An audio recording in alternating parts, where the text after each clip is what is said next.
Okay, welcome back. Took a few days off, we're back. How did I rename my channel? I honestly have no idea. Something must have changed since the last time I was streaming on Twitch properly, because you're right. The reason I even left my last channel was because I couldn't rebrand it. They said you can't change your Twitch username. Now, something has changed, and as long as you have a verified email, you're allowed to change your Twitch username. You can't change it more than once every 60 days or something like that. There's still some restriction to it, but yeah, we're in. Thank goodness. I mean, I would have been fine, I guess, with keeping the Spiky Wikey name. It was just a little, maybe,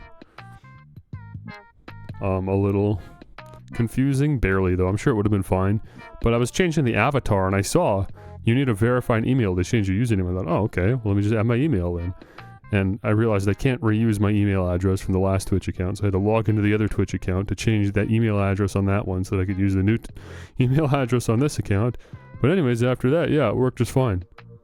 So cool, W. We get the username settled. Everything's looking good. So this is the new name, Spike Hazard. I'm still Spike.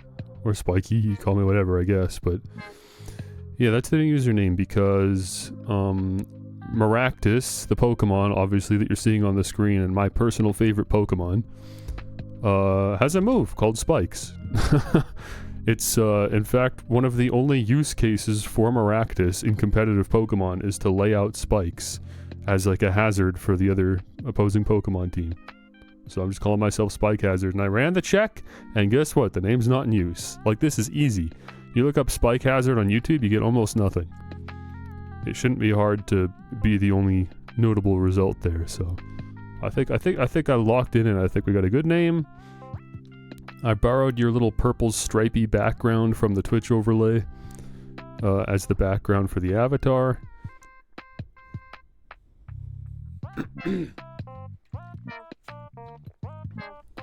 Literally have a sketch 1-to-1, like the square ratio. Too bad it didn't finish it in time. I mean, I would love to get some drawings done for custom YouTube thumbnails at some point. Let me show you an example, because I've noticed this is surprisingly common, or becoming more common, I guess. There's a guy's name, I don't know exactly his name, but it should be close enough. Moxie Boosted, is that it? Yeah, here we go. Here's an example of someone that kind of has this figured out, man. Look at this, right? Every custom thumbnail is drawn. There's like a consistent art style across the whole channel. I don't particularly like this art style. I don't like the varying line thickness. The lines are sometimes too thick or too thin. And also there's just a lot of memes. But like, you get what I'm saying. Like, there's still something cool about this. You love line thickness? I don't mind thick lines. I just don't like the way that this channel plays with them so aggressively. Like, look at this Manectric. Like, look how thick the line is on this Manectric's head. Just because the detail is not necessary. But I feel like if it was more consistent, I'd like it better. Not that I'm going to sit here and become an art critique. I'm just trying to point out what I don't particularly like about these thumbnails. Or like this, like the face is detailed because it needs to be on the Golden Go, but like the actual outlines just way too thick. Maybe it could work, I just don't think it works particularly well here. But anyways, it works well for this guy. It's been working great for a long time. Other channels that do this, I know for a fact Wolfie has a lot of custom thumbnails. I don't know if they're all drawn. Yeah, there we go. Look at that. That actually looks really good. I like these. Pokemon holding the trophy and stuff. This has become surprisingly common, I've noticed, in recent years with especially the higher profile Pokemon YouTubers. So I'd love to have at least a good mix of this. Like, across certain types of videos, it'd be nice if they were drawn a certain type of way. So like, at a quick glance, you can see the content of each video without even reading the title. Anyways, I guess since we're already here, we should probably kick things off with our dailies. By the way, the video I was working on is going to take way longer than I realized. I don't want to get too into it because I'll be here for a while, but like, yeah, I set out to do a simple video concept, and I realized that the research required for the video is going to take way more time than I thought. It is now at a point where I'm now simulating Pokemon battles in order to get correct damage calculations, and I'm simulating 6 different scenarios for every Pokemon. So it's over 6,000 Pokemon. It's insane. It's taking a very long time. The glare in sunglasses is wrong. Epic fail. Is it? I didn't put the glare there. I just grabbed a vector off of DeviantArt. What's wrong with the glare? I didn't even really notice. I'm not a detail guy like that. Message me on Discord. We'll talk about it there. Anyways, it's taken a while. I'm about a third through the spreadsheeting process. It'll be probably 3 full days of work before that's done. And today would not count as a full day of work on that because I'm going to be streaming for most of the day. So it could be near a week. Could be near a week. One should be straight. Okay, well here, I'll tell you what I'll do. I will send you the vector I used, and if you want to touch it up or whatever, I can just plug it in. If you think it should look a certain other way. Let me find it.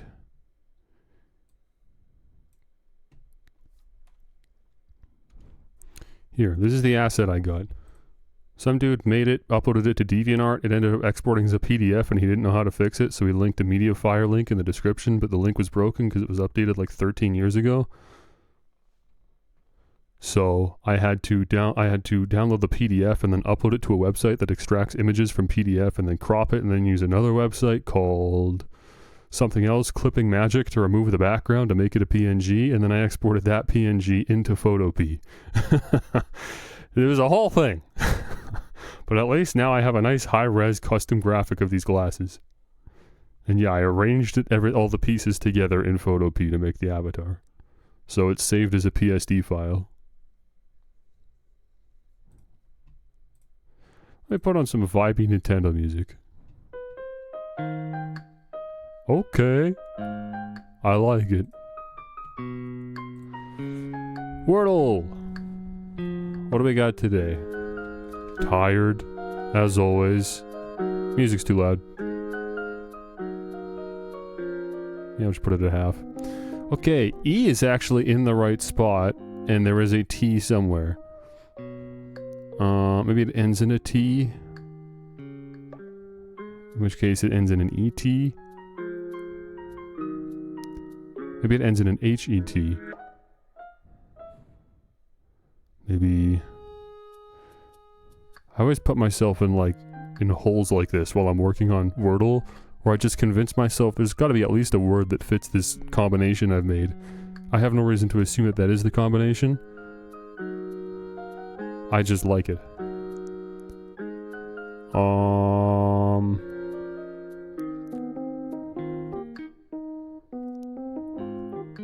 Let's see. Maybe it ends in an L. I could do that.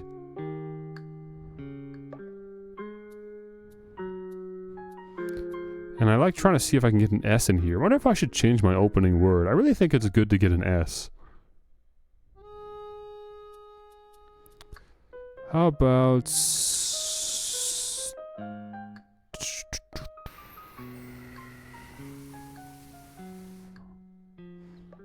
How about...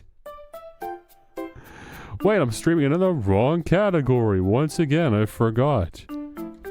You gotta be on top of this too as my only other mod. We gotta make sure that we start the streams in the just chatting category. If I'm gonna be doing dailies, I don't want to be streaming anywhere but chatting. I just don't want people to walk in thinking they're gonna get Pokemon. I'm doing this, they click off and they don't even give me a second chance. Let's not go to the Pokemon category until we're actually in game.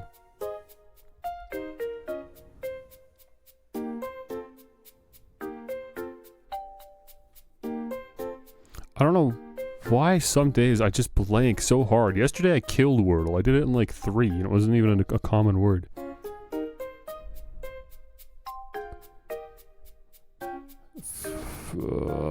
How about... Camel. There, I got one. Let's do camel.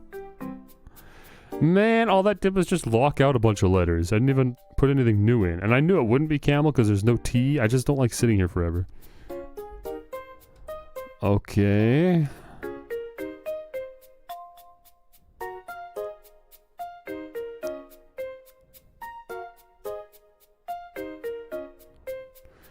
really thought there would be an L for some reason. I was just convinced there would be, and we locked out A, which is big. So our vowels are down to O and U, and then of course more E's. How about... if I could do SH, that's good. Those are two more common consonants. No, there's no R or A. And still no T.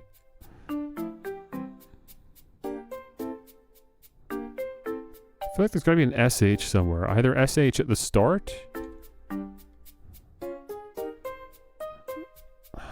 Like that? Is there a word that would fit here? I don't think so. I think it's more common, more likely that if there's an SH, it'd be like this. But I don't really see anything here either. It'd be a vowel, and none of those work. Maybe there's no SH then. Oh, let's see. If it ends in a T, then we're looking at this. What can we do with this?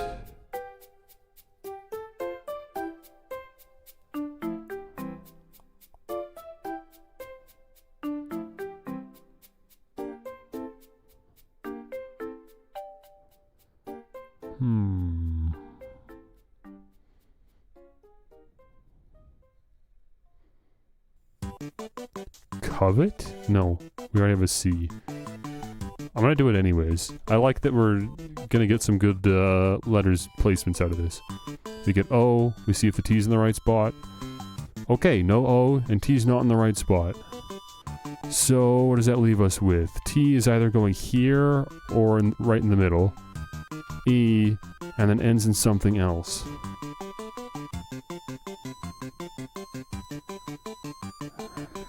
S? Is this a plural word? Or a verb?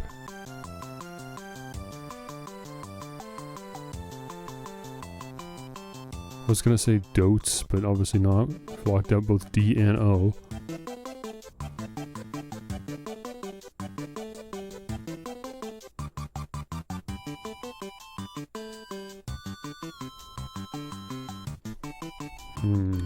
Is there a chance it's ST?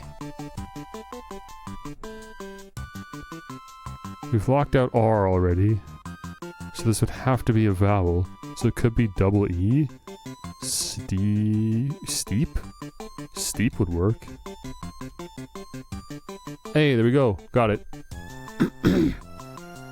Okay, we take that. I'll take a 4. As long as I get it, I'm fine. I don't even really care that much about how many tries it takes. It just starts getting a little nervous at the end. Okay, pause the music. Good playlist, by the way, so far. I like it. Okay, I actually got Bandle yesterday. Yesterday it was California Girls from Katy Perry. 1977.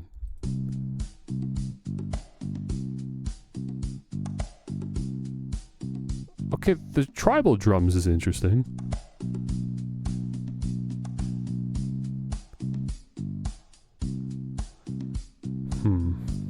It's medium.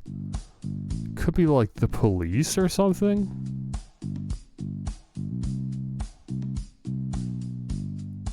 I feel like this is gonna be rock music. It's going that way, and I mean look, electric guitar. I feel like that's a good bet. Yeah, but this is like my dad's wheelhouse. It's certainly not mine. I gotta skip on that one at least. I don't know, the Eagles or something? Kinda has an Eagles sound to it.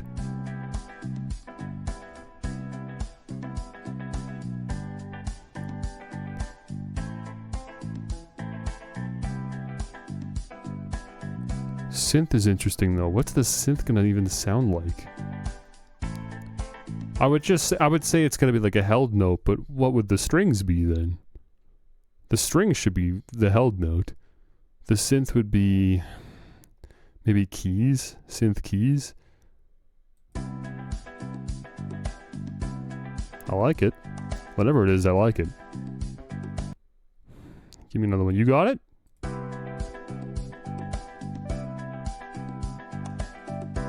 Okay, it's vibey. Oh, that's very telling. Okay, I think if I can't get it by this point, because that synth is very telling, if I can't get it by now, I'm probably not going to get it.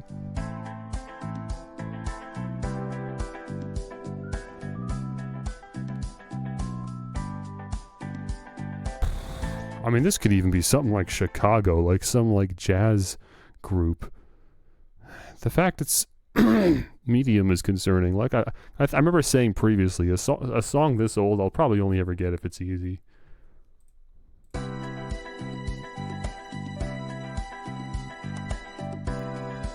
Shoot, bro, I'd sample this.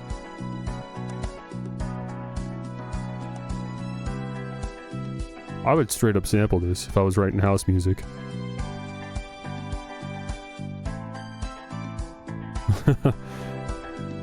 I like it. By the way, this reminds me, you know, I got claimed my last VOD for doing Bandle, which has me concerned about doing Bandle in the future. If I'm just going to write it off as a random incident that won't happen again, but if it happens a second time, we can't do this again. I'm not joking. Somehow, and this is the first time this has ever happened to me in my years of fighting with YouTube Content ID.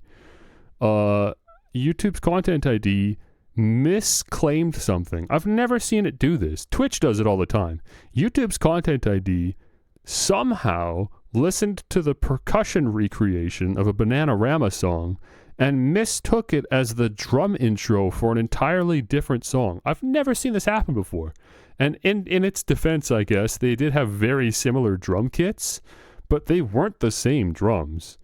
Like, they both had a 4-on-the-floor kick and they both had a tom fill, but the tom fill was entirely different, and the one I was listening to had some, like, riser effects and stuff in it. I don't know why I thought those were the same. Maybe it just isn't good with percussion. But yeah, as a result, the VOD couldn't be watched in Russia, so I was like, well, whatever, I'll use the AI and get it to remove the background vocal, or the background audio, just for that little 20-second snippet in the Bandle stream, even if it ends up destroying my voice. And it didn't even do a good enough job at removing the claimed supposed audio, because it's trying to do the thing where it's matching it with the audio to, like, negate the audio out and then touch it up with AI, and it can't do it because the waveforms aren't lining up. So why did it get claimed in the first place? And there's no way to dispute the claim on YouTube. At least there's no way to dispute it by saying you got it wrong. The only way to dispute it would be to claim that I own the audio, which I don't. And I could have just done anyways, but it's just crazy that there's not even an option to be like, no, you guys messed up, actually. This is just straight up wrong. Requesting a manual review, you know. That's not even an option. That's crazy. I'm just excited to hear the song at this point.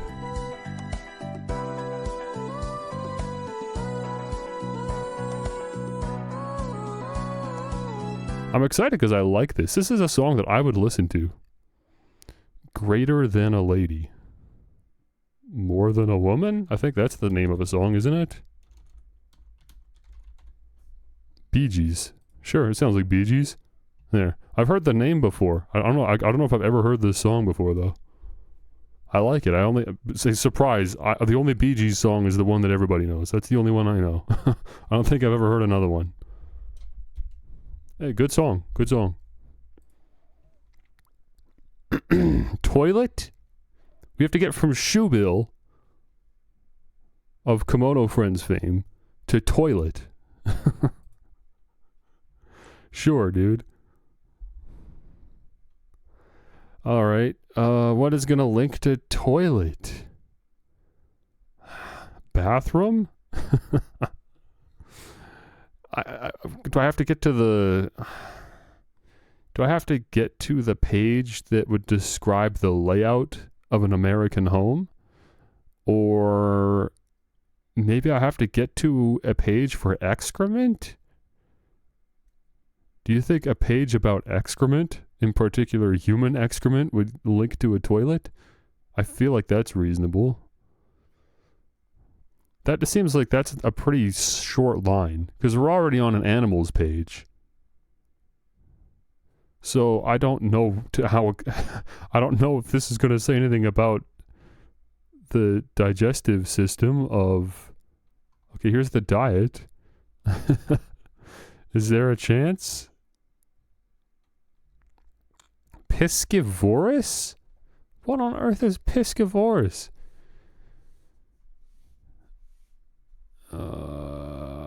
I mean, it talks about how they eat, like the things they eat.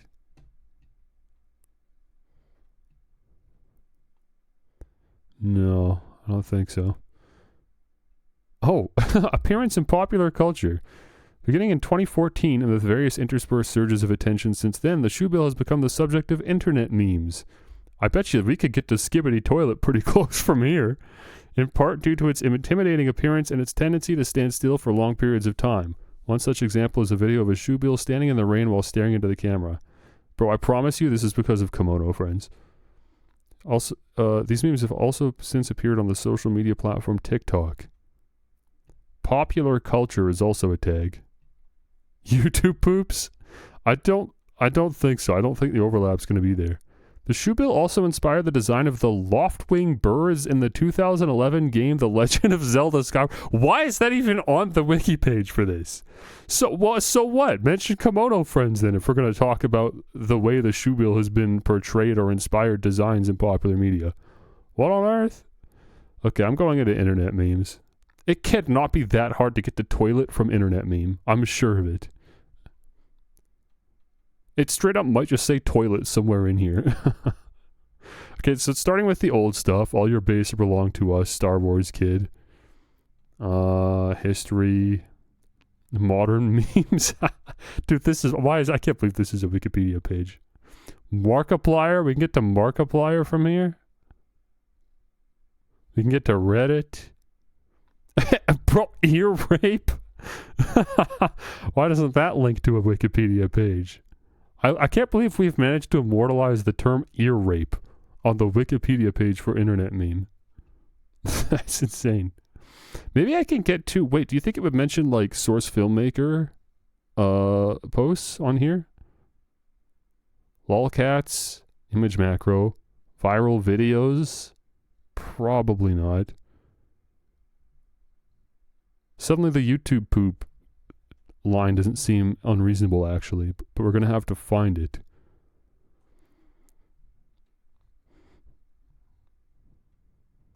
Who knows where 4chan could take us?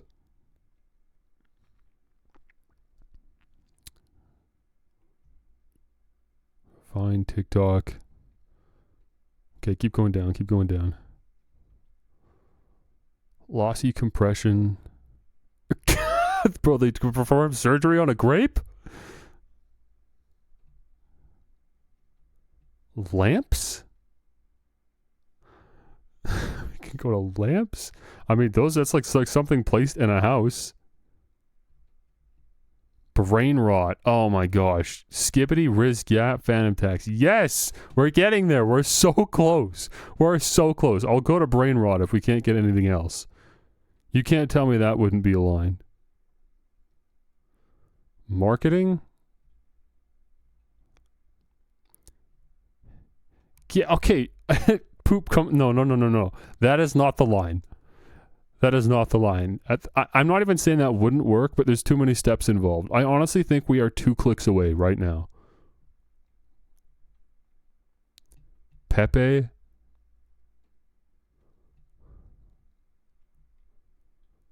Meme stocks? Further information, meme stocks. This is its own page. I don't know how in depth it goes. It could mention fart coin and there's probably some skibbity coin. But I feel like we should be able to get there directly from where we are. Like, hello, politics. Maybe they'll mention the Biden skibbity toilet video. No. The Zodiac Killer? Talking about Ted Cruz? That's a throwback.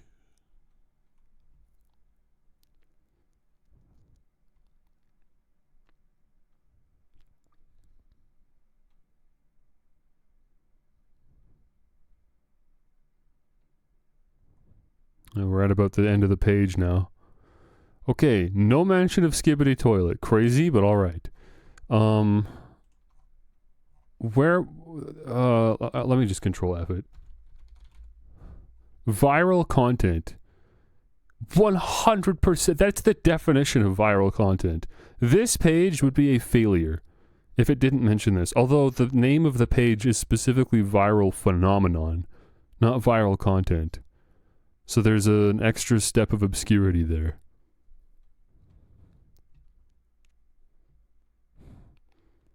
Otherwise, we just go to brain rot.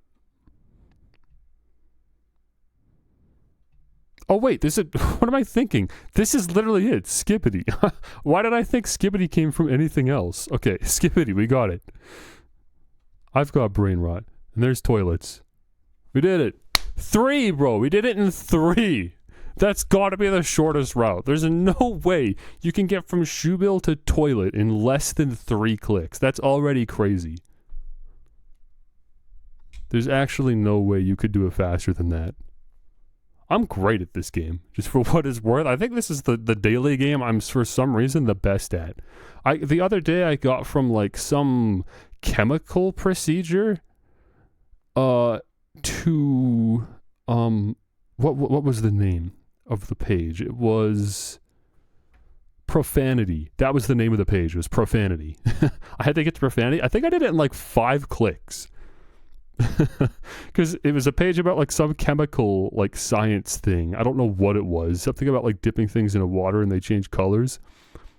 So I found the word sample and then I went to the disambiguation for samples to get to the page for hip hop. And I went from hip hop to fuck the police because that was like a noted release.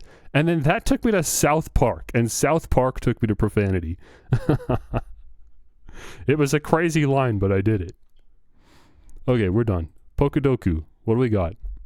Oh, we got a lot of region-specific stuff, which I don't usually love.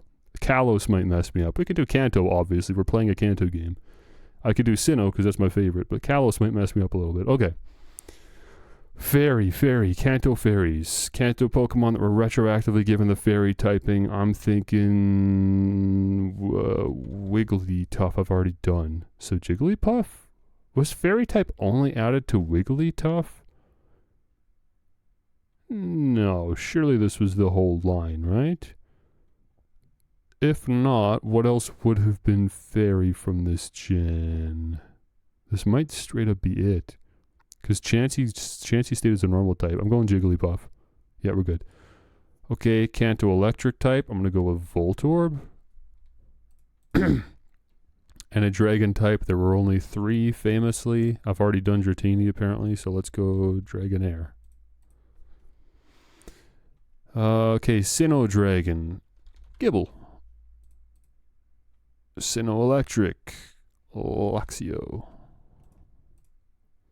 And Sinnoh Fairy would be Togekiss. That's the one. I don't know what the other one would be. What would the other Sinnoh Fairy be? There has to be at least one more. It's probably only one more. What's the other Sinnoh Fairy type?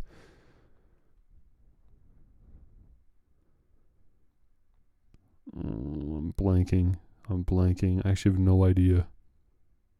Oh. No, not a Azumarill. Azumarill's Gen 2. I don't know. We'll find out afterwards. Okay, Kalos Dragon. Oh, that's going to kill me, dude. This is going to be what kills me. Let me do the other ones. Kalos Electric. I'm pretty sure I already did Helioptile, but we haven't done Heliolisk, so that'll work. And then a fairy from Kalos. This is the region introduced fairy, so there's lots of options. And the only one I can think about is Flabebe. We got to play these games, bro. We have to play Pokemon X and Y. And we need to play them in the next, like, month or so, because the Pokemon X or Pokemon ZA game is going to be announced soon. I mean, you know, on Pokemon Day they'll finally, assumably, have some information on that. We're only a couple weeks out from that. Okay, Kalos Dragon. What are the dragon types in the Kalos region? I'm thinking about all the dragon types that I know. Oh, I'm thinking of a lot of Sun and Moon. I'm thinking of a lot of Black and White. I can't think of anything for X and Y, which ain't great. Oh, the fossils, which I think I already did one of them in a previous Pokedoku. What were the names of them again? Tyrantrum. Okay, I've done that one. Tyrunt, though. We haven't done Tyrunt. There we go. Got a 5.3 on that. Oh, Goomy. That was the, like, regional dragon. Okay. Yeah, there were lots of options. I'm just stupid. Goomy. Wait, why has this got a star? Is it shiny? I guess if I guessed Goomy, it could have been a shiny. Cool. Well, missed that opportunity because I couldn't think of Goomy. Goodra and Sligo, obviously. Dragalge is a dragon type. But not the Pokemon that evolves into Dragalge, I guess. Can't remember its name. And then Zygarde apparently is a dragon type. I had no idea. And Noivern and Noibat are dragon types. That's crazy. Couldn't think of any of those. Electric types. Dedenne is the other one. Oh, wait. No, the star means that these are Mad Dog 197X's picks. Sorry, who is this? Who is this? Do you not link to your social? Who's Mad Dog? I don't know who this is. Sometimes they do like collaborations with YouTubers, so that must be who this is, but I feel like they normally put like a little YouTube channel link there if it's the YouTuber. Who is the other Sinnoh Fairy? Oh, Mime Jr. Yeah, I was not getting that. I could have sat there all day, I wouldn't have thought of that. Kanto Fairies. Oh, yeah, Clefairy, Clefable, that makes sense. And then, yeah, I guess Mr. Mime. Okay, so Igglybuff isn't fairy. It gets the fairy typing once it hits Jigglypuff. Good to know, good to know. Pokudoku always really testing my Pokemon knowledge. Okay. I have decided we're not going to do hard mode anymore on Game Duel. I'm done with that. We're not doing that. We're going to knock out easy, medium, medium. Dude, I killed it yesterday, by the way. I only had to guess once on everything. Although I did have to use clues.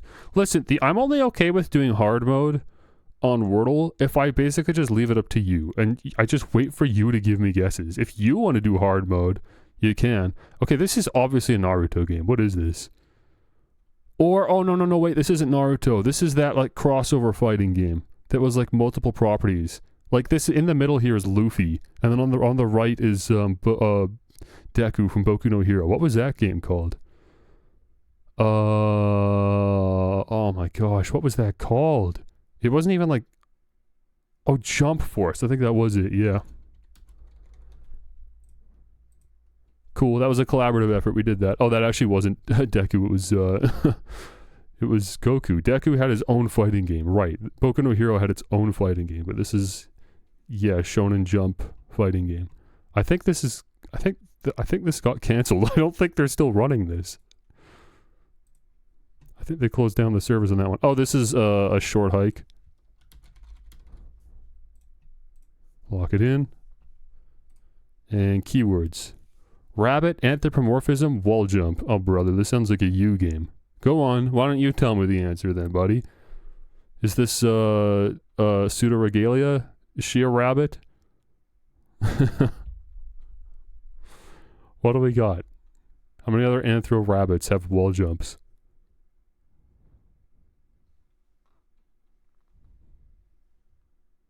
Did she wall jump? Yeah. Yeah, she does. I played. I didn't beat it, but I played it. Oh, that's not even on here. Pseudoregalia is not even in the Game Duel archives. Unfortunately. Overgrown? Also not on here. Have not heard of that one. Unfortunately, Game Duel doesn't have literally every video game, because that'd be impossible. But I do wish they had some way to expand their archive a little bit, because it is surprising. Like, when I search Trials... there's no Trials games. There's like 6 Trials games, and they're some of my favorite games of all times, and they're actually not on here, which is crazy. So they do got to work on expanding this a little bit. I feel like we should be able to lock in a guess for this. Also, we don't know that the rabbit is what's being anthropomorphized. We just know that there is anthropomorphism in the game, and there is wall jumping in the game. I mean, this could be a Mario game. Rabbids? Is there wall jumping in Rabbids? I thought Rabbids games were like party games, not platformers. Like, this is a platformer, surely, if there's a wall jump. Or like a Metroidvania, maybe? There's not a lot of options here. I'm not just going to start guessing Rabbids games just because there's a rabbit.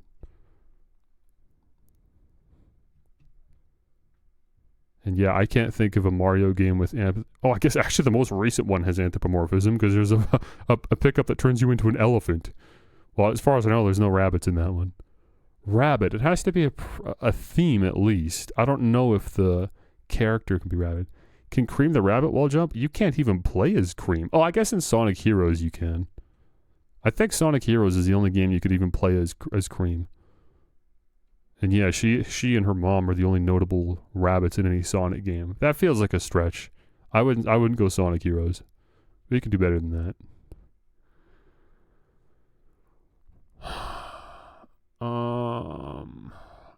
No, it's got to be some indie game. I feel like this is an indie thing. I don't know anymore. I'm trying to think Metroidvanias. I think I'm on a good roll with that. What are some Metroidvanias? Dust? Dust is a furry game, and I can't think of any rabbits, though. Dust isn't a rabbit, is he? And neither is the little fairy friend. I can't remember her name. Is Dust a rabbit? Dust might be a rabbit. I can't remember exactly what he looks like. Does he have long ears? He's got a big goofy hat on that covers his head. Yeah. And I feel like a lot of the villagers were... Hold on. Dust and Elysian Tale. Guess. No. Okay. All right. I tried. Licensed game. That's big. Space level, train level, licensed game. Okay. Is it a Looney Tunes game? You play as Bugs Bunny?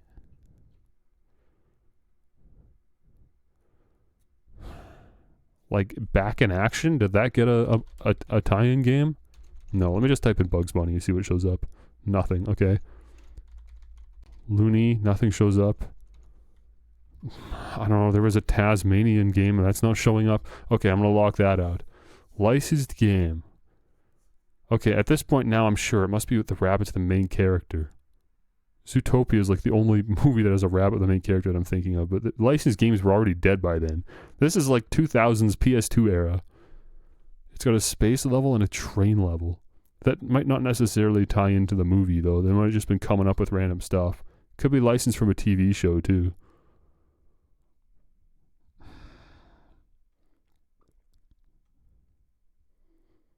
Come on, bro. I'm counting on you. You're the furry. I'm really trying here, but I'm already out. I can't think of any other like TV shows or movies with an anthropomorphized rabbit. All I've got is Bugs Bunny and Judy Hopps. That's it. I also got a YouTube video in my recommendations a few weeks ago for a Cadbury commercial from like the 80s with an anthropomorphized rabbit. Dude, I don't want to have to get more keywords. This should be more than enough. Why can we not get this?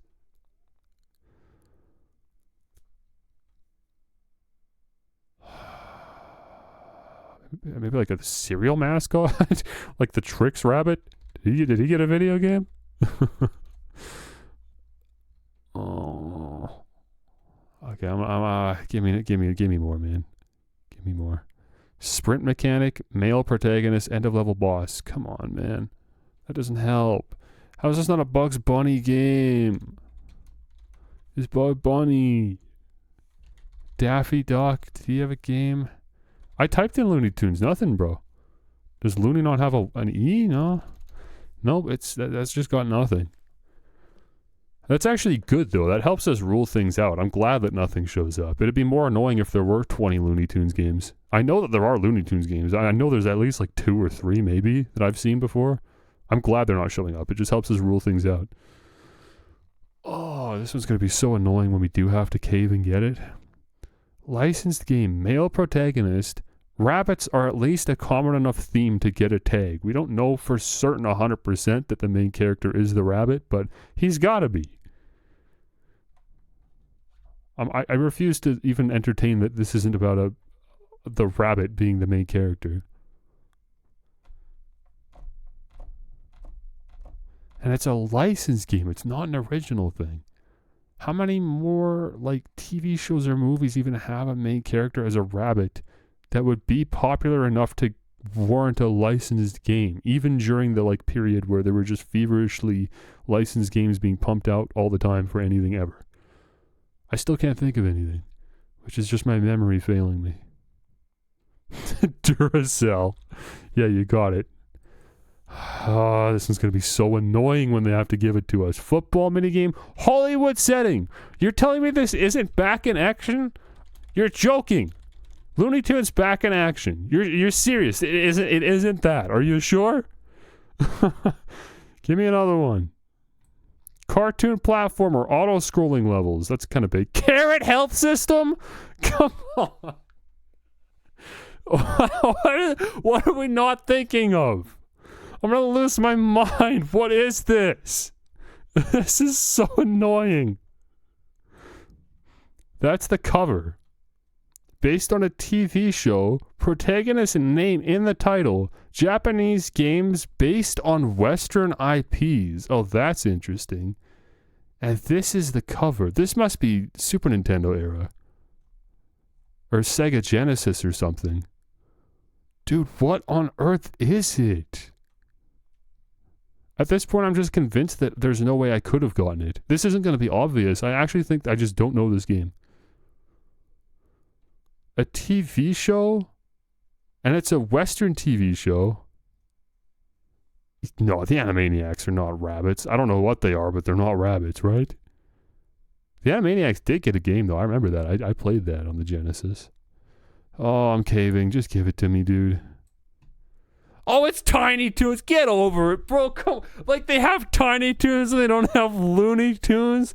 You gotta be joking me. What? Tiny Toon Adventures Buster Busts. He busts?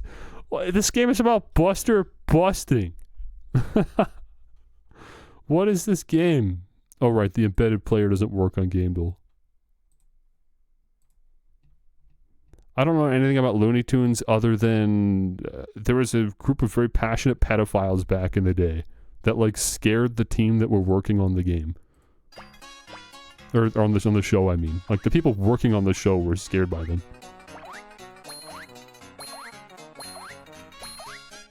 I was right about it being a Super Nintendo game, though. I like the sprite art. Actually kind of cool.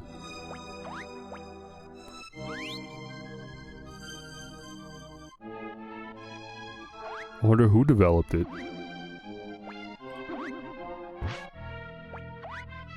Konami? This is a Konami game? Crazy.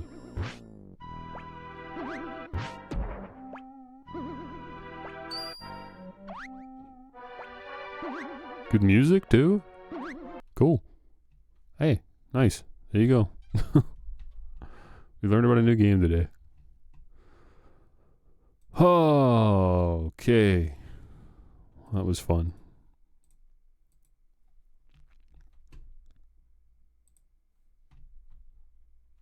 Oh.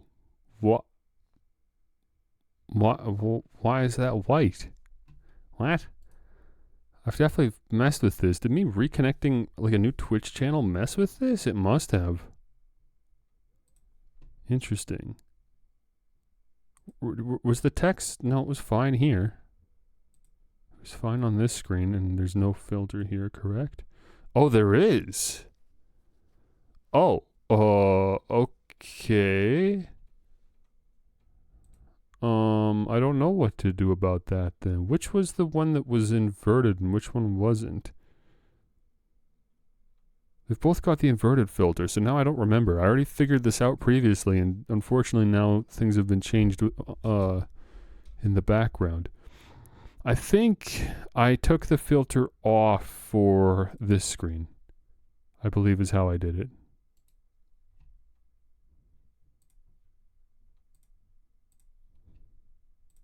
I think we had it like that. But look at it. Now it's off here. That's so annoying. Why? What?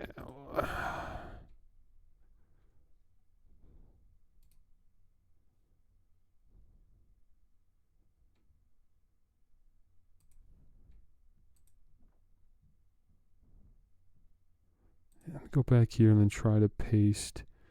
No, you won't even let me paste a duplicate of this. So I'm just screwed then? There's just nothing I can do. That's just not an option. I refuse to believe that. That has to be an option. I mean, I could just tie something on my Stream Deck so that I can easily turn on the inversion, I guess. I guess that's the best solution I have.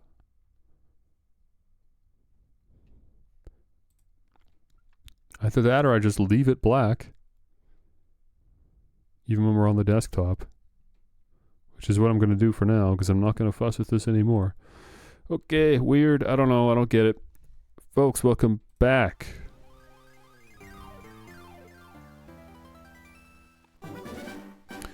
Okay, so it's been a few days. But the game's going to remind me what I last did when I click on this. Okay, we were in a restaurant? I don't even remember that.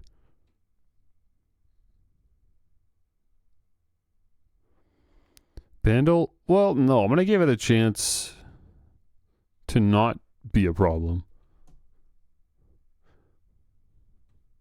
I'd be surprised if that's a problem anymore going forward. Okay, we beat Erica. Got on my little bike. Apparently I played a lot of games at the Rocket Game Corner. I don't think I did. I walked up to a slot machine, won a couple thousand coins, and then walked away. took like a minute, maybe.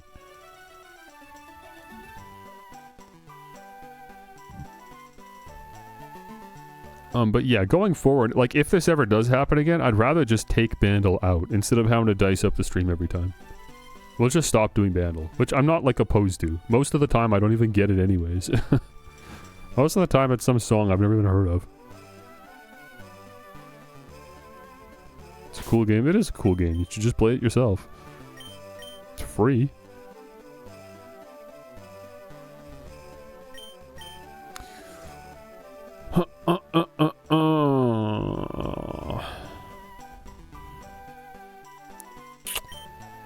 Let's go. Let me think. Where are we going? Oh, we're going to the game corner to go mess up Team Rocket's day. Yeah, so we'll probably just lead with Primeape just for the levels, I guess. I'm fine with that. Now, I don't know exactly why I have to do this. Like, is it possible to beat the game without even doing this? Nothing's particularly incentivizing me to go and take out Team Rocket. I am gonna have to... I guess Giovanni, because he's the 8th gym leader. So he probably wouldn't spawn if you didn't do this. That seems kind of silly, but I mean, yeah, there's silly things in this game, so I guess maybe it's just really that simple. Alright, well, let's do it then. I want my 8th gym badge eventually, so we should probably do this now. You. I'm guarding this poster. Go away or else.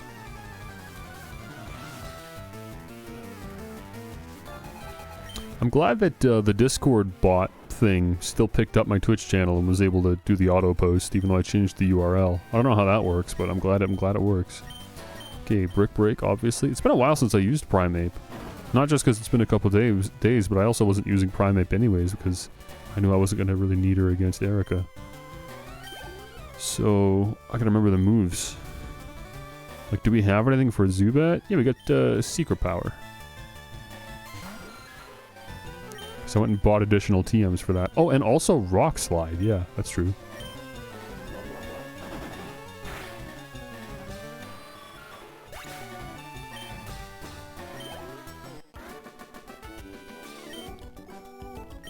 Dang. Dang. I don't know why, but that reminded me of another idea I wanted to write down. Let me find... I'm so glad I'm not actually capturing my full desktop. Oh my gosh. I just opened up my notepad and it automatically opened up to the notepad that I keep of literally all my passwords for everything ever. Because I can't remember my passwords, so I just keep them all on a notepad. That'd be a crazy leak.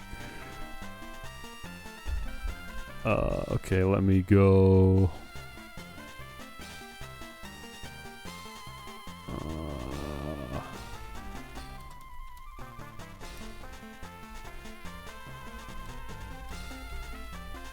There. Oops.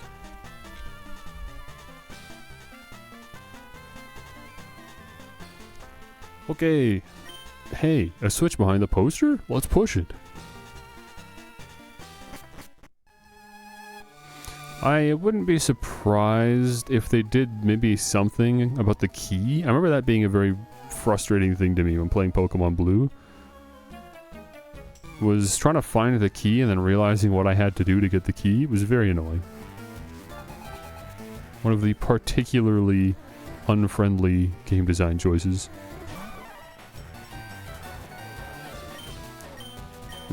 Break. Make a video of Pokemon in real life. And add that Drowning Pool Body song in the background. Like just a slideshow. Super low bitrate. At the bodies. That'd be kind of cool.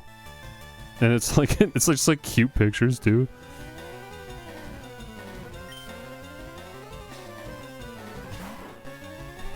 Would be a good video. I had a really funny idea. I wouldn't do it really.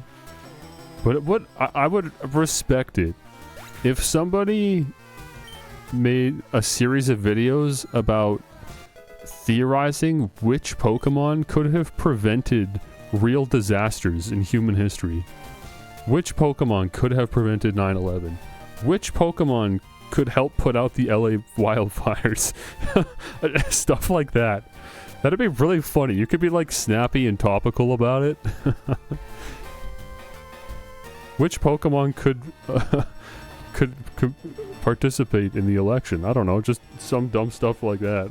And the entire channel is just about putting Pokemon in real life, but in like particularly dicey scenarios, I guess. Okay, my cables, even though there are only 2 of them, are tangled once again, so just give me a second.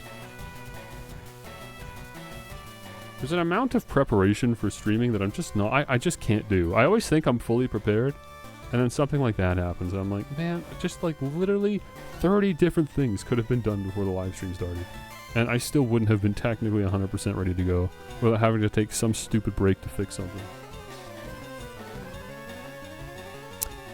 Like, remember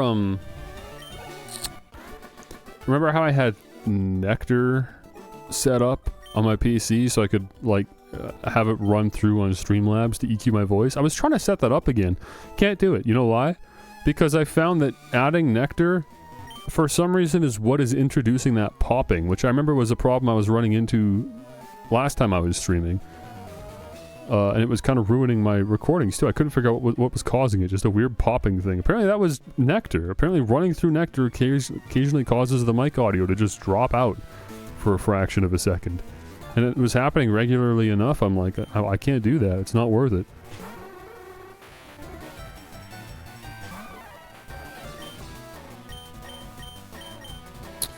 Oh, psychic type. Obviously not ideal. I think Secret Power is my strongest move. This is 75 or something? I gotta double check on that. I think Secret Power is very strong. Hope you watch those Family Guy episodes. I did click on one of them just to see what the fuss was all about. It was in fact in Russian. I clicked on the other one, it wasn't in Russian. And then I like skipped to maybe 5 random parts in the episode and then closed the file. I couldn't have watched more than 10 seconds in total. I don't know, Rock Slide.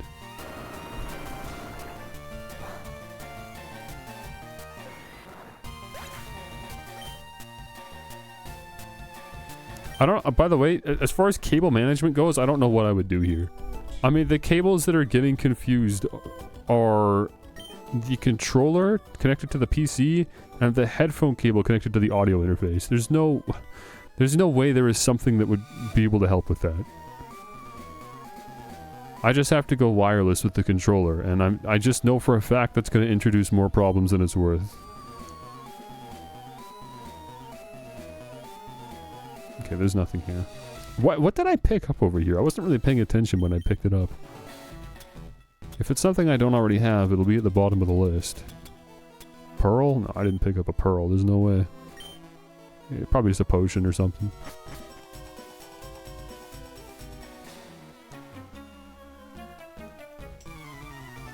Oh, the Sylph Scope? Wait, is this where the Sylph Scope is? I thought it was in Saffron City. Team Rocket hideout. Whatever.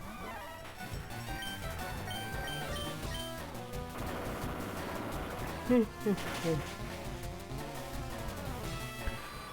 was gonna stock up on more energy drinks. I've still got a couple left, but I was gonna stock up on more. I was out shopping yesterday, and dude, it's so rare that I even go shopping, so I just keep forgetting about how bad the prices are of everything. I genuinely just can't justify the prices of anything anymore. It's currently $4 for a can of like Rockstar or Monster or whatever. They were all $4. At least at the one store that I went to, which was a superstore. It's just a regular grocery store, or Save on Foods, I mean. I think Save on Foods maybe has really been getting expensive though. I think if I did go to a superstore, they might be like $3.50 or something. Does coughing have levitate? I have no idea. Let's find out. Dollar General? We don't have Dollar General. We have Dollarama. I have no idea if Dollarama has energy drinks, but I promise you, if they do, they're still going to be like $3. Because they just straight up lie. They used to actually have everything at $1, but then it went up to $1.25, and now they don't really care. It's just generally a store for cheap stuff that'd be like under 20 bucks.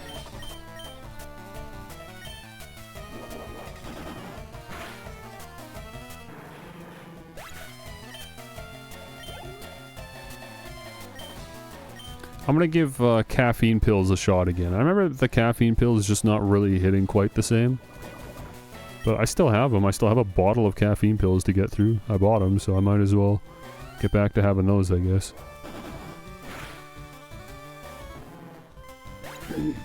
Learn how to make coffee. I'm sure that's not cheap either, but it's got to be cheaper than buying energy drinks at least. Problem with that is there's prep work involved. I don't like it when there's preparation involved for food because I'm hungry now, or I want to drink now, or whatever.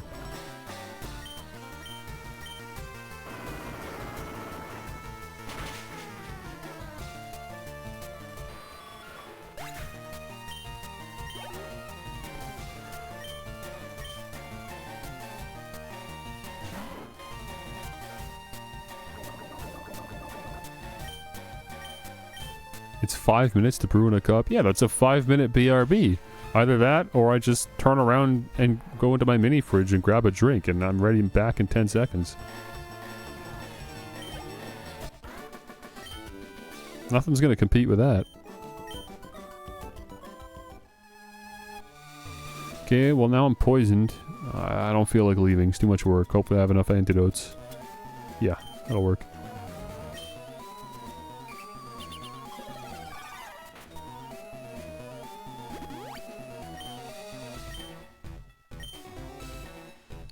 Okay, fun. What are we doing here? Well, these are both going to take me to the same place, I guess. Doesn't really matter. Okay. Well, we can go like this, and then grab that. X speed, don't care.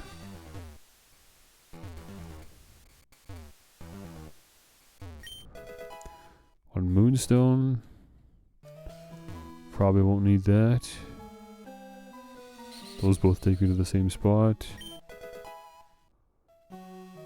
Taunt. No, we don't need taunt, I'm sure. I guess we go here. American coffee pot makers. I don't know what that is, but maybe, I don't know. There might be options. I'm not even sold that on coffee conceptually, to be honest. I'm not a coffee drinker. I don't know that coffee's even going to have that effect. I feel like it's not. I'm sure if, you know, they can't sell energy drinks in Canada that have even 200 milligrams of caffeine in them, then I'm sure the coffee's not particularly powerful either. I'd be willing to try it though, but I would be lazy if I was going to try it at least. So I'd probably just order some McDonald's. I mean, I've had iced coffee from McDonald's before and it didn't really do much for me. I don't know if there's a difference between hot and cold coffee. Oh, dude, I already have more than enough bowel issues. I'm not even gonna notice, I'm sure.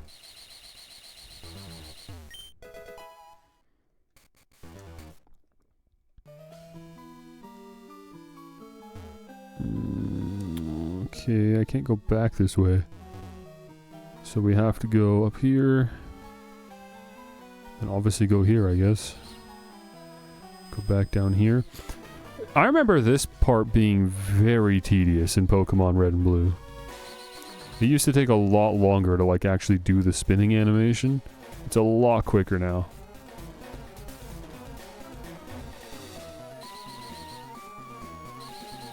There we go.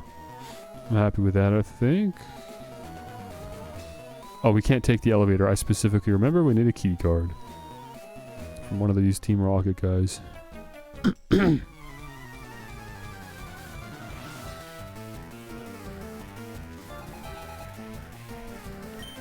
It's also absurd that I'll walk into a Canadian grocery store and they have labels all over the place to show you which of the products are Canadian and which ones aren't. And they still don't actually have any Beaver Buzz on the shelf. A Canadian energy drink. It's so annoying. Why is this not on every shelf in Canada? I don't get it. It's competitively priced. It's just as effective, if not more effective than the competition. And it's locally made. Like if I can't buy it in Canada, then where can I buy it? It's so annoying. Big Monster just has their hands around the throat of the energy drink industry. I did see some Bang Energy though, and I never see Bang Energy. There were only 2 cans, but that was interesting.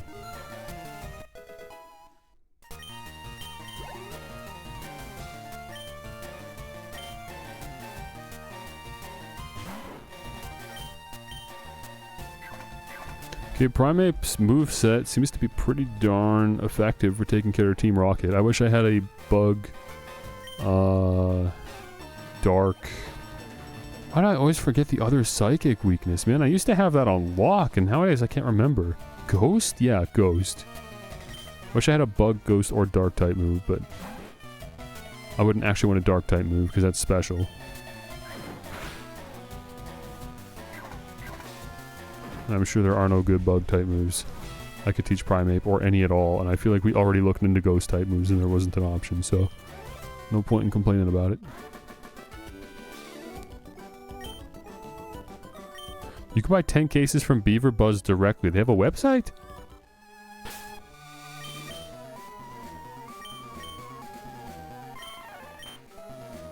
Secret power. It is 70 damage. Okay. So yeah, Brick Break, like if I can deal even neutral damage with Brick Break, it'll still be my strongest attack. Not just because it has 75 damage, but I also get stabbed for it. But Secret Power, if fighting's not very effective. Rock Slide, even then, still 75 damage with Rock Slide. I thought this was like a 50 damage move. Okay, that's good, that's good. Let's remember that. So Rock Slide 75, Secret Power 70. Dig is actually my weakest at 60. And 75 for Brick Break. You gotta go to their warehouse directly? What? Wait, where are you finding this information? No, I want to look this up. I want to see this. And unfortunately, I wouldn't be surprised if I can't actually show this on stream. Well, I can show you just the website at least. While we listen to Pokemon music, I suppose. And we get to see that wonderful chat box. What if I... Wait, hang on. What if I just straight up changed the background? Couldn't I do this? That'd work. It's maybe a little uglier, but it's more effective.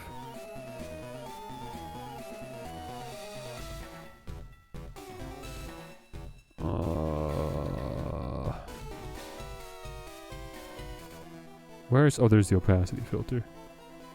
Make it a bit darker like that. Maybe something like this. Just dial it in back a little bit. I guess that'll work. At least it's unique. All the streamers have like the dark black background for the chat. Now I have a white one. Yeah, it is very Canadian. I'm not surprised. It's Canadian brand. Of course, obviously, what would you do other than put hockey in your advertisement if you want to advertise to Canadians? They got gear? 80 bucks for the hoodie.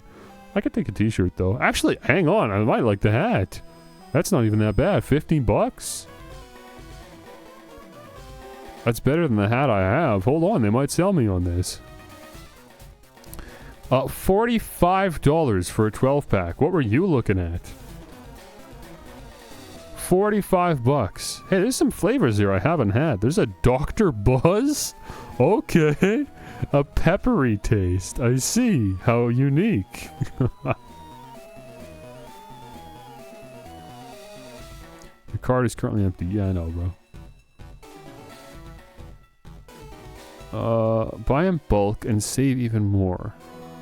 Beaver Buzz is available for pickup at the purchase of 10 or more 12-pack. Holy smokes. Okay, well, yeah, duh.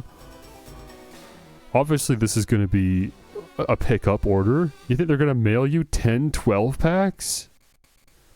3 warehouses located in Surrey, BC, Rocky View County, Alberta. I've never even heard of Rocky View County. 10 cases for 30 bucks each. I mean, obviously, that's a good deal. If I was a power user and I was willing to drive to Rocky View County, then maybe. Oh yeah, no, Canada is famously very small. Yeah. Let me think. What is $45? I mean, divided by 3, that's 15. So it's 15 bucks for 4 cans? No, dude. No, absolutely not. It is cheaper to buy it from the store if you can manage to find it. I mean, I got my cans for $2.50 each. They're proposing what is that, $3.25 or $3.50 each, maybe? But yeah, sure. Oh, I see. These are the... Oh, I didn't even know. They've got a list of the retailers that sell them. Okay, London Drugs, Safeway, Sobeys. Dude, when was the last time I saw a Sobeys? I was literally at Superstore, bro. We were literally... Oh, no, we were at Save-On. I always get them confused, my bad. I always get Save-On and Superstores confused. London Drugs? Yeah, London Drugs has been around for ages. That's a favorite over here. London Drugs is weird because the front of their store, like the enter and exits, are like alternating with each other. So like there's 4 doors, there's 2 entrance doors and 2 exit doors, and they put the entrance doors in the middle and the exit doors on either side. So everyone goes through the middle of the store and out the sides of the store. It's very strange. As far as I can tell, it's pretty... that's the same across all London Drugs locations. It's a very strange system. Every other store just has an entrance on one side and an exit on the other. London Drugs decided to split it, I guess. Anyways, GNC. I don't know who would go to a GNC to pick up Beaver Buzz, but sure. I don't even know what H-Mart is. I've never heard of this in my life. I don't know what these two are either. Pilot and Flying. Circle K's new. There's more and more Circle K's nowadays, so I'll keep that in mind, but I'm sure it's not cheap at a Circle K. Or at a co-op. London Drugs and Safeway are probably the best bets. Okay, this is ridiculous. What are we... Hello? Pokémon? Remember this?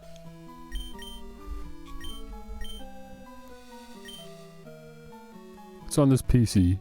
It's all complicated words and numbers that make no sense. Email them for a sponsor? Hey, maybe one day. I'm not above sponsorships. They just gotta be, you know, a product I either A, care about, or B, think my audience would care about. Spike found 1 hyper potion.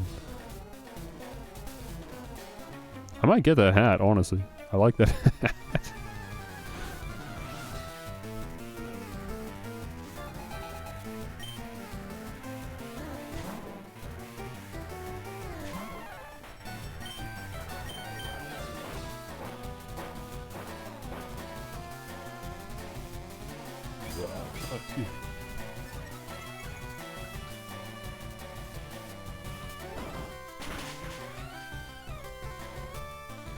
Hoping to replace Dig with Earthquake later.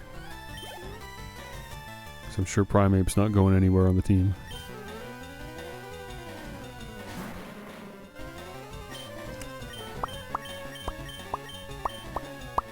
Secret power. Gonna show my bald spot. I definitely do not have a bald spot. Dude, come on. Such an annoying Pokemon. I wish I was one-shotting Coughing. I can't believe that. It's level 20, man. Level 20! Why are you not getting one-shotted? How annoying. I mean, I'd never be able to, really. Yeah, I'm hoping to get, like, Body Slam at some point. That is a slight boost, but... That's tough. What is even super effective against the coughing? I think just Psychic. I think Psychic is the only thing. Okay, I'm gonna have to switch here, because if I'm not gonna take this thing out in one hit, it's gonna hit me with something. And then I take the poison damage. So it's possible I just straight up don't survive this. Oh, Vileplume, you have only grass and poison moves, I think? Yeah, that's not really an option either then. Okay, we'll just send out Fearow.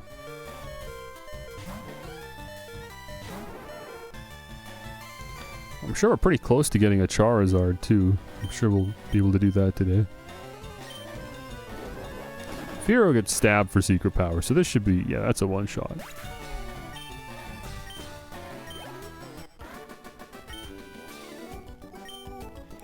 Well, at this point, I might back out for a Pokemon Center. Because we still have a lot of ground to cover here. And not only are we poisoned, but we're just straight up low on health. I think I can take this to the...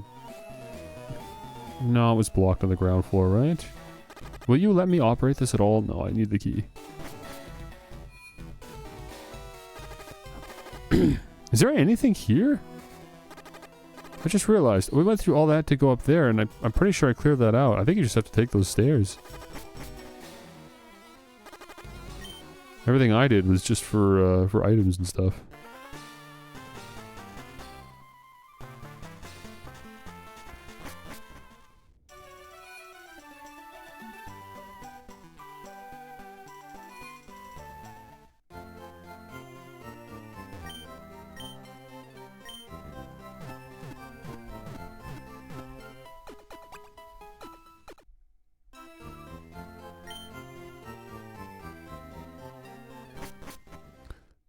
Excellent.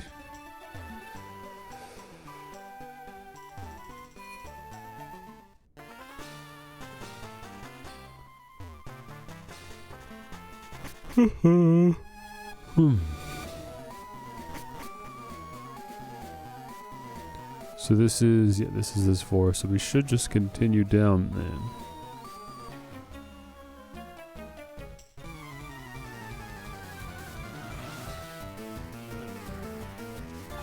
My part 2 VOD for the FireRed playthrough did a little bit better than usual.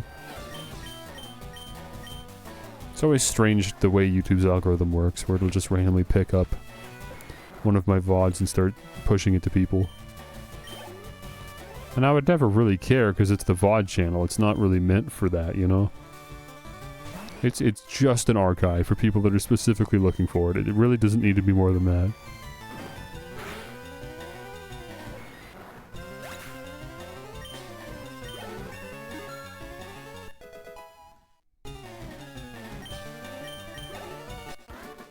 Who cares? Put 20 ads on it?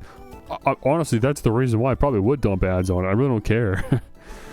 I'm not trying to, like, game the system. I don't really care about the channel growth, so if I ever did hit 1,000 subs, screw it, why not? Let's milk it. If someone is going to watch the VODs, pay up.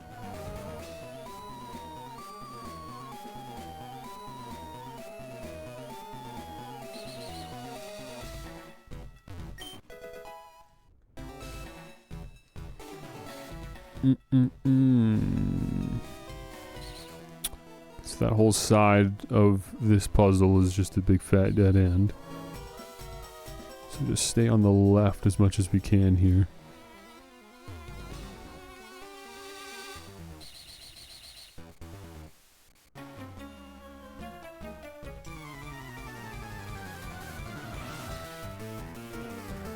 Make Excel spreadsheet of energy drinks from Amazon. There's like 10. There's not even that many.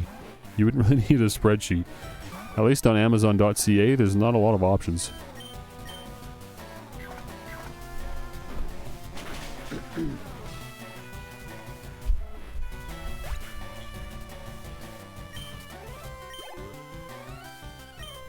I mean, last time I checked, there wasn't a lot of options.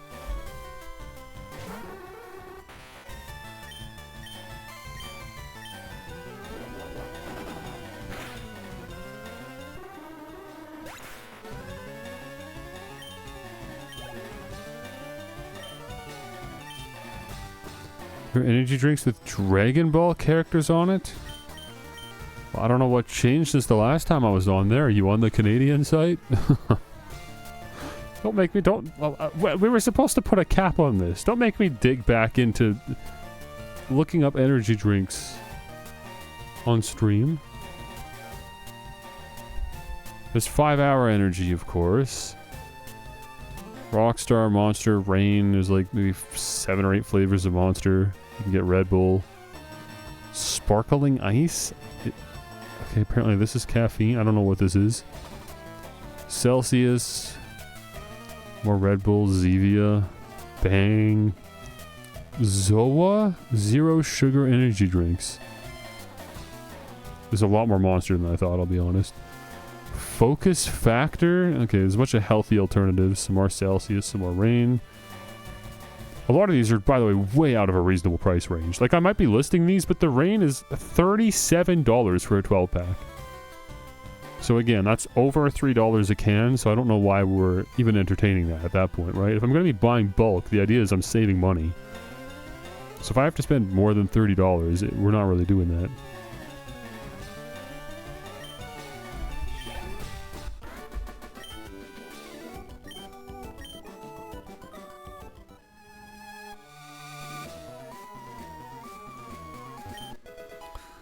Black glasses. Firo doesn't have a hold item right now, and you still know Pursuit, so that's something at least. I don't know how Costco discounts work.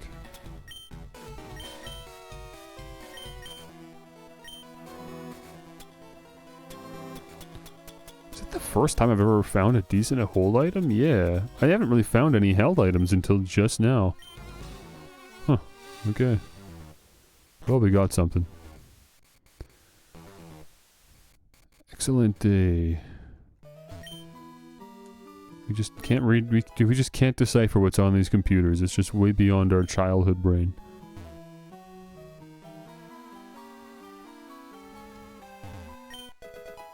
Snatch. I don't know what that does. The elevator doesn't work. Who has the lift key?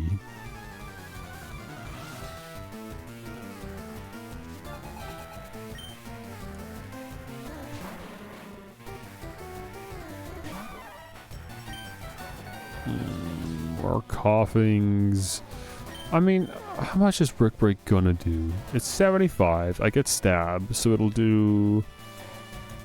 Oh, let's see, 37.5 plus 75, I think. So 108.5, I think. And then that gets halved down to 44 damage. No, Secret Power is definitely still my best bet.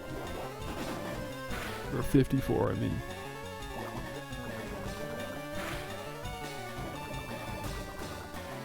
Oh, dude, come on. Why do they always go for the poison? What a waste of time. This guy's... No, we're not doing this. I can't keep doing this. I'm just losing too much poison damage. Oh, and then it just killed itself. It's just here to ruin my day, that's all.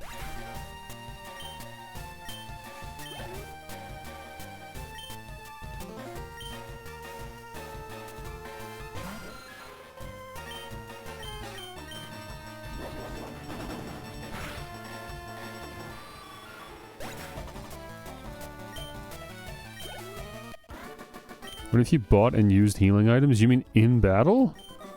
I'm about to use an antidote right now. I just don't like doing it in battle. Oh no, I dropped the lift key. Okay.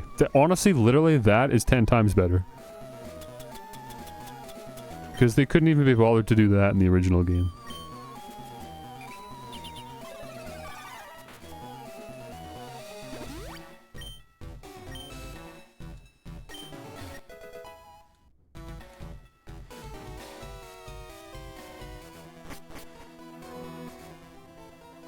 Maybe that's why that other floor was there. Because you need to access the elevator from there? Because you can't access the elevator here, and you can't access it from the main floor that you start out on. So yeah, you have to go through here to access the elevator, I think.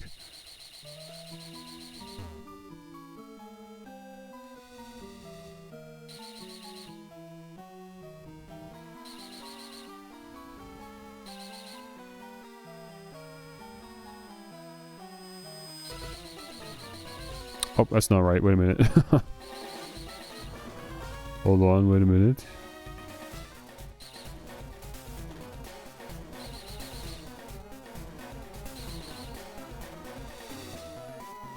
Here. Yes. Okay. Elevator. Here? If I go here, can I open the door from the other side? And now that's just open? Because that would be nice. Are you lost, you little mouse?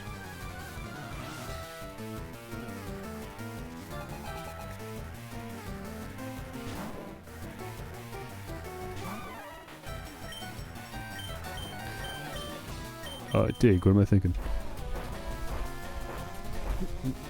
Oh, it's ibuprofen, hang on. Where are my caffeine pills? Not on my desk. Oh, you didn't die to that?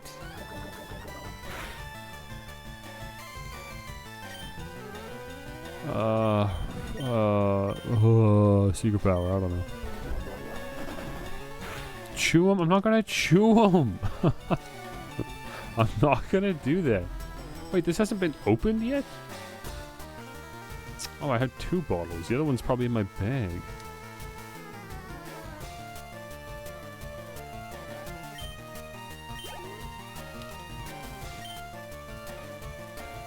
Should I even entertain a coughing with Primeape? I don't think so. I'm just gonna switch in Fearow right now.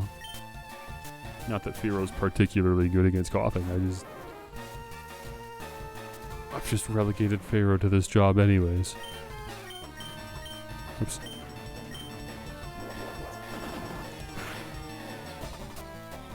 Oh man, even Fearow can't... I guess coughing really is just that tanky. I don't remember coughing being this tanky. That's why I'm making the list I'm making, I guess. Okay, well now Fearow's the one that's poisoned.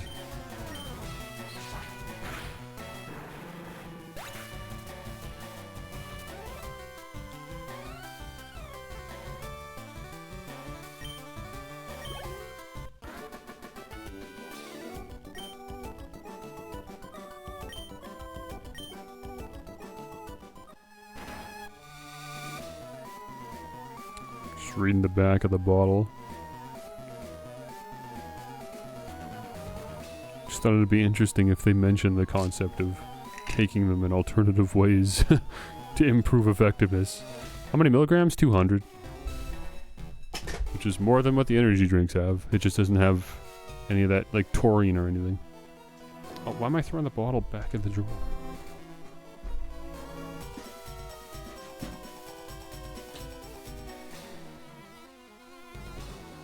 And I wanted to entertain the thought of, like, because when I was out shopping, I thought, what if I just, like, got some pop or something?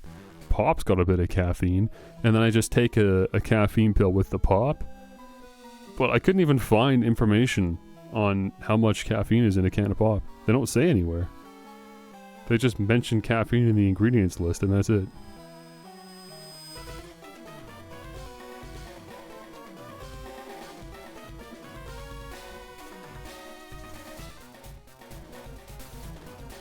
Okay, so theoretically, up here... what?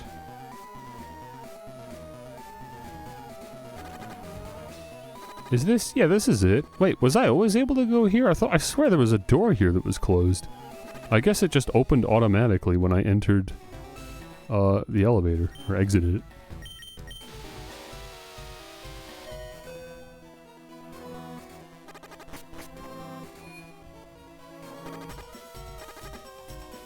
Alright, I forgot about pre-workout. We talked about that, and I never actually got any.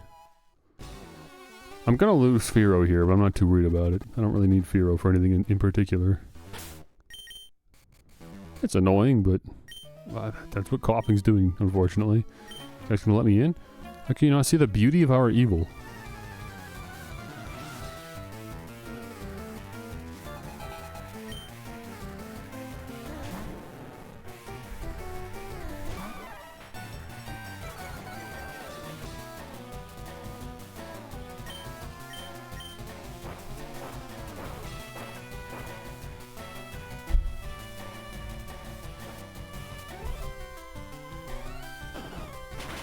Is that a one shot? It must be. Yeah, it's an Ekans. Sandshrew, we can do that. Probably with Brick Break. That'd be the strongest. Oh.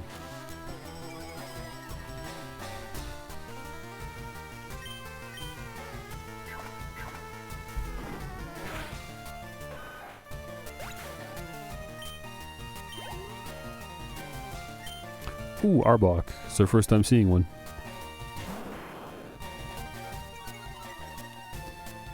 Oh, okay. And there goes my attack. So my attack's down one stage and my accuracy's down one stage. I think I'm actually just going to switch into Charmeleon at this point. He's high enough level. He could take whatever happens here. Oh, paralysis. Okay. Well, I'm especially glad I switched then. Although I kind of wish I switched to Gloom instead, not like I would have known.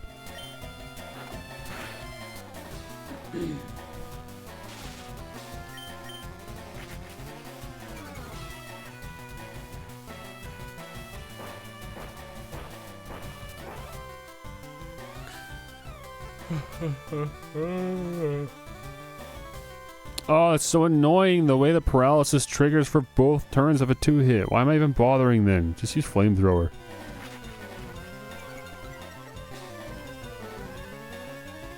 The paralysis check has to happen twice on a 2-turn move. That's really lame. Okay, we got a crit. That's good. I don't think that would have one-shot otherwise.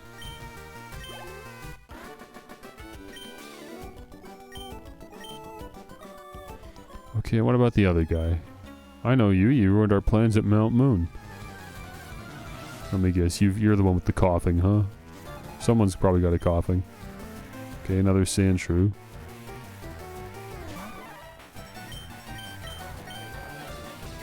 Crit me? Oh, I didn't even need a crit. That just for some reason killed. I don't know why there was a huge difference between that Sandshrew and the other one. I think they were the same level. They were just built different.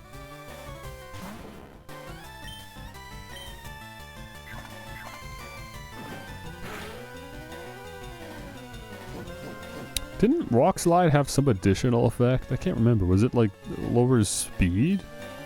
Or has a chance to flinch or something? I gotta check on that.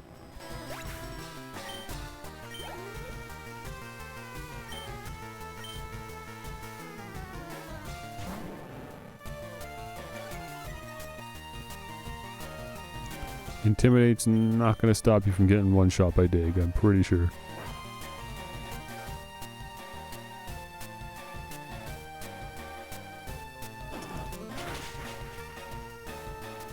Yeah.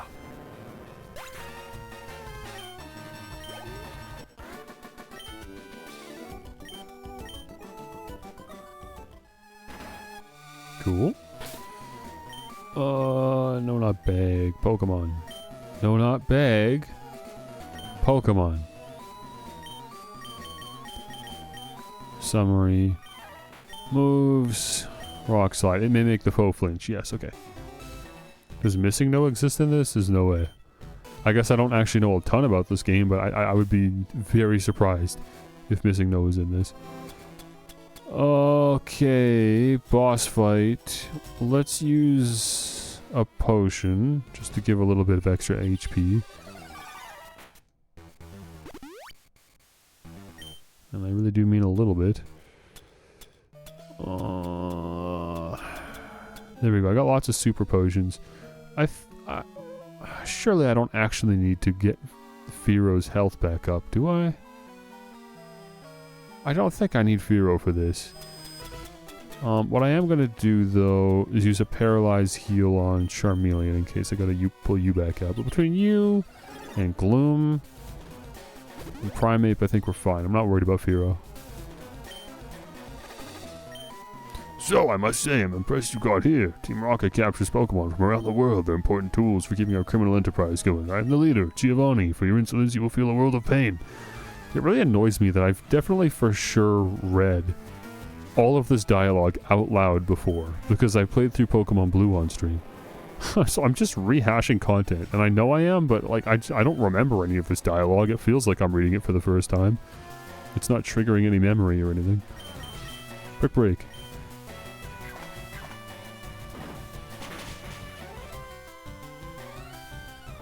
It was so difficult as a child to look up information about Pokemon on YouTube because everybody was constantly lying all the time, always.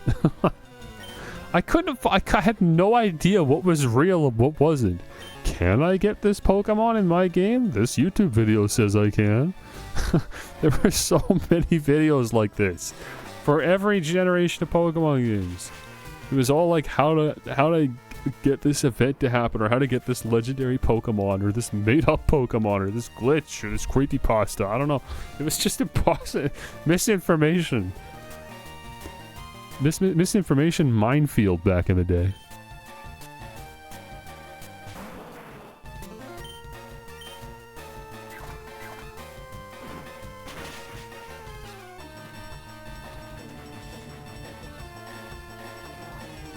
Okay, well this was a surprisingly easy fight. I struggled more with the random grunts, and admittedly there was a little bit of luck here, like Kangaskhan missing and stuff, but Primeape was a really good fit for this battle. Fighting type was super effective against all three of his Pokemon. They were very tanky, pretty effective defenses. Oh, he's got like a Master Ball, what the heck?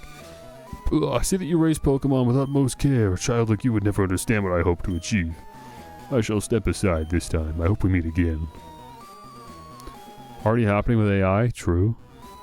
So this is where you get the Silph Scope. Okay, I just didn't realize. And I'm not misremembering this, right? The Silph Scope is what we needed to go to the Lost Tower? Yes, yes it is. Okay. Then what's going on in Saffron City then? I thought that's where you get the Silph Scope. If not, then why do you go there? We'll find out when we get there, I guess. I'm getting ahead of myself mentally.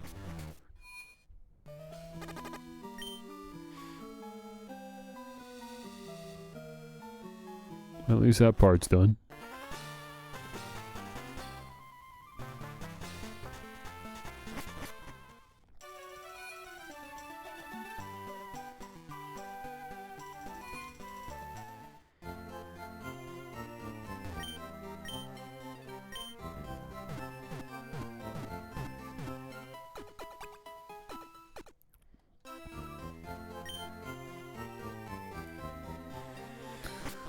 Alright, so now I could take the tunnel to get back to Lavender Town, but I think you can just pass through Saffron City, right? Why not? I have the T.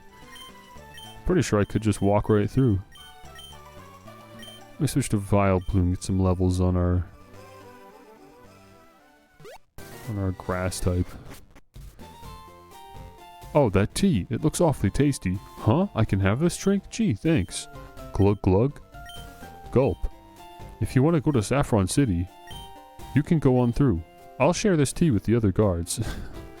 It's so stupid, bro. So stupid. Made it to Saffron City. Silph's latest product, released to be determined. So I could do the gym battle right now, but I don't feel confident that I could. We could do the fighting dojo, though. I don't know what level they are. What is here? What is north of Saffron City? Oh, this is the daycare. Huh, maybe we should check in on Magikarp.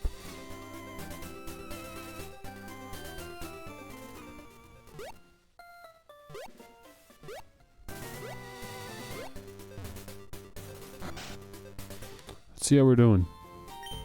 Your Magikarp has grown a lot. Yes, quite a lot, I'd say. It's grown by 16. Oh. You owe me 1,700 for the return. Sure, but I can't take the Pokemon, yeah. I think we left it in there a little bit too long, actually.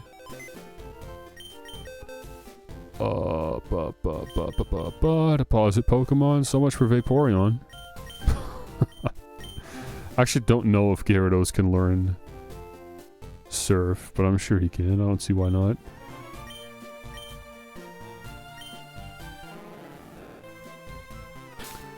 So you're level... yeah, 21, sure enough. You're supposed to evolve at level 20, so ideally you would take Magikarp back when it's level 19. And then you do the last level up yourself.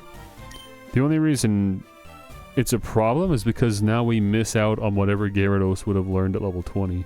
So now I'm curious, what did we miss out on? I think maybe Bite? I'm pretty sure that's what it is nowadays, but movesets have changed a lot over the years, so... Let's see... Learn set by leveling up Gen 3... Yeah, it was Bite. Oh, and that was a Dark-type move. That actually would have been kind of sick to have. Because that's way better than what Fearow has. Not that many Pokemon even learn Bite. I mean, we can still learn Dragon Rage and Leer, but we're going to be stuck with Tackle until level 35. Yeah, that's lame. And even then, in 35, we get Twister, which is a special attacking Dragon-type move, so we're not even good. And then Hydro Pump at level 40. Wait, you don't learn... Now that I'm thinking about it, you've got really strong physical attack, but all the moves you learn are special attack moves. Huh? Man, this was a confusing generation of Pokemon. There's no reason for that. Yeah, you've got a 60 special... It's your literal worst stat once you evolve, once we have a Gyarados. Its worst stat is special attack, and it only learns special attacks. What a stupid Pokemon. I mean, I guess it's a balancing thing, if nothing else. It prevents Gyarados from being too overpowered. Because, of course, the defenses and stuff are still strong. But I'm curious, what could I teach you? Like, through TMs and stuff. Ice is special. Okay, Hyper Beam. That's big. Earthquake. Hyper Beam, Earthquake. Of course, you can learn Secret Power and Facade. And Strength and Rock Smash. That's it. Those are the only physical attacks you learn. Yeah, not great. Okay, I guess don't worry too much about it then. Maybe I'll get Vaporeon back on the team, actually. You know what? I think I want Vaporeon back.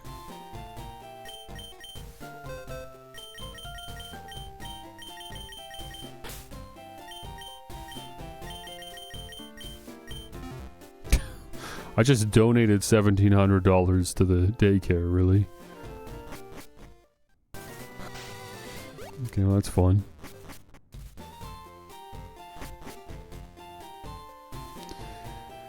What's this here? Shining golden land of commerce. More rocket grunts standing around. What do you want? Get lost.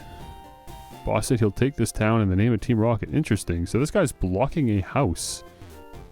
Actually, wait. All of the houses are blocked. Wait, what? The new Great Ball offers improved catching rates. Try it on those hard-to-catch Pokemon. My life as a criminal makes me feel so alive. Office building. We can't go in here either? I'm a security guard. Suspicious kids I don't allow in. Oh, we actually aren't just even allowed to do this yet. Pokemon Trainer Fan Club. Okay, well they're not blocking this for some reason. I think trainers are so cool when they're battling. Don't you think so too? Yeah. Brock's the last word on cool. End of story. Now there's a guy who I want to be like. All of us gathered here are fans of Pokemon trainers. The way they look in battle, they are the picture of coolness. Perhaps you will be talked about here too if you keep winning. Bro, you are like 70 years old. I wonder if I can become a cool trainer one day. It's on the TV. There's a Pokemon on TV. It looks like it's having fun. I'm trapped. I'm trapped! Okay, that's interesting. I didn't think that that's how couches worked in this game. How many Pokeballs do I have? 10. And 2 Great Balls. That's surely enough to catch a Magnemite. That's all I'm really worried about.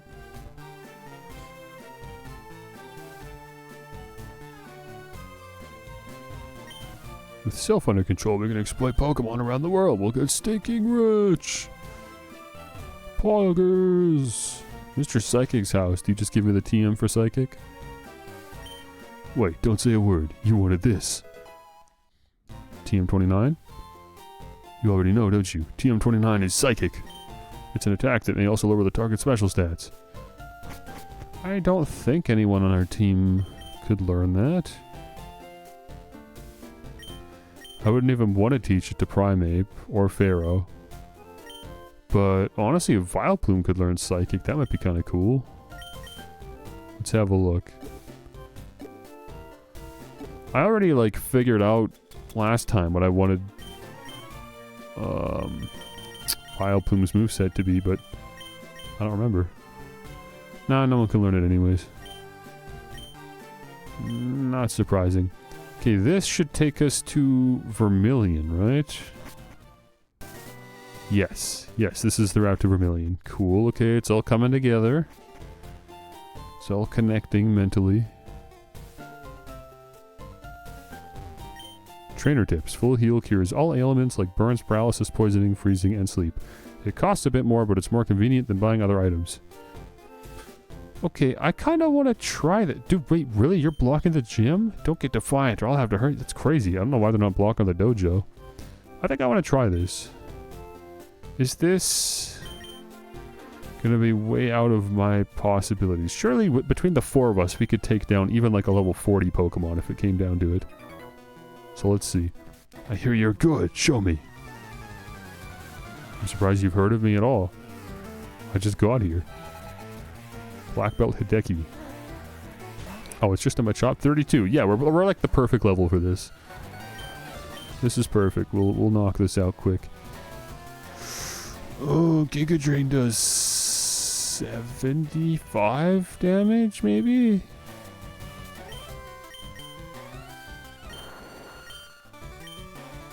No, 60 damage. Okay.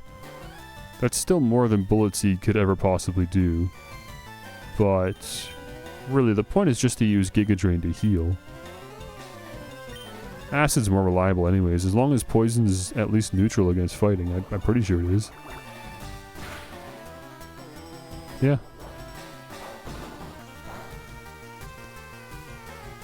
Revenge isn't very effective, but that still did a pretty good amount of damage. I'm gonna use Sleep Powder.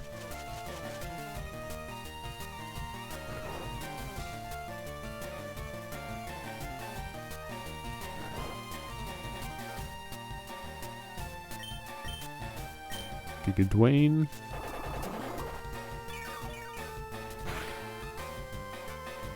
Wow, that did so much more damage than I thought. I'm shocked. Why did that do so much? You also woke up from sleep way sooner than I thought you would.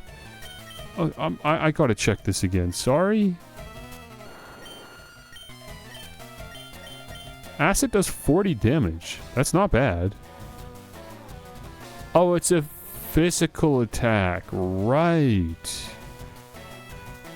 Am I only just realizing that now? Did I know that when I learned it? Because look at our attack. It's trash. Like, even though we get stabbed for acid, I just don't know why we're even bothering. That's like nothing. We gotta focus on the special side of things. Huh, okay. I think there's a chance we get another poison type move at some point, though. I think I maybe remember that. I'll look up Vileplume's moveset again. Machoke? Yeah, we're fine.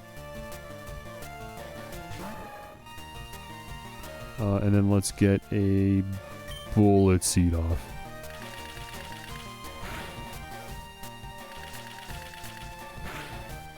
Okay, we can learn Toxic, which is kind of something. I mean, at least it plays into the poison typing a bit.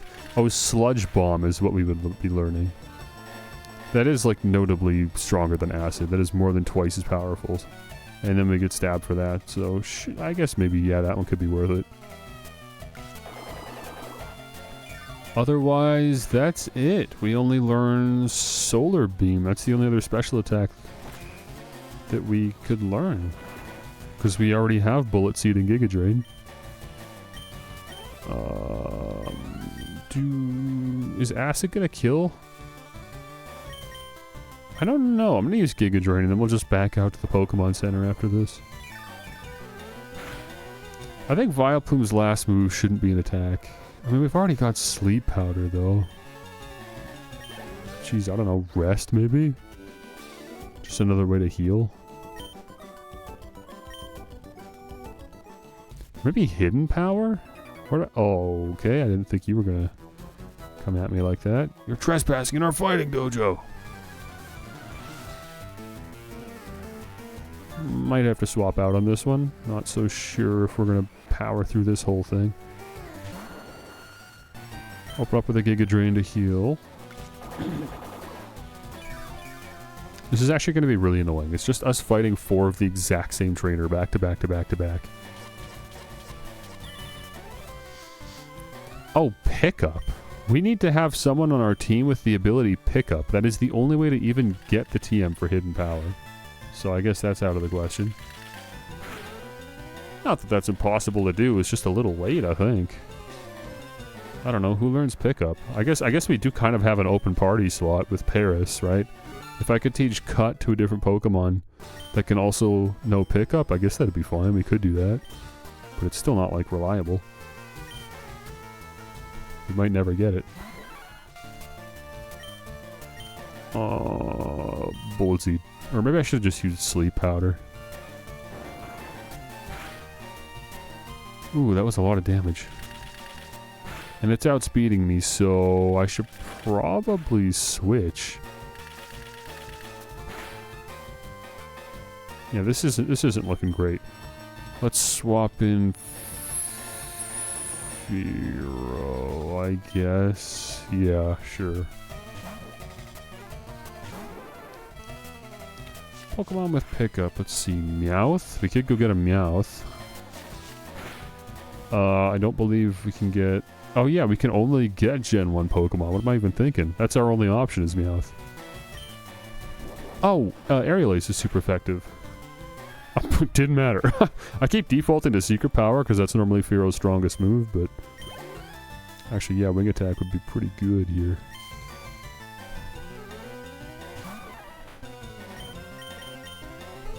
Aerial Ace, not Wing Attack. Nice.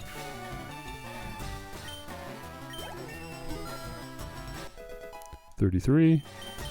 I think the only move I'm even looking forward to for Firo at this point is Drill Peck. Other than that, we might have a finalized moveset here. Okay, let's go heal.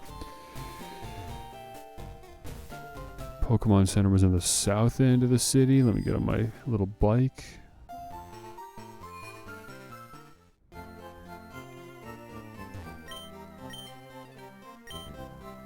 Okay, does Meowth learn Cut? Yes, and Flash. Meowth would actually be a perfect replacement for Paris. And we can get a Meowth literally right outside Saffron. Okay, well I've made up my mind then, haven't I? Let me go right back in the Pokemon Center and make room for a Meowth.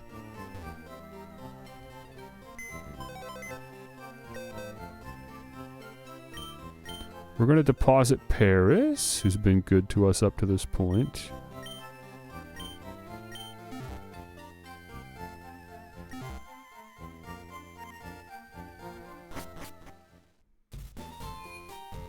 I don't even know why I want Hidden Power this bad. Is Hidden Power even good?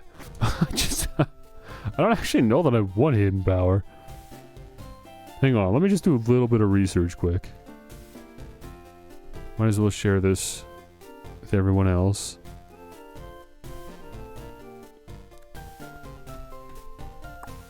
I keep forgetting I have the Stream Deck. I don't need to tab over. I can just do this. Oh, wait, that's going to the wrong source. Let's try that. There we go.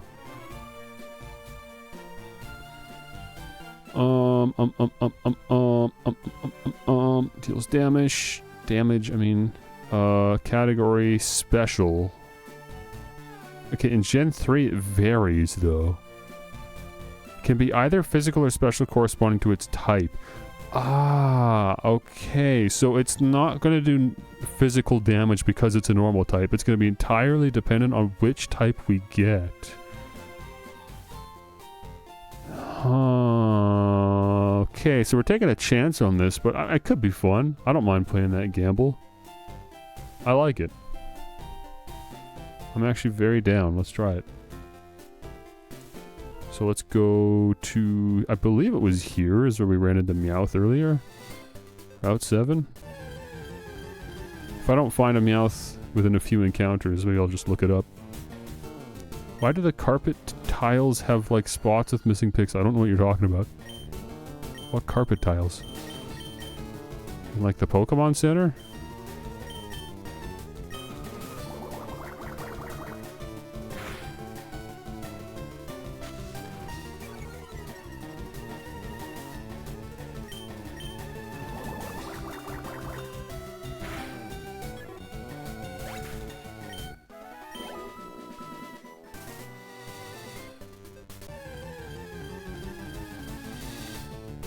Ah, there's Meowth. Perfect.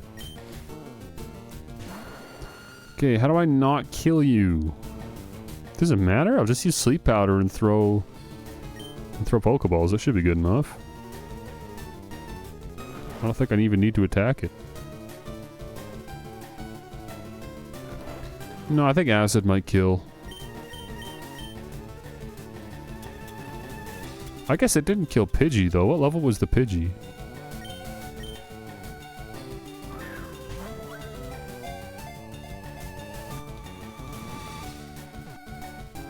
Yeah, it didn't matter. Sleep is just so OP for catching Pokemon. If you can put a Pokemon to sleep, that already does a lot. All it does is sleep during the daytime. Yeah, well, I mean... I don't know why this one was after me then. But he's asleep right now. Oh wait, let me check. So you do have pickup, correct? Yes, you do. Cool. Very neat, Meowth. Very neat. Bag.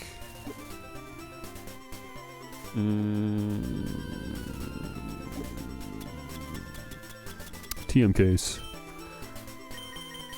Open. Cut. Use. Meowth.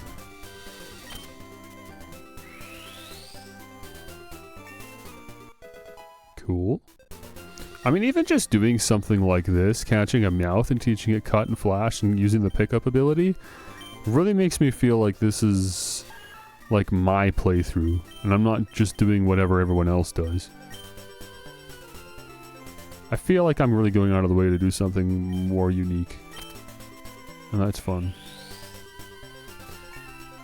Okay, let me check one more detail here regarding pickup. What level do you have to be to have the chance to pick this up? I forgot that's a thing. Let me see. Sapphire, FireRed, and Leaf Green.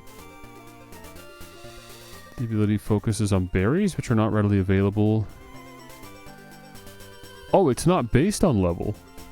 Oh, this is before they made that change? I thought it was always like that. So in this game, it doesn't matter what level the Pokemon is. There's only 1, 2, 3, 4, 5, 6, 7, 8, 9, 10, 11, 12, 13, 14, 15, 16 items that can be picked up. Most of them are berries. So the most common item we're going to get is an Oran Berry, which isn't very useful.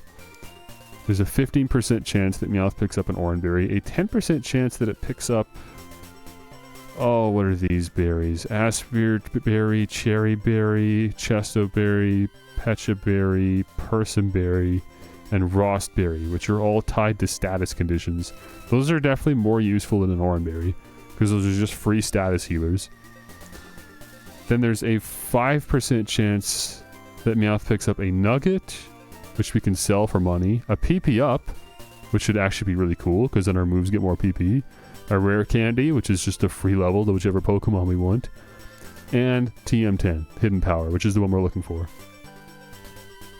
Cool. And then there's also just a 1% chance it picks up some random berry. I don't even know what those are. Just some rare berry. That's interesting, because up to this point, I don't think we've even been able to catch... or, like, get berries. Like, where do you get berries in this game? I've been wondering. But it looks like you can use pickup at least, so... that's something. Where would you, like, grow the berries, though? There's no, like, berry patches. Maybe there was no... growth mechanic. Or maybe it'll be like, in Heart Gold and Soul Silver, I remember they gave you a little berry pot. Little portable berry pot item. Something like that. Also, just out of curiosity, what like... nature do you have? Relaxed. Relaxed is minus speed, boosted defense. I think that's mostly fine. You're already pretty fast. Yeah, I mean, if I wanted to, I could level you up and evolve you into a Persian and actually use you in battle. I just don't really want to, I think, but if for some reason I get to a position where I'm like, actually I could really use a normal type Pokemon, then there we go. Why would I name Meowth Meowth-Tua? It's my only Meowth. There's not like a second Meowth in the picture. You know? Doesn't really make a lot of sense.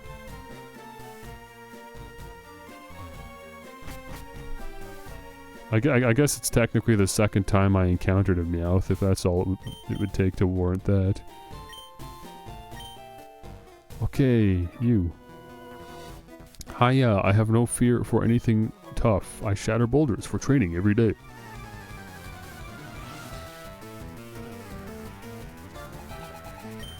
Aaron with the Primeape. Level 36? That's actually pretty high level.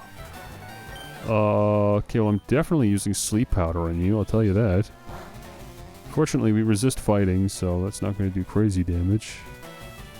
Oh, it's got an ability that prevents sleep. Isn't that just the darndest thing?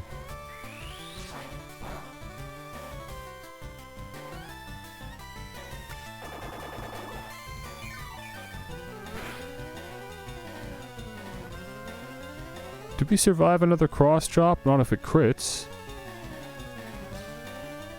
I want the XP from this. I'm not going to risk it. Let me get... honestly, I don't have great options here. I'll swap into Charmeleon.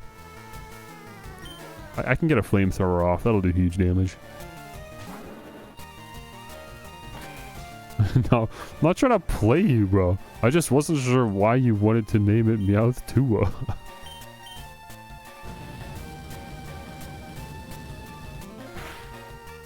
I'm sure that wouldn't fit anyways. Nicknames have to be so short in this game. I wish I had a priority move. I don't have one Pokemon with a priority move. I would actually love to have a quick attack on Fearow. I wonder if that's an option. Like, could I remember that at a move relearner? Please don't crit. Oh, he didn't even need the crit. He didn't even need it. Yeah, let's get Fearow out here.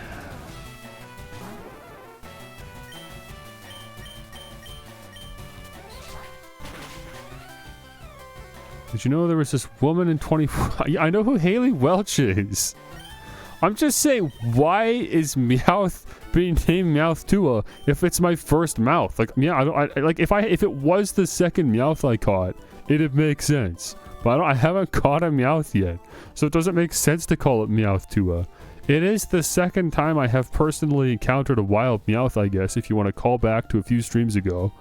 In which case, yeah, I guess, sure. It's a bit of a stretch, though. Is all I'm saying, even just for the joke.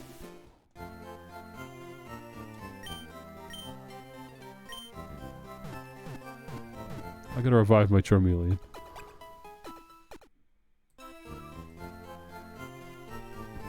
Tua doesn't need to mean two? What else would it mean in this context?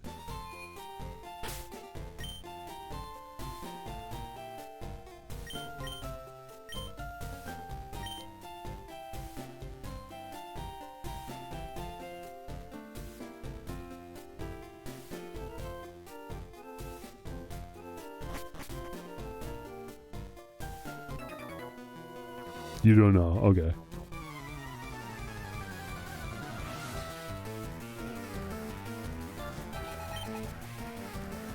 This is why I need more than one person in chat. This is why I need to start making YouTube videos. Okay, I'm gonna go... I mean, you're gonna have Vital Spirit, right? There's no point even trying Sleep Powder, so I'm just gonna go for Bullet Seed. Hit miss, nice. How many are we gonna get? Oh, it's a little damage, Vileplume. That's not enough. You're not doing enough damage. I feel like Acid would do more.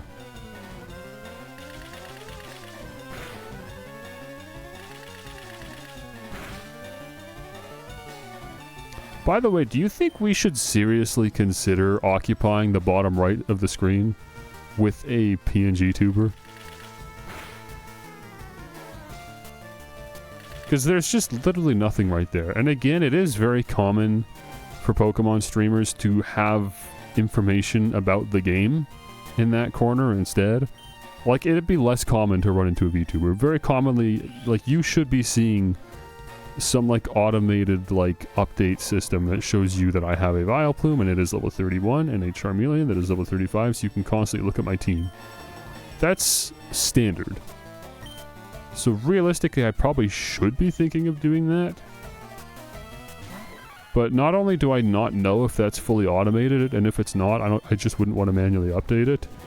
But also, it could just be more interesting if there was a little PNG tuber instead of the Maractus.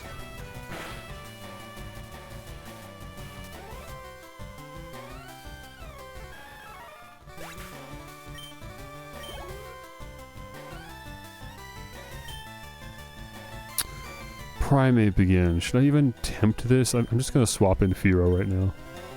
You even know the name of that thing? What thing?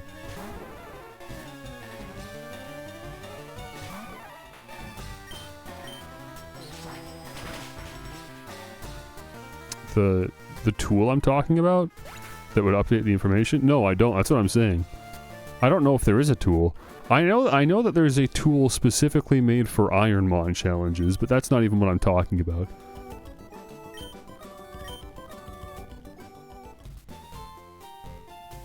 I don't know, maybe it's only a thing in YouTube videos. Maybe streamers don't actually have anything like that. Maybe there really isn't an automated tool to grab info from the game.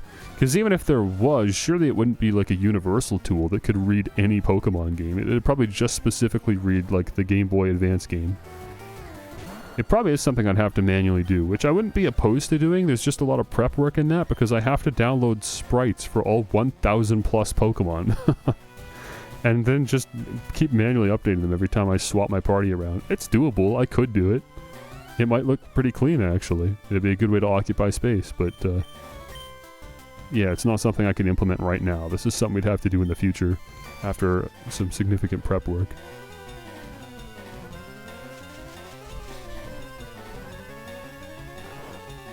But there'll always be dead space, because every Pokemon game prior to the Switch has is going to have, you know, a spot on the side there for chat and anything else. Okay, so we've put it to sleep. How do we take advantage of the situation? Do I do a safe swap into Fearow and try to get some super effective damage off?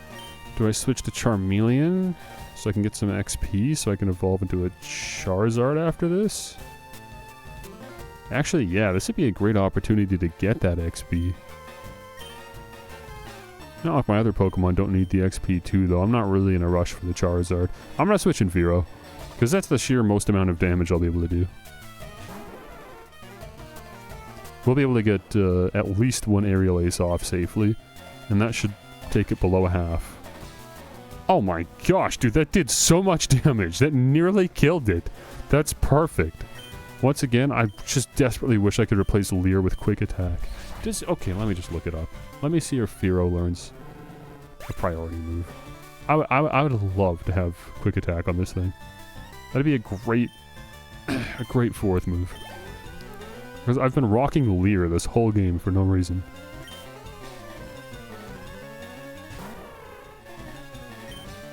Aerial Ace. I think this thing has just as much defense. Oh, it's actually got a bit more defense. But fortunately it didn't matter. Ice Punch, that's going to do big damage. Hold up, hold up. Never mind, that didn't do anything because Hitmonchan does not have good special attack. Pet Growlithe. No, there's no quick attack. I'm sure that's not a TM either. There's not even really point in checking. Level 34, lots of XP for that. I can get agility at level 47, but that's not really what I'm talking about. Indeed, I have lost, but I beseech you, do not take our emblem as your trophy. In return, I will give you a prized fighting Pokemon. Choose whichever one you like. Honestly, I'm good. I already have Primeape, but it is pretty cool that I get to choose a Pokemon. If I wanted Hitmonlee or Hitmonchan, I'd probably go with Hitmonlee. I don't think Hitmonchan's good in this gen, right? Because, like, the appeal in Hitmonchan is the elemental punches, but they're all special attacks. I don't want them. doesn't have good special attack. Surely Hitmonlee would be better. Not like I'm gonna use Hitmonlee anyways, but... Okay, cool. I'm glad it was automatically transferred to the box. I don't know why that's not a consistent feature across the game, but at least it happened there. Cool. Fun little side quest. We got some XP out of it.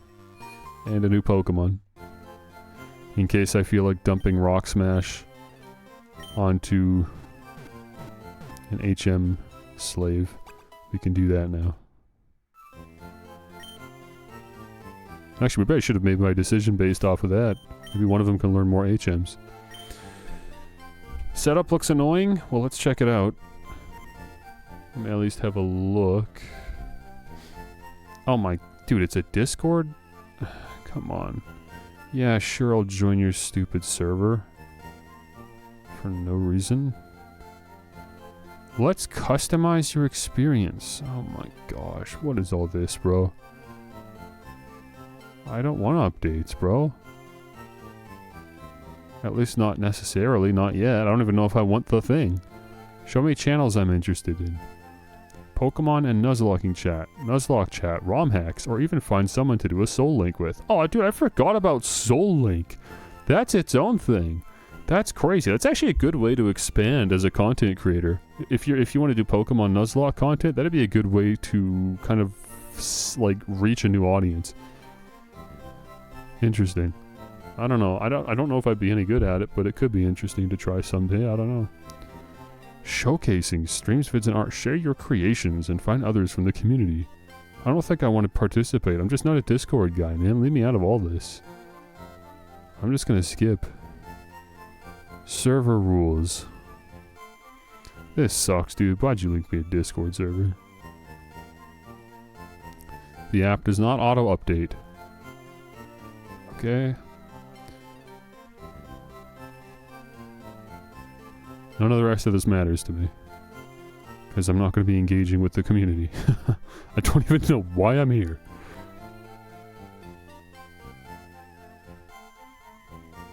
They didn't have any GitHub or normal site to download? That's so... like, why? Why would you have to get it through the Discord server? What on earth?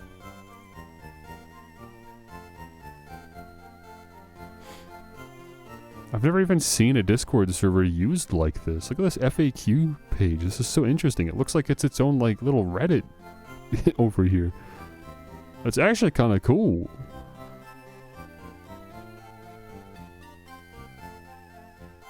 Is there a video walkthrough for setting PokéLink up?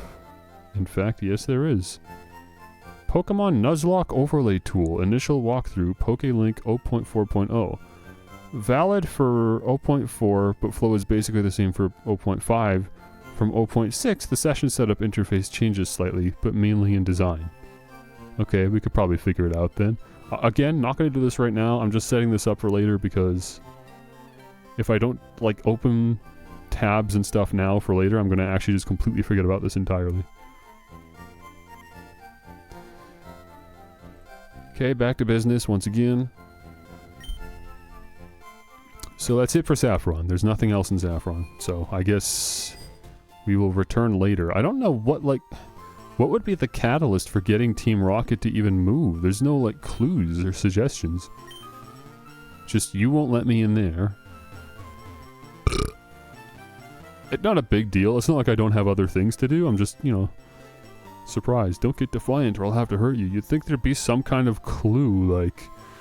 Our boys are busy in Fuchsia City. We were told to hang out here, right? Something like that that would tell me, oh, okay, I should go to Fuchsia City. Or, like, whatever the answer is. I'm not saying that's the answer. I have no idea.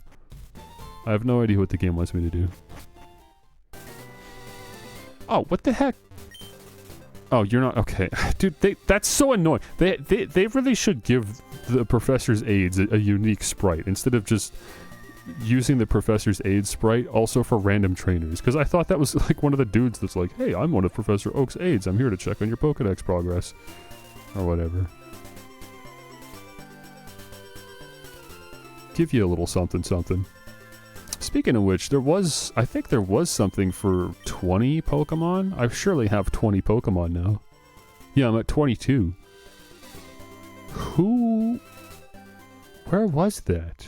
Someone was going to give me something for 20 Pokemon. I've got no idea where that was. Or what the item was. Was it the item finder? I think it was, because I do not have the item finder yet. And the item finder was in a gate somewhere. Maybe the gate at the end of the route to the east of Vermilion City before the Snorlax? I think so. We're actually quite a ways away from that, so I'm going to say I don't care. I mean, regardless of where it was, I don't really need the item finder. We'll be fine. I'm just hoping I'm right about that being the item finder. Pokemon Tower. So do I need to, like, use the Sylph Scope from my bag, or is this automatic? What are we doing here? Spike, this isn't the time to use that. Okay. Evidently, this isn't the time to use that. And how do I feel about Vileplume leading? We're fighting Ghost-type Pokemon, as in Ghastly.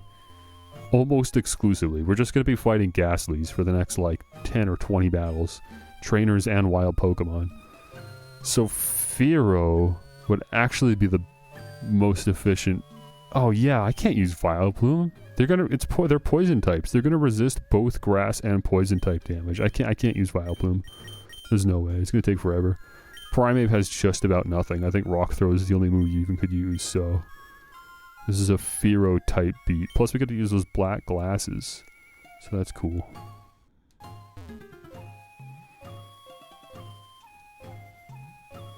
This song rocks. I love, like, the particularly Japanese sounding songs in Pokemon games. They always sound so cool. And it's funny, because I was watching Ludwig play through this game for his, what's it called again? Ironmon streams. Just for the last couple days. I remember he came in the Lost Tower and he was like, this song sucks. He didn't like this one.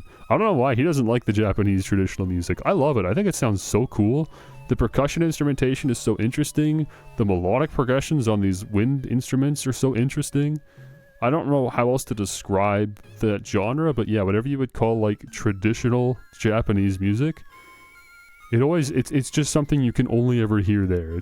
These are, like, the sounds and the melodies and everything are unique specifically just to that genre, from that culture, from that specific time period. And they know that, because anytime there's something particularly Japanese in a video game or an anime or whatever, they'll pull out the, you know, whatever these drums are and whatever those wind instruments are. Or, like, for, like, the theater productions and stuff. It's just such a vibe, I don't know. It's really cool. A Sylph Scope might be able to unmask them. Yeah, I got that, don't worry about it. We got this. Okay, now we use the Sylph Scope. This isn't the time to use that. Okay, Oak, fine. I guess it's just gonna automatically work when we need it to. Sorry, did I switch Pokemon? Yes, I did. Let's fight. This is this is like what a cartoon character says in a DeviantArt post after eating someone whole. They go. Well, there's like an MS Paint cut-in of the inside of their stomach.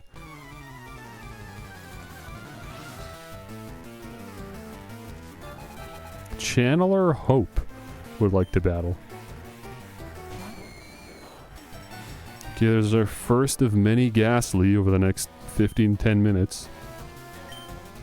Right, so Pursuit is my main line of attack here, but Aerial Ace should also be perfectly viable. It might even do more damage now that I think about it. Pursuit does 40 damage, times 2, which is 80 damage, plus either 10 or 20%, I can't remember, so it's doing either 88 or 96 damage. Aerial Ace does 60 damage plus stab, which is 90. So yeah, both Pursuit and Aerial Ace should be doing the same amount of damage, so we got lots of PP to solo this whole tower just with Fearow. And I'm glad that I know as much about Pokemon as I do, like as far as battle mechanics and damage values goes. It's so immensely helpful. It's actually insane watching people play the Pokemon that don't know that. I just can't imagine, like, being that lost when you're playing Pokemon.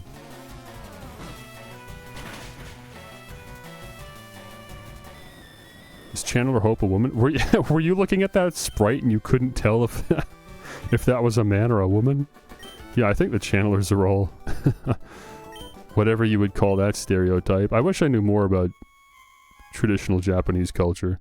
Not enough to, like, actually do the research, but yeah, it'd be cool to be able to look at this character design and be like, oh, this is a priest, I guess? Like, whatever the name of this is.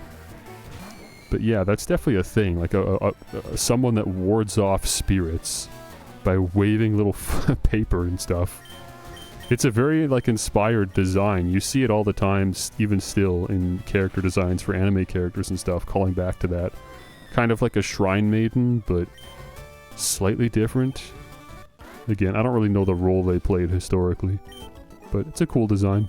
And it's cool that there's an entire trainer class in this game designed around that. In the tower full of ghosts. Makes a lot of sense. Be cursed with me. Okay, I think she's hitting on me. Hold on. She looks good. Channeler Laurel? Okay. Sheesh. Alright, Laurel.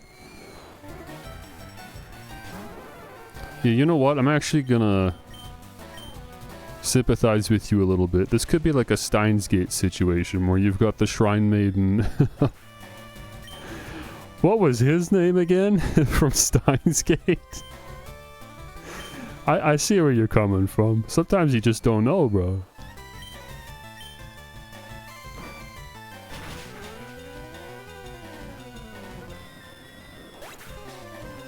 Man, I would love to rewatch Steins Gate. Straight up, like, the next time I finally decide to cave and we do a watch along on the Discord server, I'd be super down to do Steins Gate. Although it is a longer show. That one's definitely over like 20 episodes. Better yet, play it. Yeah, I mean, you're not wrong. I really should just actually play the proper Steins Gate novel. The whole thing's on Steam. It's just gonna be a lot of talking. It'll take a long time and it'll be a lot of yapping.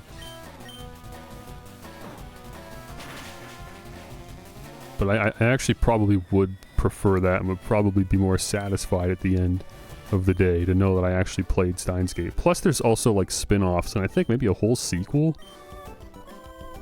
Meanwhile the anime is just adapted from the original visual novel. Awakening. Hopefully don't need to use that. Especially because apparently the Poke Flute can just wake you up from sleep, which seems incredibly OP. That kind of blew my mind, honestly. I kind of wish I wasn't watching Ludwig play through this over on his Twitch channel, because I did admittedly spoil a few things for me. So I guess this FireRed playthrough isn't 100% blind anymore, because I learned a few things I didn't know. I wasn't paying super close attention, I just like second monitored it, but I still caught a few things, including apparently the mechanic behind the Poke Flute, which we're about to get once we get to the top of the tower. We'll get the Poke Flute, and it's just a key item that goes in your bag, and in battle you can go into your bag and use the Poke Flute, and it'll wake up a Pokemon that's sleeping, just for free. That's crazy. Like, there's no reason not to do that. Why would you ever, like, use an awakening ever again? Because you just have the Poke Flute. It's part of the story. There's no way you wouldn't have it. That's unreal to me. It's also a means of, like, stalling in battle. You can just waste a turn and do nothing. And sometimes that's the correct play. Like, if a Pokemon's using Bide or something, you couldn't do that in any other game. You normally have to waste a turn by wasting a Pokeball, by attempting to, like, catch a trainer's Pokemon or something. So that's very strange. One of the many little things that I guess helps this game stand out from other Pokemon games. It's crazy that there's so many people that regurgitate the sentiment that every Pokemon game is the exact same game, and that Pokemon never does anything different, and they've just been making the same game over and over for 20 years. They're obviously all based on the same fundamental formula, but every Pokemon game does so much, like in so many small ways, to distinguish itself. There are no two Pokemon games that play the same. I would argue you could maybe argue the original first two games, like Pokemon Red and Blue and then Pokemon Gold and Silver, are very similar to each other. But even then, I mean, there's enough going on in Gold and Silver to be able to definitively say it's the better game. So that alone, I think, would disprove that sentiment.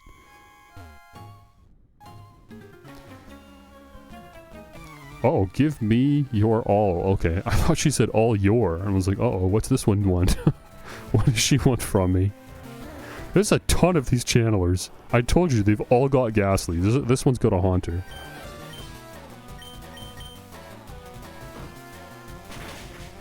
It sucks. There was only one Ghost-type Pokemon when Pokemon debuted. I don't know why they did that. They made like 50 Poison-type Pokemon when Pokemon was first invented, and they had to come up with the first 150 Pokemon.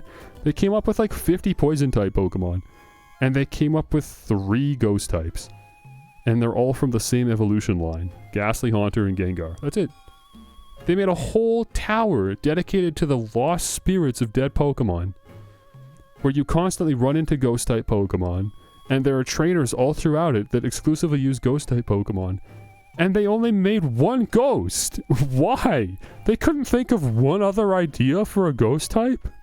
It doesn't make any sense. And water types too, there's a lot of water types in this gen. Grass was maybe a little overrepresented too. And then just no Ghost. Dragon at least made sense, because the dragon, there only was one dragon. It was Dragonite. It was like a mythical, legendary Pokemon, right? But there's no reason for there to just be one Ghost, right? Or at the very least, if there was only going to be one Ghost, why would you draw so much attention to it and force yourself to have to keep reusing the same Ghost over and over? It doesn't make any sense.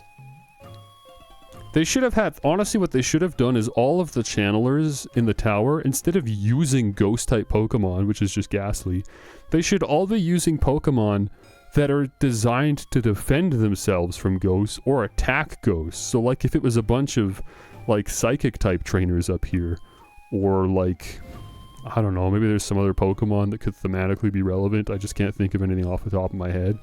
Maybe some Cubones or something.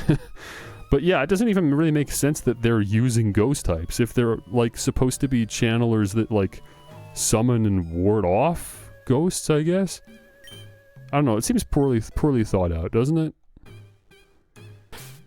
Cleanse Tag, what does that do?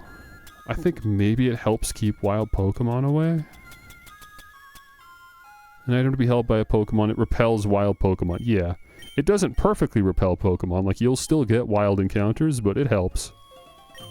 I think that's worth giving, because I'm not really planning on catching a bunch of Pokemon at this point, right? Cool, we're fully healed. I like that. What's the evil site, dare I ask? There are a lot of there are a lot of sites. I've also never really been to Safe Buru. I remember that I think maybe a couple times I've gone there, I just really didn't like the layout of the site, so I just didn't even attempt to learn how to use it. I use what's the name? Ishushu? I think that's my Safe Buru. I can't remember the name of the site. And it's not like super popular, but I know it well. Well, the problem is I'm thinking of like 20 sites. I just want to know which one you're talking about, but you know what? Fair enough. You can bite your tongue on this one if you want. I won't force it out of you. Let me specifically call this site out, though. I just forgot the URL.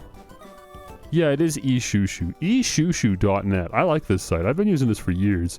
And it's a very old site, too. It's just an old image board that it, like, is adamantly against anything too saucy or not safe for work. It's ideally a safe Buru. There's still, you know, some stuff, but yeah, it's cool, and they're all, like, dated. It's a cool little piece of history, this eShushu website. It's e-shushu.net. And every month they try to raise funds to help support the hosting of the site, and I've literally never ever seen them raise $1. I've never donated. I'm part of the problem. I recognize that. I don't know who's giving this website money. I've never seen anyone do it. God bless whoever's hosting this site, though, and has been hosting it for all these years, in spite of the lack of donations.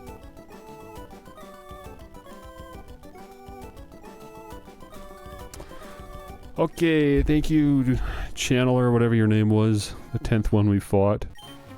Urga, why are they all like zombies, bro? Why are they? They've got nothing to say. They all have the, like, linguistic capabilities of a zombie. What is the correlation there? They've been up here too long. The air is too thin up here. Breathing in all this ghastly gas. What happens if I talk to him after battle? I fell to evil spirits despite my training in the mountains. You fell? Are you dead? Are you a ghost? Also, I totally just forgot entirely about a mechanic this game introduced earlier in the game that I thought was really interesting and I just forgot about. Up until this very moment, which is the fame checker. Remember this? Has this fleshed out at all? Not really. So, okay, notable characters are Oak, Daisy for some reason, who I've learned nothing about from anyone, supposedly. What? How do you fill out the fame checker? That's so interesting. Like, who have I not talked to? I know I skipped some of the early NPCs, but I did talk to most of them. I think I maybe skipped some of the ones in Viridian City or something. But I talked to just about everyone. How have I, like, not learned about Daisy from anyone? Surely I would have learned about Daisy from my rival. And when have I not talked to my rival? There's no opportunity to talk to him outside of when he shows up and talks to you. Also including Daisy herself. Like, what? But we've learned about Brock from these 5 locations. Misty, did I not, like, read the sign outside of Misty's gym? I guess not.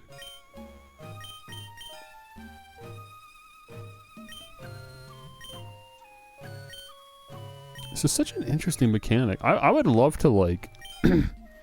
like, if I was ever going to 100% complete this game, get all the achievements on retro achievements, and really put in the work to, like, own every Pokemon. Dude, what? There's a wild Cubone in here? You can catch Cubone out here? I kind of want to. Would Pursuit kill you? It might.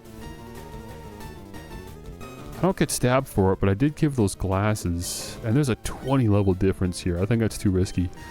Let me send out... Honestly, Vaporeon could be a good fit. What do you have? Oh, you only have Quick Attack. That's crazy, but yeah, that'll be perfect. I don't know why, I just really want this Cubone. I didn't even realize you could catch Cubone in here. I thought it was literally just Ghastly.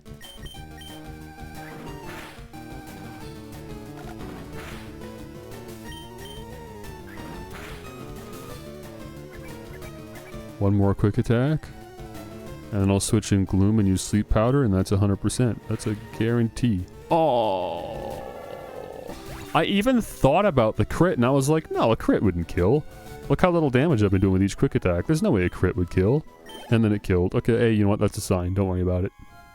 It's cool that Cubone's here, but I mean, I was never going to use it anyways, so don't worry about it. I entertained getting a ground type, though, at some point. That'd be a fun one to have. But yeah, I don't know who I'd replace. Because I still need a water type. I don't need Magnemite though, I guess. I just want a Magnemite because having electric is like consistently one of the most useful offensive types in Pokemon ever. In like every game. It's so useful to have an electric move. There's always too many water type Pokemon, and in particular, there's always too many water type Pokemon that are able to counter grass types in some way by being like poison types or psychic types that are super effective against poison or whatever.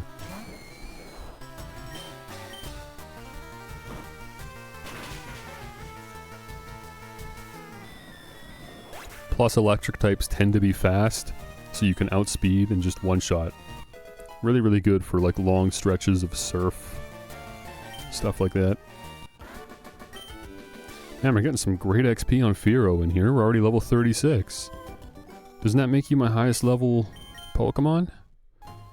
Yeah, Fearow went from being my second lowest level to the highest level now. And we're not even done. We're not even at the top of the tower yet. Although the floors are getting smaller, I think. Or am I just imagining things? They should be if we're going to the top of the tower. Well, no, it doesn't have to, like, come to, like, a spire, like a point. I guess it could stay the same.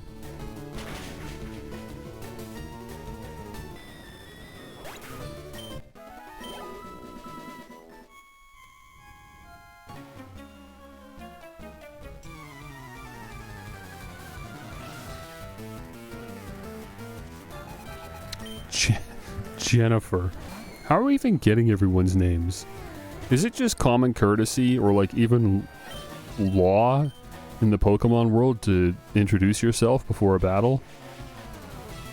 Hello, I'm Spike. I say hello, I'm Channeler Jennifer. Which is very silly because she wasn't even saying words before the battle. What do you have to say? What's going on here? I don't. You tell me! You're the one that's been up here. Huffing all this gas. Yeah, we all have name tags. They're like assigned to every Pokemon owner. It's part of your trainer ID. You have to just like wear a name tag.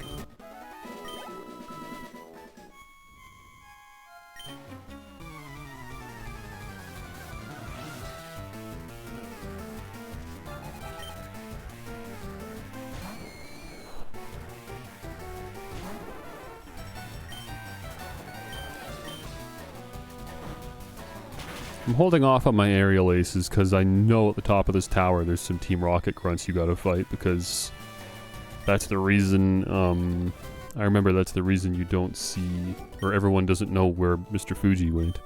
Because he's being held hostage at the top of the tower. My hair didn't fall out, it was a malevolent spirit. What? What? The dialogue for these trainers makes no sense. What is she talking about? Schizo.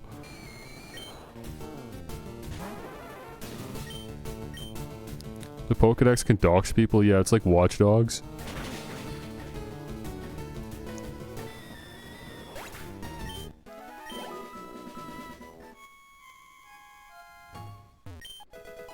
Honestly, your theory about the mind control would make more sense if it weren't for the fact that you can speak to them after the battle and they just have regular dialogue to say. They just start talking to you.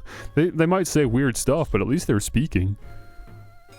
Be gone, intruders. Oh, this is the ghost. Yeah. Oh, this is such a cool moment in Pokemon, isn't it? The ghost appeared.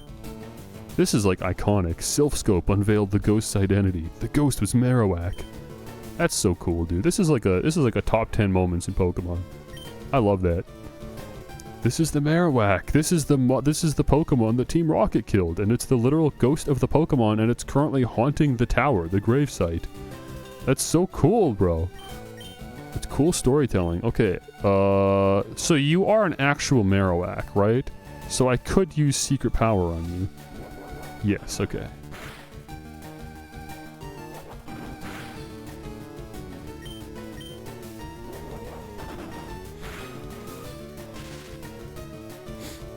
Oh, wait, what? I paralyzed it? Oh, right. Secret Power has the ability to apply a secondary effect based on the environment. I just forgot about that. I've just been using it because it's like a 70 damage normal type move. I forgot it even has it. Dude, maybe I should try catching this, actually. We got it low enough and the paralysis is there. I might have to pull out the Great Balls, though. Oh. It dodged the thrown ball. This Pokemon can't be caught. Okay, never mind then. I guess we're not catching the Marowak. Never mind. My bee. I don't know if Marowak has red eyes. That's actually a good call out. I don't know if Marowak normally has red eyes. But it did there, didn't it? The ghost was the restless spirit of Cubone's mother. The mother's spirit was calmed. It departed to the afterlife. That's so dope, dude. That's like top 5 moments in Pokemon. That's so cool. Okay, Team Rocket time. I think we're out of Ghastly Hell, so let me switch to Vileplume and see if we can take out some I don't know, Zubats? What do you guys have? Hopefully not more Coughings. Actually, yeah, they're gonna have a bunch of poison-type Pokemon. Why am I leading with a grass and poison type? I'm just gonna have to switch out immediately. Like, what did I think I was gonna do against this Zubat? That 4x resists grass-type moves. I would have to use Acid, which you also resist. Okay, cool. That was well thought out. Let me go Primeape. I'm sure it doesn't have a flying-type attack. Yeah, it might. It's level 25. If it does, it didn't use it. Oh, I missed. Hold on. Wait, it's just going for Astonish again. Okay.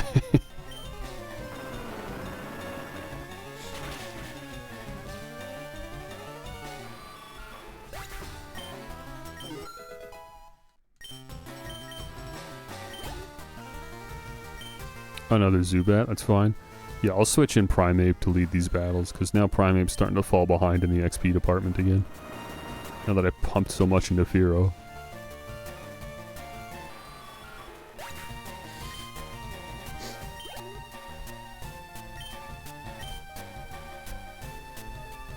Three Zubats, man. I just don't get it. I just don't get it. They gotta... Pokemon world building has always been confusing, and there are moments in Pokemon where something really cool will happen, and it seems like something was really thought out, and then you'll run into a trainer that just has 3 of the same identical Pokemon. It's just like, what is going on here? What is the story behind that guy?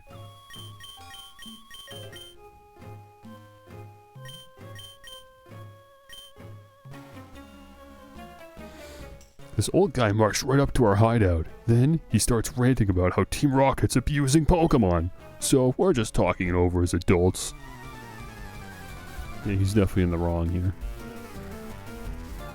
Team Rocket clones Pokemon. They definitely do not.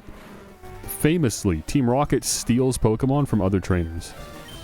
Which, again, also doesn't line up with what I'm seeing at all. If they were stealing Pokemon from other trainers, how come I never see other trainers that have Coughing or Zubat or these poison-type Pokemon that they seem to be obsessed with? It doesn't make sense. They should have, like, Rattata, that's fine. Okay, bye Coughing. But they should have, like, Geodudes. And, I don't know, just other commonly used Pokemon that trainers would have. It doesn't really line up. Drowsy, yeah, switch back to Primeape on that one.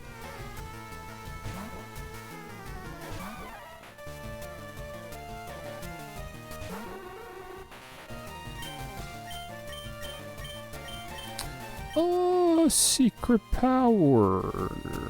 Oh no, yeah, I keep forgetting Rock Slide does so much damage. This is actually more damage than secret power. This is my strongest move right here. There's a 5% chance it misses, but yeah, let's do that.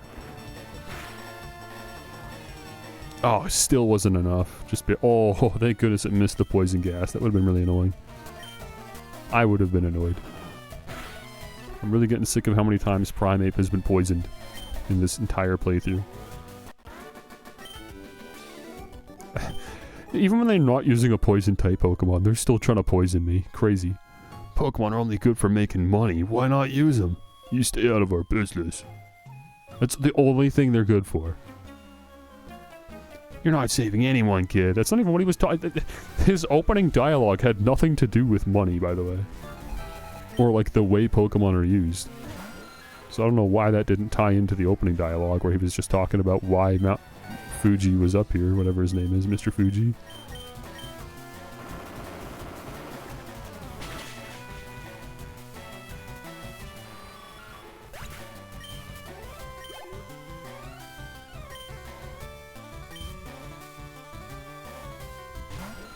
I don't know why I'm risking the Rock Slide. See, it's a Zubat. Secret Power will one-shot it, and it's got 100 accuracy. No risk involved. Rattata, now we're talking. Now we're talking. Now Primeape can really shine. Get some brick breaks off.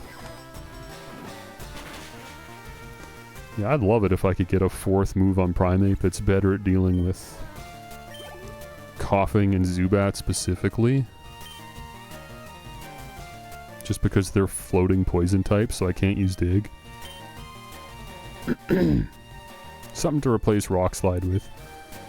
I think I already looked ahead though, and there was like something I wanted to give via TM in the late game maybe? Can't remember what it was. But I believe this has already been figured out at some point, and I just gotta be patient. Cross Chop. This is the one that's got like 80 accuracy, right? Yeah. Yeah.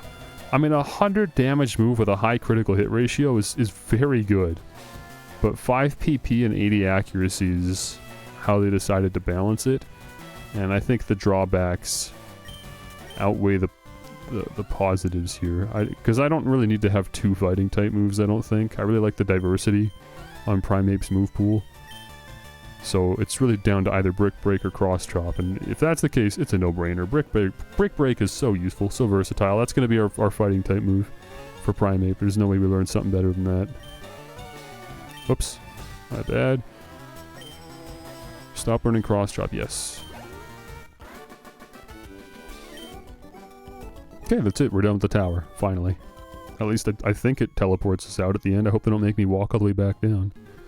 You're not getting away with this. I literally just did, bro. And now what are you gonna do? Maybe he just means like the grander plan of Team Rocket.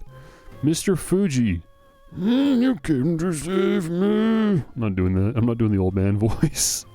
The goofy old man voice. Thank you, but I came here of my own free will. I came to calm the spirit of Cubone's mother. I already took care of it. Don't worry about it. I think Marowak's spirit has finally left us. I must thank you for your kind concern. Follow me to my home, Pokémon House, at the foot of this tower. Okay, cool. We're in Pokémon House. Again, they probably don't need to be playing the Lavender Town theme in the Pokémon House. They probably could have played like the bike theme or something. Spike, your Pokédex quest is one that requires strong dedication. Without deep love for Pokémon, your quest may fail. I'm not sure if this will help you, but I'd like you to have it. Got the Poké Flute. There we go. Upon hearing the Poké Flute, sleeping Pokémon will spring awake. Try using it on Pokémon that are sleeping obstacles. There is only one. Yeah, these are actually the spirits of dead kids, Five Nights at Freddy's style. Haunting the house. There's a game theory.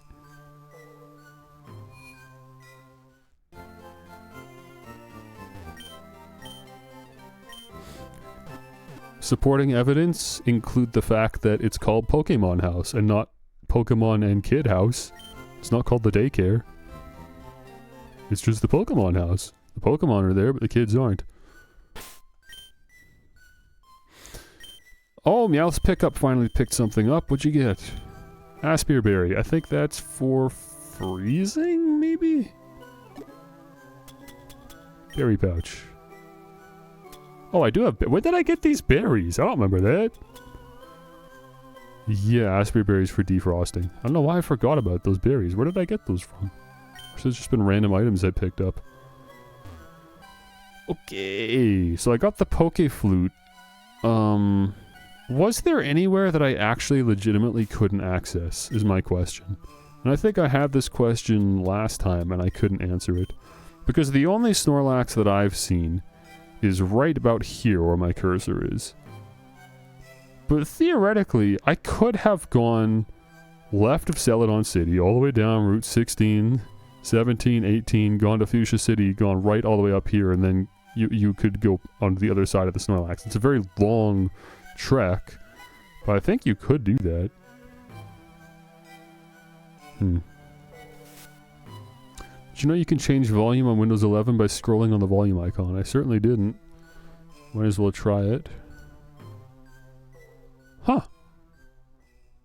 Well, how's that for you? That's pretty cool. Of course, they don't tell you that, do they? That's just like a little hidden feature. My keyboard already lets me do this, though. My keyboard has a volume wheel on it, so it's a little redundant.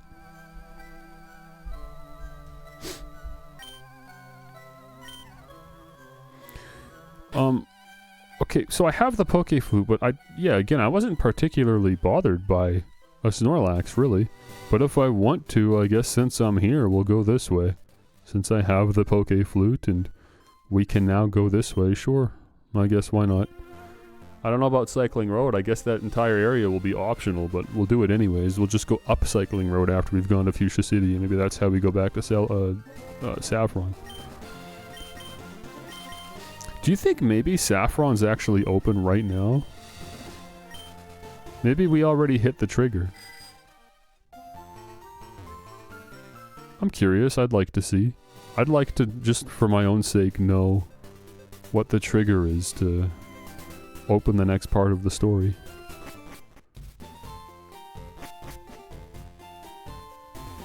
I mean, they're still bumming around. Yeah, you can't go to the gym. Ah, but you moved. What's the story explanation there? I cleared out Team Rocket in the tower, and now this guy's sleeping. That's the... What?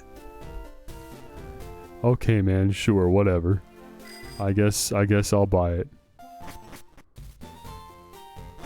Well, I'm not gonna do that right now. I've had enough Team Rocket for now. I'd rather actually go continue my Pokemon journey for a little bit. I don't think we'll even be taking care of Team Rocket today, I think. I think what I'm about to do is gonna take long enough that we'll be doing it for the rest of the stream. Which is going south to Fuchsia City, and then going back up north through Cycling Road. There's so many trainers between those like 6 routes, not to mention Fuchsia City itself, so... Okay, Snorlax, huh? I don't really need to catch it. I don't think I want to fuss with catching this Snorlax, man. Not only do I not need the Snorlax, but it's just, it's a tough catch anyways. Even if I did put it to sleep and got its health pretty low, I'd probably want to stock up on Great Balls before doing this, so I'm just gonna kill it. I'm not gonna catch this.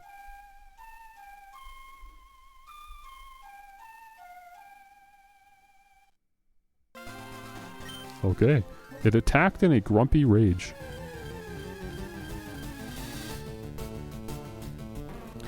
Yeah, that looks like it's attacking alright. Let me open with a sleep powder. Go back to sleep. I woke this thing up just to put it back to sleep, huh? If all I cared about was attacking it, I don't know why we didn't just do that. Oh, and it has a Chesto Berry for some reason. How does that make sense? It was sleeping with a Chesto Berry? What? Go back to sleep.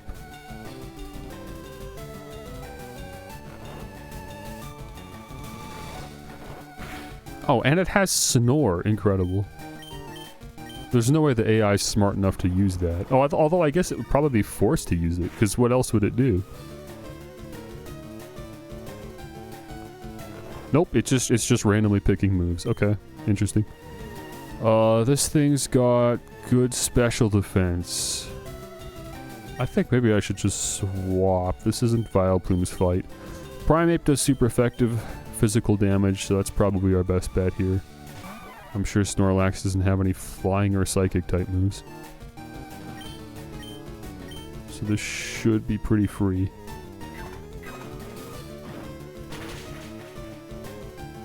Oh my gosh, really? I thought he was at least a little tankier than that. Okay. Good job, Primeape. Snorlax, calm down. It gave a huge yawn and returned to the mountains. What? The mountains? Where are the mountains relative to where we're standing? What mountains, bro? Here? Are there mountains here, I guess, maybe?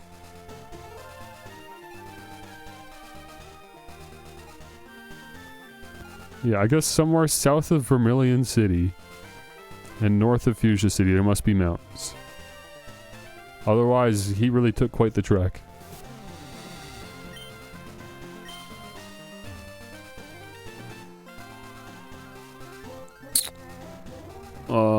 Right, yeah, we've been there. That takes us back to Vermilion. Okay, cool. Continue down here, go to areas never before seen. Gramps is called Fuji for a reason. Yeah, that was just his big baby. Big Snorlax baby. I'm the fishing guru's younger brother. I simply love fishing. I can't bear to go without. Tell me, do you like to fish? No. I've gone this far without a fishing rod, we can go even further. It's a blank chart of some sort. It has spaces for writing and records of some kind. Yeah, I'm sure we'd know what that meant if we'd been catching fish. I'm good. I'm just not engaging with the fishing mechanic. And despite that, we already have 2 water-type Pokemon, and we're gonna get a 3rd one later. What the heck is this guy? This is, this is the dude from, Infamous.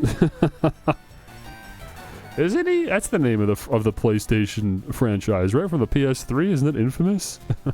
This is that guy. Rocker Luca would like to battle.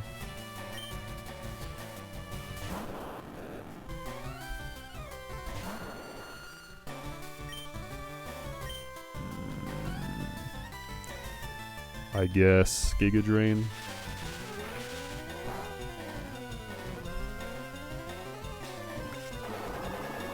Always gotta watch out for explosion on these things.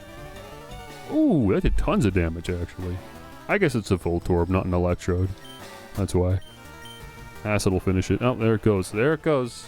Yep. No, that's about right. Right after I call it.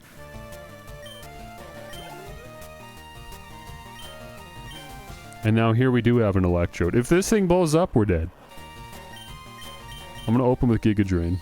Oh, Sonic Boom, really? At this level? It's actually not that bad. I have 95 HP. It's actually not nearly as devastating as it is earlier in the game. Okay, and he just used Screech. We're good.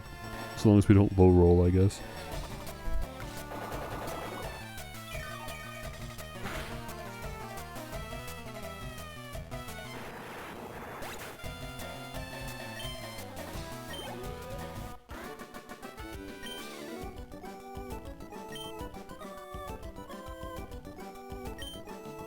Hang on, I'm blowing my nose.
I don't know what's going on. I got some snot that is like way deep into my nasal cavities and it's not coming out, so I'm just gonna leave it for now. This tree looks like it can be cut down. Random HM check on Route 12. Okay. Sure. And a camper. How's this gonna go? I'm searching for a moonstone. Have you found one? Actually, yes. You can have it if you want. It'd be so funny if the item right to the left of Camper Justin was a moonstone. Oh, right. You use a moonstone to evolve Nidorino. And the other one, Nidorino. I totally forgot about that. Hang on. Does poison resist grass? I think it does. So this is neutral damage, I believe. Let's use a Giga Drain.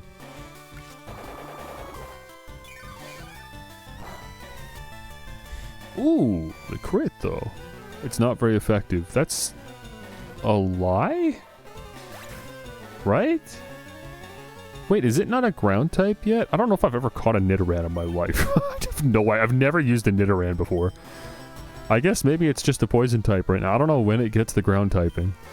But there's a chance that it doesn't even have the ground typing in the second stage, which is what he's about to send out. So let's go Charmeleon. Just because we're so close to getting a Charizard.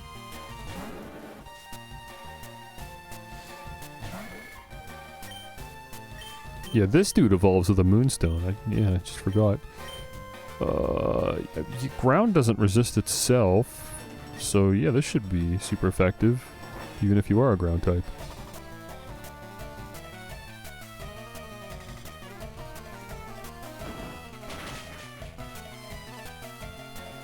nice. Oh, come on. It's got poison point.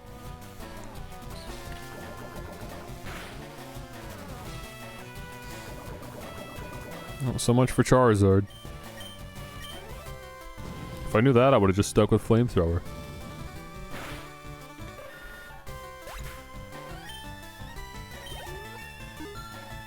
Oh, we actually got 36. Let's go.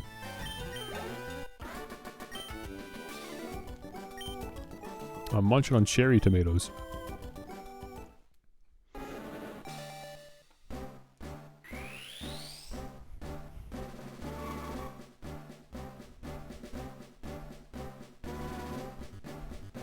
Here he is. Most players, I'm sure, get their starter to fully evolve a lot sooner than I did, but I've been doing a good job raising multiple Pokemon at a time, so no one's particularly overleveled. Charizard's trying to learn Wing Attack. Let's go! He's got a flying type move. That's cool. That's very, very cool. It is time to get rid of... No, we have Cheetos. Come on now. Come on now, look. Canada might not get everything, but we got Cheetos, alright? Relax. We know about Chester. The marketing's definitely less, like, mascot-oriented over here, though. I'm just getting distracted. Brick Break, Flamethrower, Dig, and Return. I think we get rid of Dig at this point. Because we're not getting stabbed for it, and we already have Dig on Primeape. I mean, we have Brick Break too, but Brick Break's just stronger than Dig. That's my justification. I think that's already justification enough. I don't really need the 2x or the 2-turn move anyways. Can't really take advantage of it. I think Wing Attack's gonna get replaced with Fly though, right? Because I want to have Drill Peck on Fearow. So if I was only going to teach Fly to one of my 2 flying types, it'd be Charizard. And I could teach it to both, but it being 2 turns and not even having 100 accuracy is just kind of annoying is all. Charizard is poisoned, and we are literally nowhere near a Pokemon Center. I don't think there's ever been a better time to use an antidote than right now.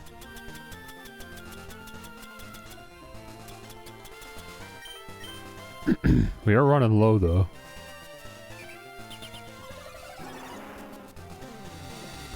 Cool. Let me actually check your stats, Charizard. I want to see offensively and defensively. How are you stacking up now? You're probably my strongest Pokemon now, if I had to guess. 78 attack, 88 special attack. That's unreal. Okay, Primeape actually still has you beat in the physical attack department. Not by much, though. They're about the same. Fearow, if you were... No, you guys are the same level. So Charizard does more than Fearow, but again, not by much. And then Vileplume's obviously our special attacker at 77. And yeah, Charizard outclasses there. So Charizard's without a doubt our strongest special attacker. Oh yeah, Vileplume's also 4 levels behind. You'd be more comparable if you were leveled up. Okay, that's cool. Charizard is like far and away our strongest Pokemon actually. It just got enough of a stat boost to put us on the same rung as everyone else. Oh, you got a speed boost, huh? Charizard's our fastest Pokemon. Okay. And you have the most HP. And the highest defense. Oh, okay, I'd say actually you've got a pretty considerable lead in the defense department then. Cool. Yeah, Charizard's a great Pokemon. Good stuff. Look at all these fully evolved Pokemon. Holy cow. Vileplume, Fearow, Charizard, and Primeape. This is a good-looking team right here. I'm proud of these Pokemon. Neat, dude. Let's fight this guy. With the Vileplume, yeah. Yeah, we got Hawkins Cheesies. We got Cheetos and we got Cheesies. Everyone's got a different personal preference. I prefer Cheesies. Cheetos are like, they taste the same, but there's a distinctly different mouthfeel difference between these 2 products. Cheetos are like, they're very soft. They kind of like melt almost when you chew into them and they get like stuck in your teeth. Hawkins are like nice and crunchy. They're firm, they're crunchy, they're lumpy. They're not very visually attractive as a result. But I think they taste much better personally, just because of texture. Even though I'm sure there's really not a taste difference, the texture alone for some reason convinces me. It wires my brain to think that the cheesies are better. I still love a good Cheeto though.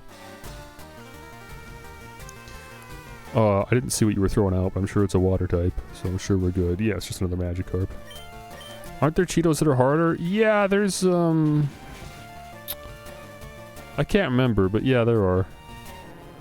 But, like, the main Cheetos brand is, like, these really, like, puffy cheese snacks. Americans have cheese balls. We don't have those. But yeah, I don't know why you would want a cheese ball. They're just literally Cheetos, but balls. There's no difference. It's just the form factor, I guess. What the heck is this? There's like a patch of grass over here. And nothing in it. It's just for finding Pokemon, I guess.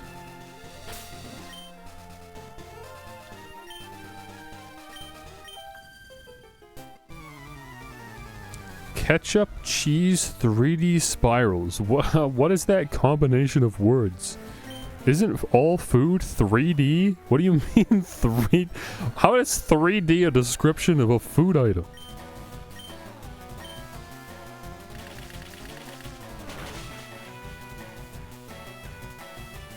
Unless that's a brand name.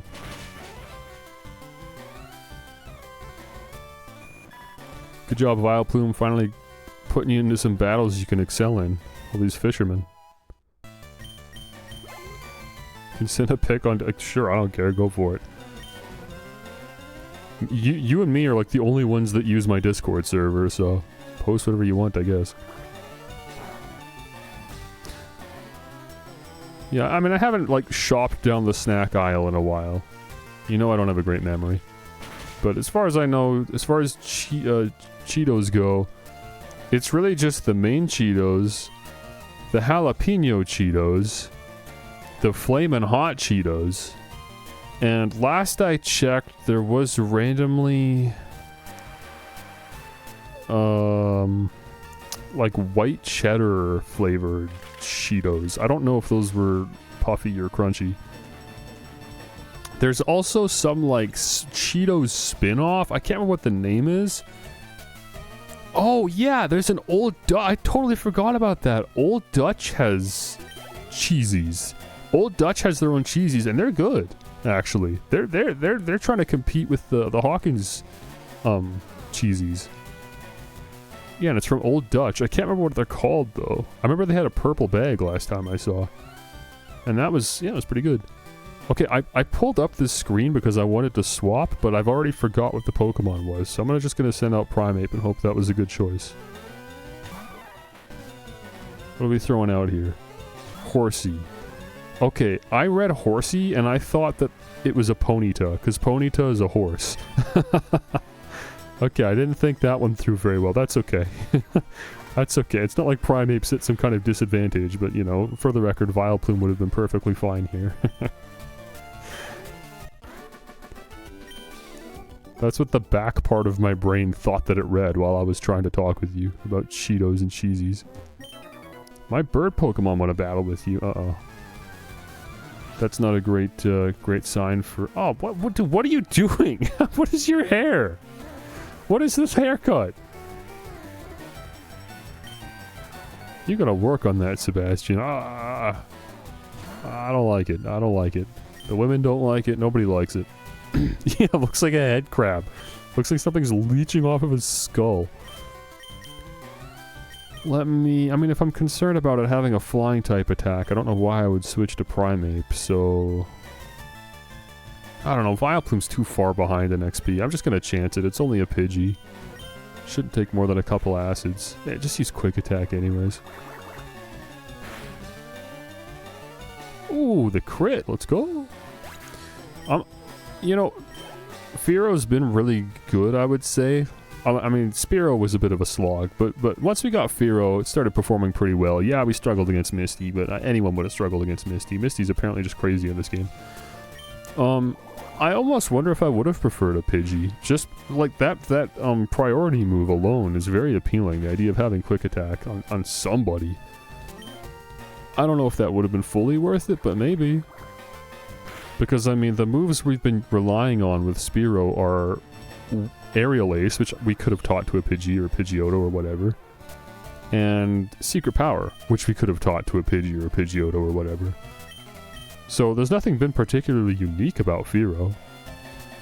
I feel like I would have been just fine if I caught a Pidgeot. Really, I was just thinking about Drill Peck when I went for Fearow, because I know that Fearow learns Drill Peck, and Drill Peck's a really, really good move. But look how long we have to wait to get it. We're level 36 and we still don't have it. And for all I know, maybe Pidgeot could have learned Drill Peck too. I don't actually know that it couldn't. This child's skin looks very pink. The back sprite color for this child's skin, it just makes her look so pink. She's fine from the front.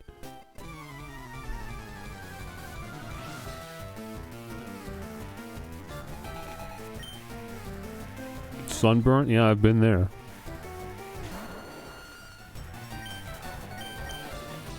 I burn real bad.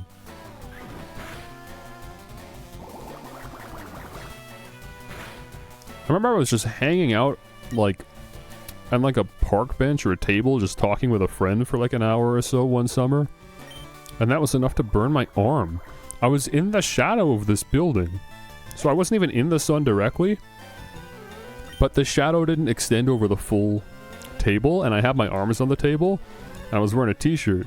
And my arm was just in the spot where there wasn't shadow, and that was enough to burn my right arm. In like an hour of sun, like, huh? An hour? It wasn't, I don't even think it was an hour. It was like maybe just less than an hour of sunlight was enough to give me a sunburn on this, on my arm just because I was in the shadow. I was just hanging out outside. That's crazy. I don't like that. It's not nice. Never had a sunburn in your life? I guess some people apparently just don't get sunburns.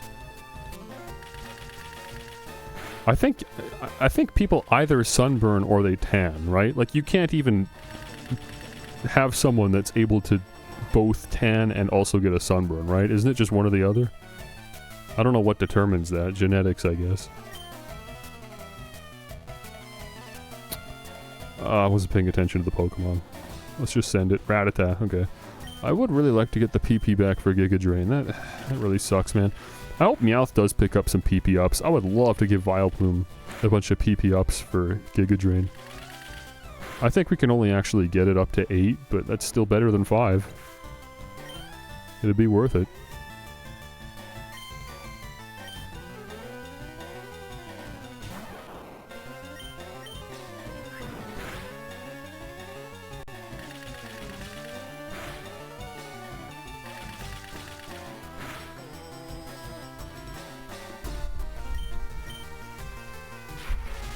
Uh-oh, that sucks. I'm gonna have to heal that after the battle.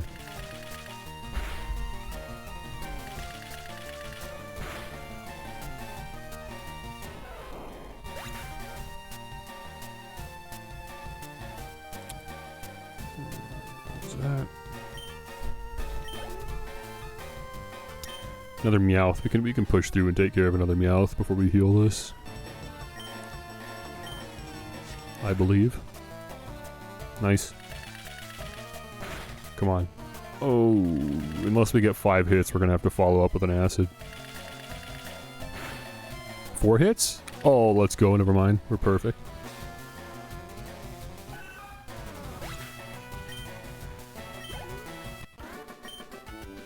Thank you, Susie. When I was a kid, I remember going to camp and getting sunburned, on the back of my ears, and it was bad enough that my skin started bubbling, and my ears were puffy and gross for, yeah, days. That's not a unique experience to me. I know that's happened to other people too. Some people just can't do the sun. Oh, there's the paralyze heal.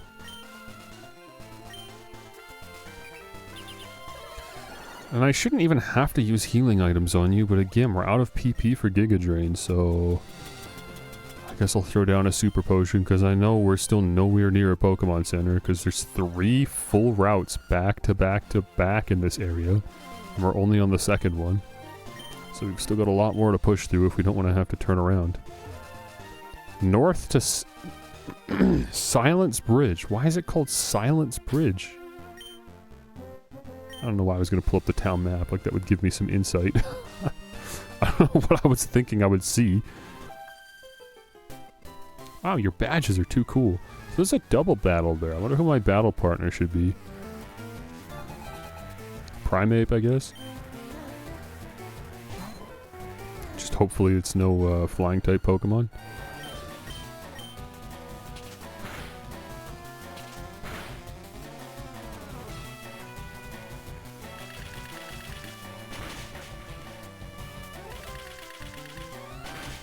Three hits, come on. Yes.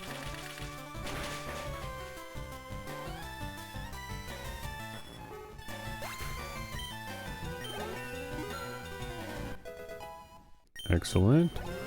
It's kind of too bad that there's no longer any moves to look forward to learning when Vileplume levels up. Because that's always exciting when a Pokemon levels up and it's like, oh, I wonder if we're going to learn a new move. Or even if you know when you're going to learn a new move, you can at least look forward to every level placing you one step closer to that. But yeah, Vileplume just doesn't learn moves. Straight up, that's it. So, there's nothing really to look forward to anymore. You just have to look forward to running into TMs. Thank you, Valerie. Valerie's a good girl's name. I like that one. I like the shorthand of Val. Get Primeape out here. See if we can fight these two. Is this not a double battle? Do you want to battle some Pokemon with me? This isn't a double battle. This is just two identical trainers standing beside each other. Huh? Nothing beats Lucy?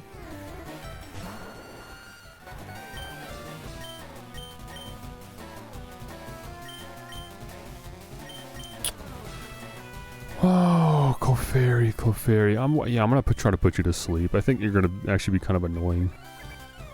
I think the special defense is too high. We have to use like 3 different bullet seeds.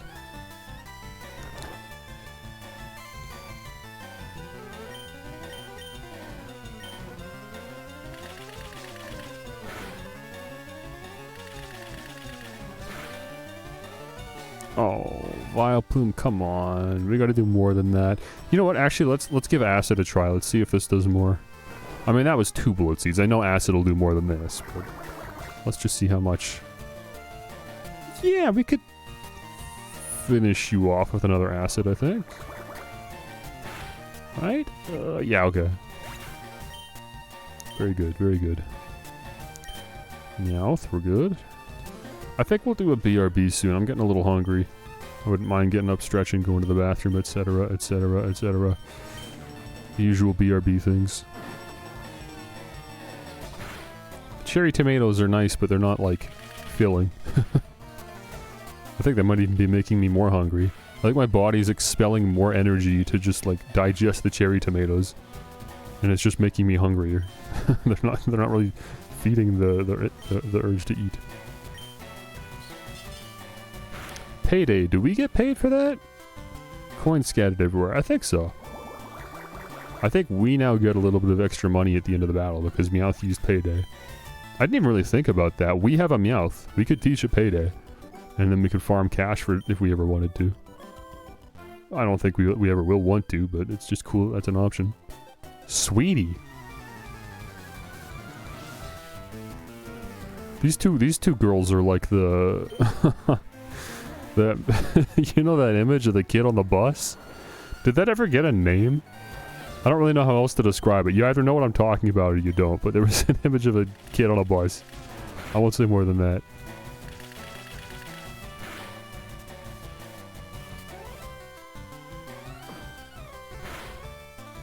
Okay, that was pathetic. That was 2 HP. Rattata, what are we doing here? Level 27 Rattata. Why does you have a level 27 Rattata? What are you waiting for?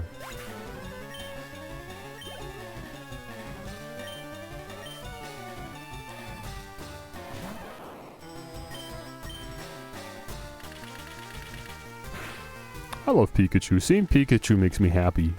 I guess just because mentally I associate Pikachu with just the Pokemon games as a whole. But I just like Pikachu. Wait, Huh. Female Pikachus are supposed to have an indent in the back of their tails. I don't know many, like, gender differences in Pokemon. It's very hard to remember them. I can only probably name, like, 4 or 5 across all 1,000 Pokemon. But Pikachu is one of them. Pikachu has a small indent that almost makes the tip of its tail kind of look like a heart. But this Pikachu very clearly doesn't have that. And yet it's female. Trans Pikachu, possibly? Is that the lore here? Possibly. I think you can get some surgery for that. Tip surgery. Surgery for your tail tip. It's like top. It's like a top. It's like top surgery, but for your tail. It's tip surgery.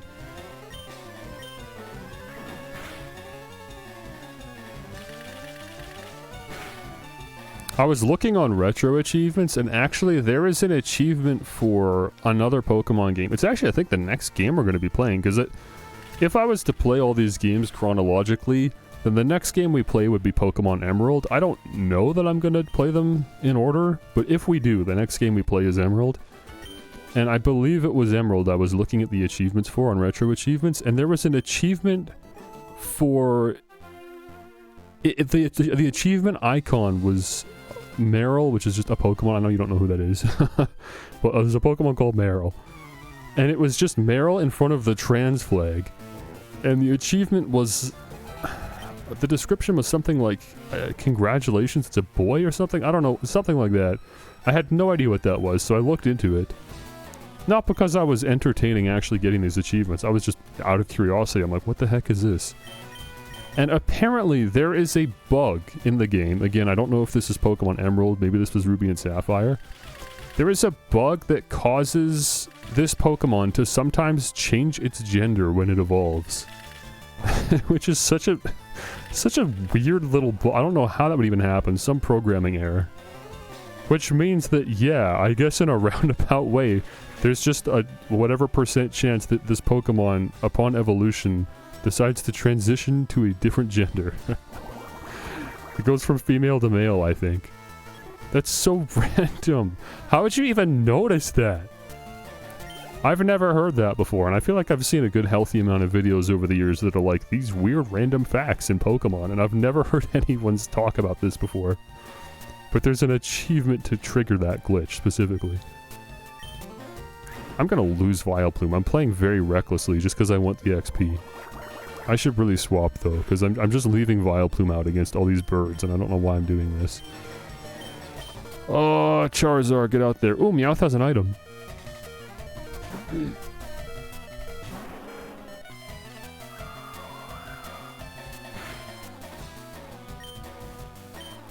Let me get... Oh, yeah, dude, we got 35 PP on Wing Attack?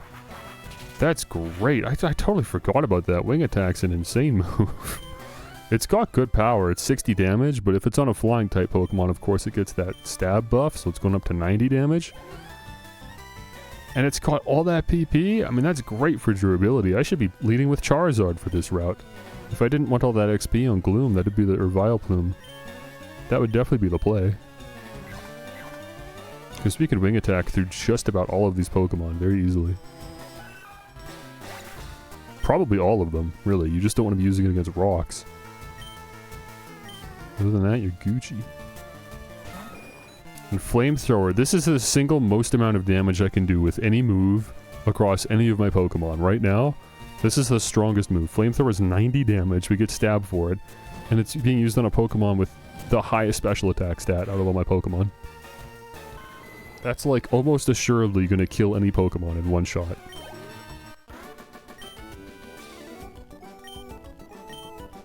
That's a really good, like, last resort, Hail Mary kind of move. Oh, I can't believe we're only halfway through, dude, to the next town. The next city. I mean, look at Vileplume's health. I gotta dump more potions, man. What a grueling slog these few routes are. I could be avoiding more trainers. I'm obviously going out of my way to fight trainers. I don't need to be doing that. But I also don't want to have to come back here. I'd love to just be done, you know? Is this just grass or is there an item back here?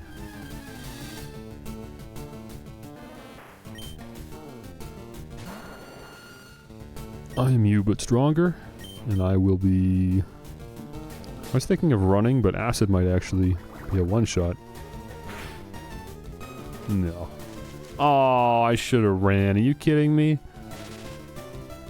Now I have to take okay, it's not even worth trying to push through to finish this thing off. I'm just gonna run now.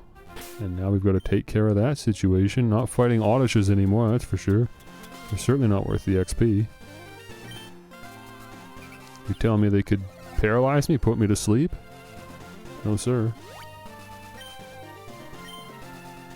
Can you run away if you're paralyzed? I assume I just pick up... I just pick up Vileplume and I'm the one running. Dude, it's Venonat! I really love Venonat. Such a cute little Pokemon. But I don't think I want a Venonat. Although if I was going to use a Bug-type Pokemon, yeah, I'd run a Venonat, sure. What do I have for Venonat? I think we're just going to run again. I don't know why we're here.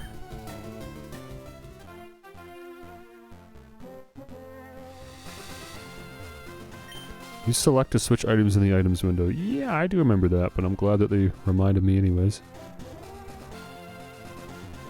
What about this one? Look, look. Look to the left of that post.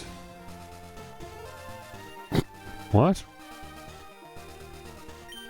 Look, look. Look to the left of that post. What post? What are you talking about? Over here? Is there a post to the left?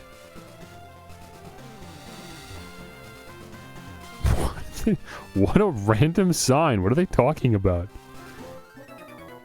Oh, you're going to be a bird trainer, aren't you? I should have thought about that. I mean, I don't know. This trainer sprite doesn't necessarily mean bird trainer. It can also mean like an electric type trainer.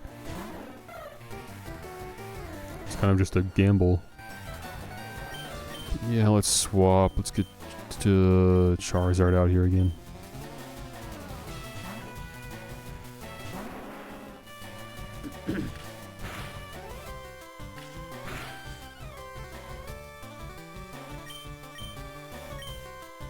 It'd be really nice to make it through all the way to Fuchsia City before I do the BRB, but I don't know. I'm really ready for a break, man. I want to go to the bathroom and stretch and get food. So I think I'm going to do it after this battle with Perry here. Wing attack will be enough to finish your Pokemon off. I don't know why I'm using Flamethrower. Wing attack does more than enough damage, I'm sure, to one-shot everything.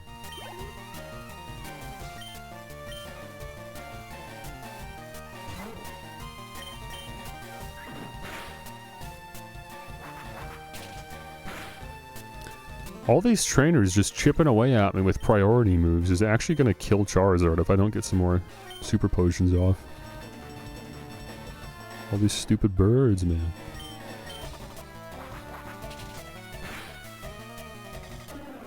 Recently saw McDonald's is going to do the Pokemon thing in the US. What's the Pokemon thing? Like where they have Pokemon toys in the Happy Meals?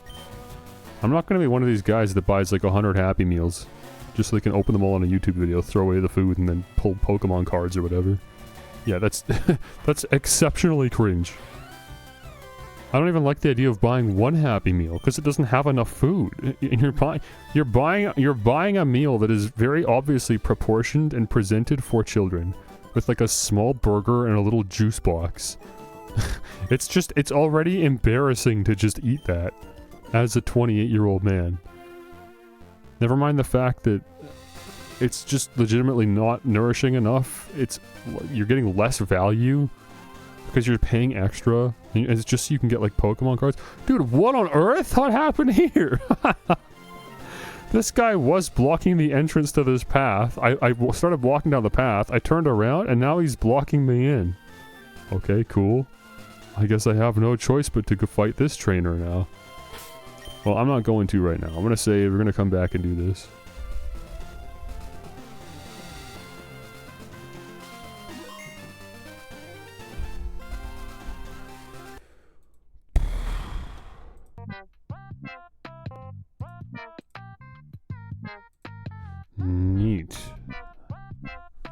Yeah, I did really want to do 3D text on this.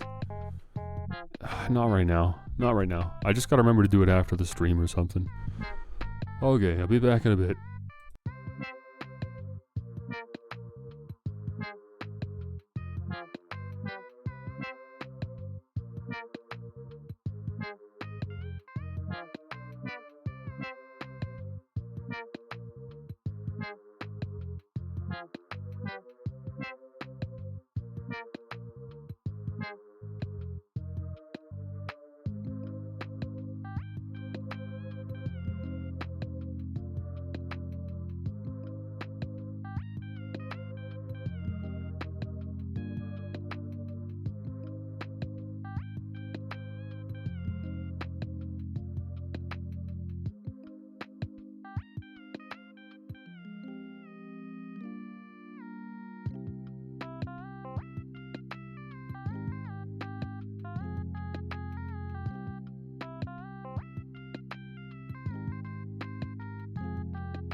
Dude, is the PlayStation Network still down?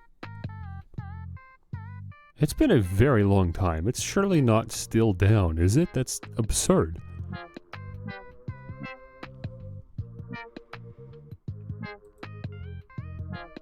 That's such a long time for it to be down with no, like, heads up, you know?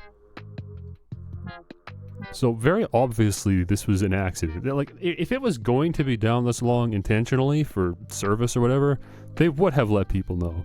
So very obviously this is not meant to be happening, but how could they not have a statement? Do they not know what's going on? Is it a security issue and they just don't like the idea of, of having to do another, hey guys, sorry about this, but yeah, everyone's information got out again. Yeah, this wasn't supposed to happen again, but I guess it happened again. We got hacked.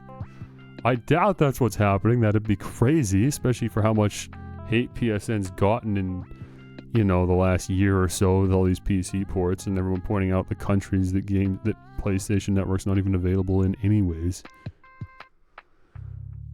Oh, what's in the sub feed today? Kanye is crashing out. Okay, Kanye West is popping off on Twitter. And Berlin played Finding Frankie. It is an hour and a half. Okay, cool. I got something to watch after the stream. It was restored 2 hours ago, apparently. Okay. So all in all, that was over 20 hours, surely, that it was down. Almost 24 hours, according to MVG. That's unreal, man. I mean, it's not unreal that, like, whatever, an online service is having troubles. It's just, how could there just be no word? How would you not say anything? There has to be, they can't just continuously not say something. There will be a statement either tonight or tomorrow or whatever, right? So weird. Okay, let me go to my watch later. My food's still in the microwave, so I'm stalling.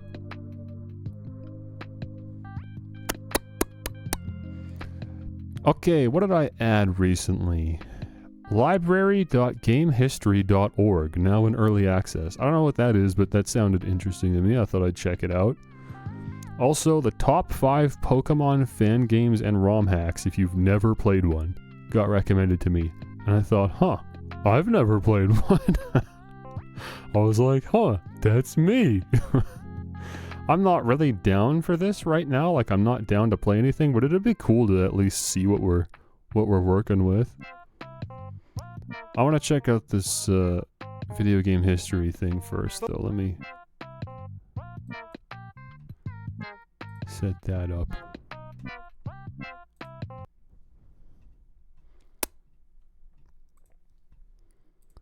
Change category to just chatting again, because who knows, maybe I'll be here for the next 30 minutes. I don't know for sure. And my food's done.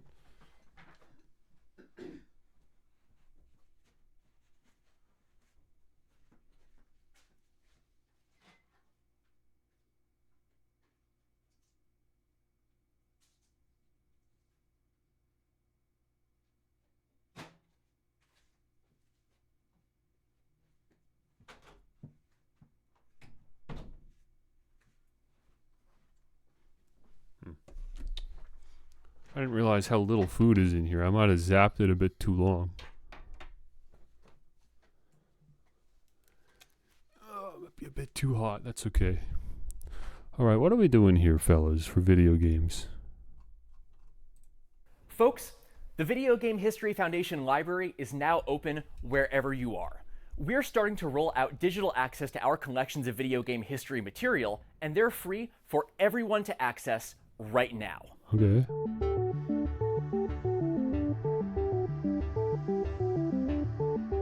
If you're new here, you might be wondering who we are and why we're doing this. The Video Game History Foundation. Dude, look at John Madden on the right. Horrible intro. Okay, bro's not a YouTuber, obviously. He's just gassed about all these magazines. Is a non-profit organization dedicated to making video game history better.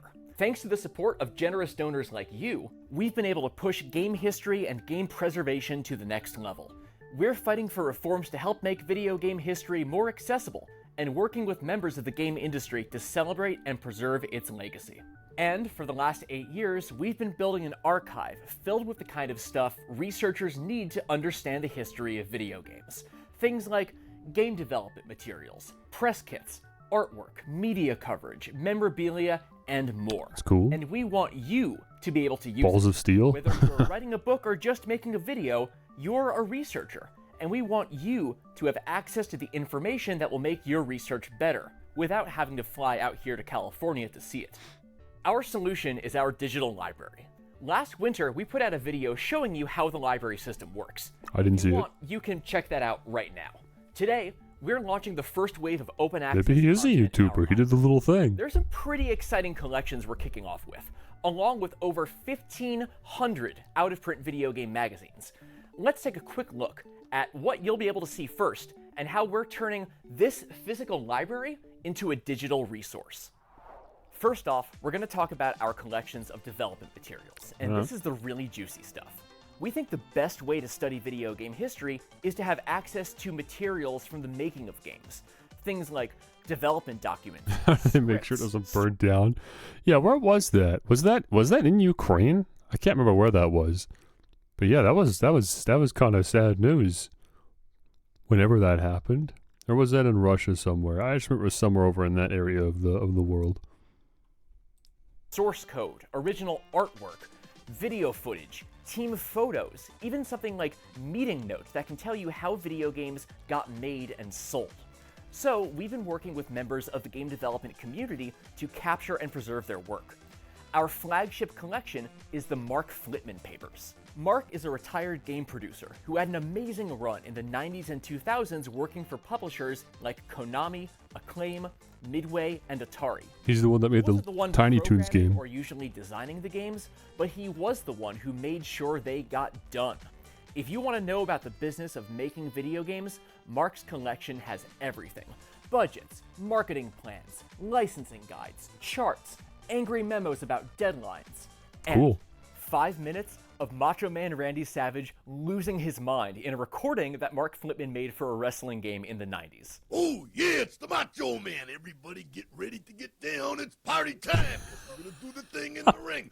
Oh, yeah. We'll have plenty to share about Mark's story in the future. Send that to That's Joel. Not all we have from game developers. You might have seen our video last year about the lost levels of Sonic the Hedgehog 2. All that original art from artist Tom Payne is part of our library, along with art from other games, like the original character concepts from the cult hit GameCube skateboarding game Go Go Hypergrind. And we are especially... What is Go Go Hypergrind? I've never seen that before. Looked like Ty the Tasmanian Devil until he showed the gameplay. I never heard of that. Proud to have preserved over 100 hours of video from the making of the Myst series by developer Cyan, including never-before-seen interviews with the developers. Cyan has been a big believer in our mission, and they've been unbelievably generous about opening their vault for us. And for you. Yeah, I heard they've been really good about signal me unless you've like their history or whatever. Next, we're going to show you some things that you might not think of as traditional research sources. A lot of the time, the things around video games can tell us more about the games than the games themselves. We love context here, and we've got some pretty good context for you. For starters, we've digitized the first 100 CDs from our massive collection of art and press materials from GamePro magazine. If you were a game publisher, CDs like these are how you would send artwork, screenshots, and press releases to game magazines. And the folks at GamePro held on to almost everything they were sent. Many of these were in obsolete digital formats that there's no good way for most people to read on a modern device. So we did our best getting them into a format you can view in your browser. But don't worry, we kept the originals too. And we digitized some of our guidebooks from E3, the Electronic Entertainment Expo. That's cool. E3s were huge events for video game promotion. And if you've ever tried researching an E3, you know how hard it is to figure out who was showing off what at the event. These books have lists of every single booth and every single company at the show. This is the most complete record you'll probably ever find of E3, short of having a time machine. I was just flipping through one of these books and I saw a listing for a game called Pretzel Pete, by Stealth Productions. I've never heard of this before, but I guess it was shown at E3 1999. What the hell was Pretzel Pete? I needed to know. Well, that sent me down a research rabbit hole. I searched for Pretzel Pete in our library system, and one of the only other places it's ever mentioned is in an issue of PC Gamer from 1999. And that's what we're talking about last today, video game magazines. Game magazines are a great way to learn about what was happening in the video game industry and what people were saying about games back in the day. So we wanted our magazine collections to be searchable and well cataloged. Now, we saved this part of the video for last because this might sound really simple, but you're not going to believe how much work this took to get right. The gaming community has already been scanning tons of video game magazines over the years. So for our library... Yeah, it's not just about like scanning them, but also transcribing them so that they are searchable, so that you could search Pretzel Pete and actually see which articles and which video games would have mentioned that.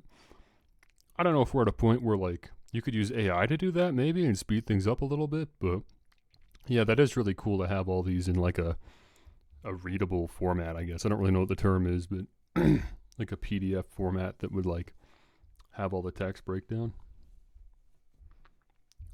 That's pretty cool though. And it's too bad I didn't grow up with gaming magazines, eh? People always talk these up like these were a godsend for gamers. And by the time I got into gaming, I think magazines in general were already on the way out. Like, I had magazines when I was a kid, but I wasn't into video games as a kid, right? Because I didn't have video games. So I got, like, Chickadee magazines and, I don't know, the Lego magazines. I had a few subscriptions, but yeah, I certainly wasn't subscribed to any gaming mags. I even had, like, Archie comics at one point. I was reading those Jughead comics a whole lot, and the Sonic comics a little bit, I guess, but that'd be the closest thing to a gaming magazine I had. We set out to build on what the community has already done. Many of the scans in our library were provided by community groups, like Retro Mags and Out of Print Archive. We also invested in new infrastructure to do our own high-quality scans in-house. When we get a duplicate copy of a magazine to scan, we debind it and feed the pages through this ridiculously powerful scanner, which can scan something close to 50 pages per minute at archival quality. But having a bunch of images doesn't mean we have a good resource for researchers, and that's what this is all about, making something that's going to be useful for video game history research. We wanted all of our magazines to be full-text searchable, and that's a lot harder than it sounds. The software that makes it possible to search through a magazine scan, generally speaking, is designed to work on plain documents. We're talking high-contrast text, dark fonts on light backgrounds, something that might come out of your home printer. Not whatever this is. If you've ever read 90s video game magazine, what a nightmare. You know how crazy these magazines get. Text recognition for documents has a real problem with text you gotta manually do that. In order to fix that, our director of technology spent months developing a next-generation text recognition tool that handles even the toughest magazine pages with no problem. Okay. It's a significant leap in quality over what we had before. Just look here. Here's an example. Here's that page we just saw. This is from a magazine called Die Hard Game Fan. This is what most text recognition software and here's what our system got. It's That's night cool. and day. There's just no comparison. We didn't want to launch the library until we got this right. And thanks to all these new tools, video game magazines are a better resource for studying game history than they ever have been before. This is just the beginning. Our digital library is the long-term home for our collections, and over the coming years, we're going to keep building the library and adding new material. We have a whole storage room full of stuff we have to keep processing, so there is plenty to come. We've been building towards this for a long time, and we think this is going to change how people study video game history. But you don't have to take our word for it. We gave some of our friends an early preview of the library system, and they seem to like it too. The Video Game History Foundation Library. There he is, it's the gaming a historian. tremendous resource for my research. Being able to look at magazines, press releases, developer documents. I'm sure, I feel like you probably know who the gaming historian is, but on any chance that there's someone watching me watch this, I just want you to know that the gaming historian is one of the best, like, high-quality YouTube channels I feel like I've watched, period, as far as gaming goes. Every time I watch a video from him, I'm, like, super impressed with the amount of research he does, the way it's presented, and, like, the really interesting stories he covers.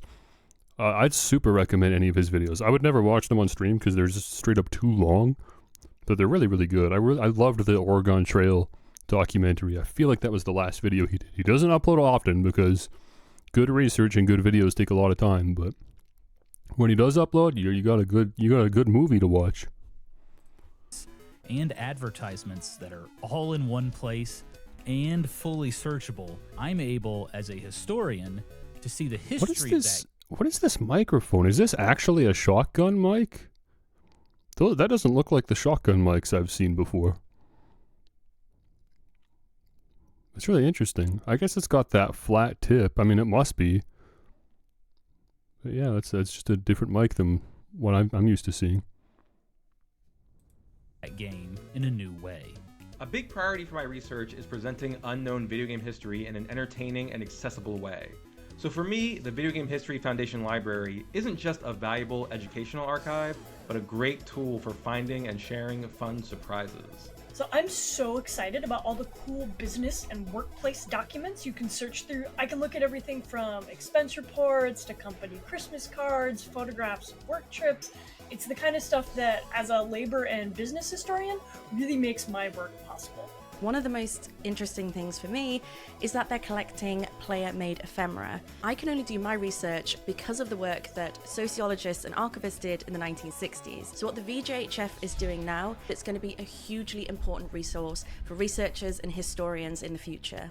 At Digital Eclipse, we start every one of our interactive documentary games with a huge deep dive into the research, and to just have this all at our fingertips for design documents and press releases and internal stuff and magazines, it's incredible. The big thing when it comes to trying to piece together the history of video games and how they get made and how people felt at the time is finding these elements in the first place. Big Jeff in the house. A lot of that work done by the professionals at the Video Game History Foundation. This is going to very quickly become an invaluable resource. It feels primed to change how people create videos and books going forward. This is the coolest thing ever. They have like 15 hours of... I've still never seen a Bomber Guy video. I don't know why. All of it. And there's just a tape. It's a fucking Bumble written on it. It's the best thing ever. We can't let the archives for magazines or game production history lie in the hands of companies because, for the most part, they don't value that information in the same way a historian does. Big true. It's incredible to have a trustworthy source like this available to anybody who is interested in gaming history. Thank you, Video Game History Foundation! You can access our library right now at library.gamehistory.org. There's so much exciting material in here, so stay tuned to this channel and our blog because we're going to be taking a deeper dive into these collections in the future. We like to joke that we're a library startup, which isn't really a thing, and building a new digital archive system is a daunting project. We're using tools that are used by academic libraries and museums, but we want this to be accessible to everybody. Let us know what you think, because there will definitely be more changes to our system coming down the road. Your ongoing support is what makes projects like this library possible. If you like what we're doing here and you want to see it keep growing, please consider supporting us at... What is that golden rabbit statue? What and why is that there? Like, what is the context for that even existing? That's why Ubisoft fell off, because they let the rabbits go.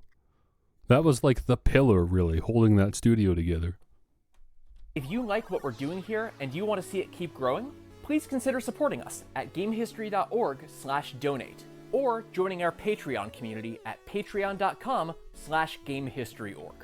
And if you're a game developer who held onto a box of old discs or papers and you want them to be preserved like this, hey, get in touch with us at info@gamehistory.org. But for now, I've got some more cataloging to do, so we'll see you at the library. I think the value of this library would go up, like, exponentially if they got some Japanese staff. Like, literally at least half of all relevant and truly influential video game history comes from Japan.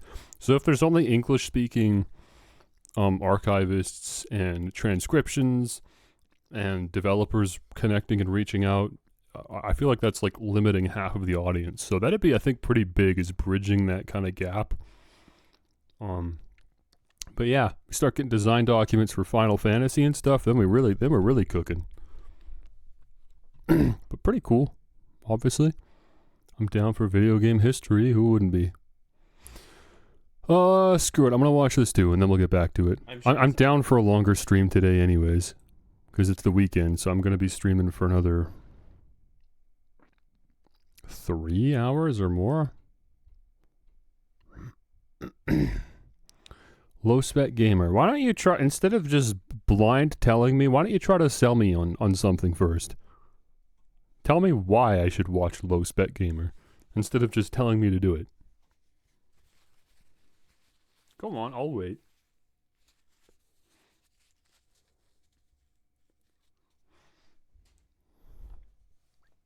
Video games. See, that's not compelling. I already watch nothing but video games.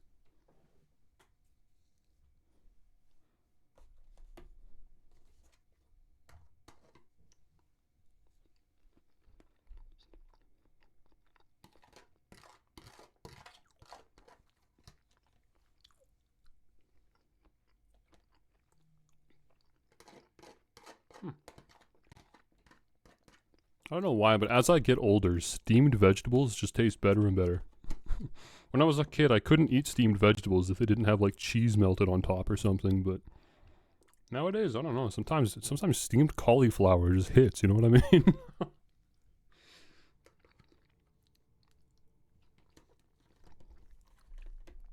Crazy video game tech drama. Isn't that like every video game news channel?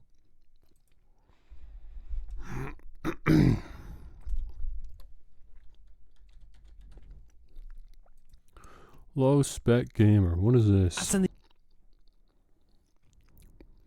Dedicated to exploring the stories and context and how the current gaming world came to be. Okay. All right. No, I see what we're doing here. Yeah, I'll sub to that. I don't know when I'll get around to watching anything, but at least I'll throw the sub down. So I'm ready to watch the next thing.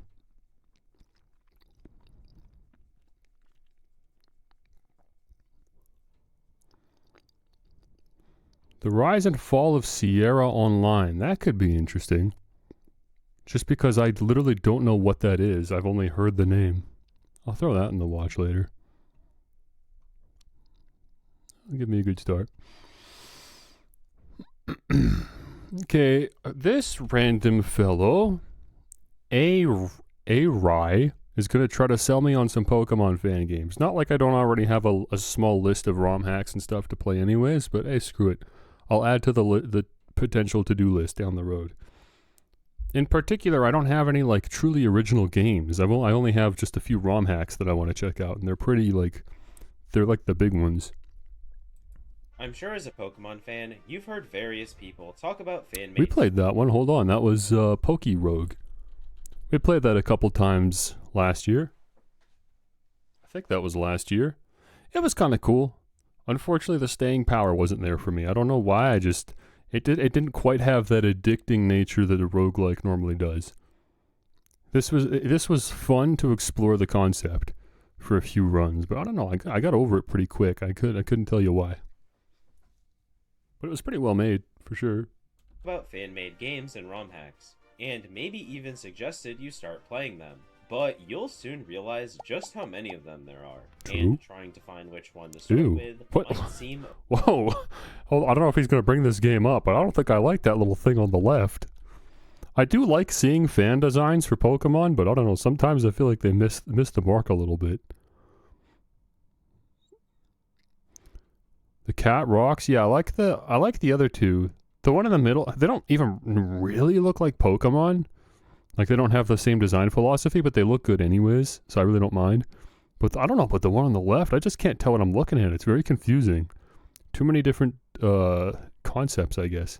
Even the cat, there's something going on with the tail there. I don't know what that is. It's like a poison tail, maybe? It might seem overwhelming, so I've compiled a list of Pokemon fan games. What is that? I keep pausing and looking at the fan designs. I don't like what I call fake ones. I'm not really a big fan, honestly. I feel like a lot of people when they design Pokemon, they're just little weirdos. Like people constantly criticize Pokemon for making really ugly Pokemon, and then someone will make a Pokemon fan game, and half the Pokemon are way uglier than anything that actually exists. And ROM hacks that I believe will serve you the best experience as someone who's only played the official games, or someone who just hasn't played Pokemon in a very long time. They're all pretty different in their own ways, but have features and difficulty levels that make them friendly for new players. So Ooh, I like that UI. Hold on. As a UI guy, as someone that's a lot pickier about UI than the average gamer, I like this UI. The health bars look good and stuff, nice and clean and simple, but I like the moves having like a border to indicate what type they are. I think that's a lot better than what they do nowadays. They just straight up like have in text the type of the move or something. This is good. This is like it draws your intention without just straight up telling you, I guess. But then they still make use of the little box on the right there just because it'd be dead space otherwise. Friendly for new players. It's just cleaner. So I highly suggest you watch until the end of each segment to better understand which one is the best. Ooh, those look you. good. And of course, they're all completed, because while I don't mind... That's one of the reasons I clicked on this video. The thumbnail for the video said something like 100% complete or something. That's really big. There are so many, as far as I know, there are tons of Pokemon fan games and fan projects that get started and then get abandoned, and they never get finished. Why would I even bother then? If you can't be bothered to finish the game, why would I be bothered to play it? It just doesn't make sense, especially when a Pokemon game is like kind of a big time commitment. Like you're theoretically going to put like at least like 20 hours into it, but some of these games are theoretically asking you to put hundreds of hours in. So why would I put all that time into a game that's not even done? But apparently the 5 games in this video are actually finished, so I can rest easy knowing that my time isn't going to be thrown out the window just because I hit a wall at the end of the game because the dev just didn't get around to finishing it. Complete games myself. I do think the... Oh, wait a minute. Hang on. What was that Dawn sprite? I don't mind incomplete games myself. I don't know about that. I don't know about that pixel art. It's not quite there. We're getting there. There's definitely a human shape forming here, but it hasn't quite finished forming yet. We still got to work on that. Work on those legs. Work on that forehead. Work on the way the hair's like folding around the back of the head there. We definitely got to iron out a few kinks, but we're getting there. I do think the first one you play should be playable until the end. So without further ado, my name is Avery, and let's get started. Is that a deck builder? Let's begin with a simple yet very fun fan game. One that has a lot to offer, but not in a way that'll feel overwhelming. In Pokemon Eon Guardians, you'll play as a brand new Pokemon trainer ready to receive their first Pokemon and travel across the region of Terre. You'll pick your initial... Okay, he's not actually saying what this is a ROM hack of, but it looks like Heart Gold and Soul Silver. So this is a Gen 4 ROM hack. So this would be running on a DS emulator, I think. From one of the first 4 generations of starters, and immediately are tasked with challenging 8 gym leaders across the region. Now, this game is absolutely jam-packed. I love the battle backgrounds. To start, every Pokemon has received some kind of buff, whether it be a stat increase, additional learn set options, or a new ability. Okay, so it's got the black and white Pokemon selection. I believe that was from Black and White. I haven't played in a while. Look at the UI. They actually just took the boxes right out. They just put the text on and had a little outline drop shadow situation going on. That's clean too. I actually like this one. The familiar roster of Pokemon from the first 4 generations feel a lot wider, and those weaker Pokemon you'd never consider using now have a place in your team, whether it be as a permanent member or just something to help you win a difficult fight. And building a team of them will feel incredibly easy. Yeah, this is a Black and White ROM hack for sure. It's just for some reason taking place in Gen 4. And so it's borrowing some Gen 4 UI elements and obviously the Pokemon selection.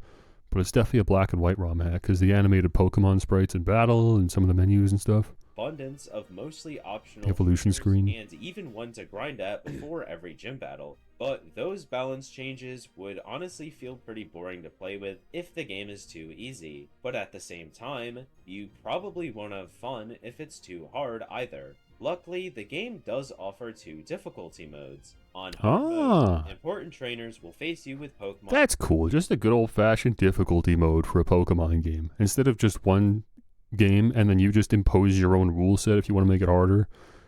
or you have to like sit here and grind because the game decided it wanted to balance itself for like hardcore Pokemon fans.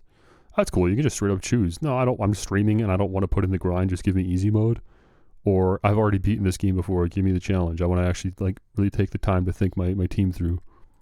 Packed with coverage moves, and gym leaders will require you to fight them with as many Pokemon as they have. Additionally, That's cool. Mode and have to comply with a hard level cap. But if that's not something you're a fan of, then don't worry, because the easy mode tosses all those restrictions out the door. And despite its name, it's not a complete walk in the park. You'll just be facing slightly lower level Pokemon, with a bit less coverage moves. I have to say that despite all of that, the region and story are a bit on the weaker side. The route design isn't bad, and the art style definitely isn't ugly. I wouldn't be too fussed about the story in a Pokemon fan game, but I would like to point out that I think if you're making a fan game, that is an opportunity to really like unchain yourself and do something truly cool.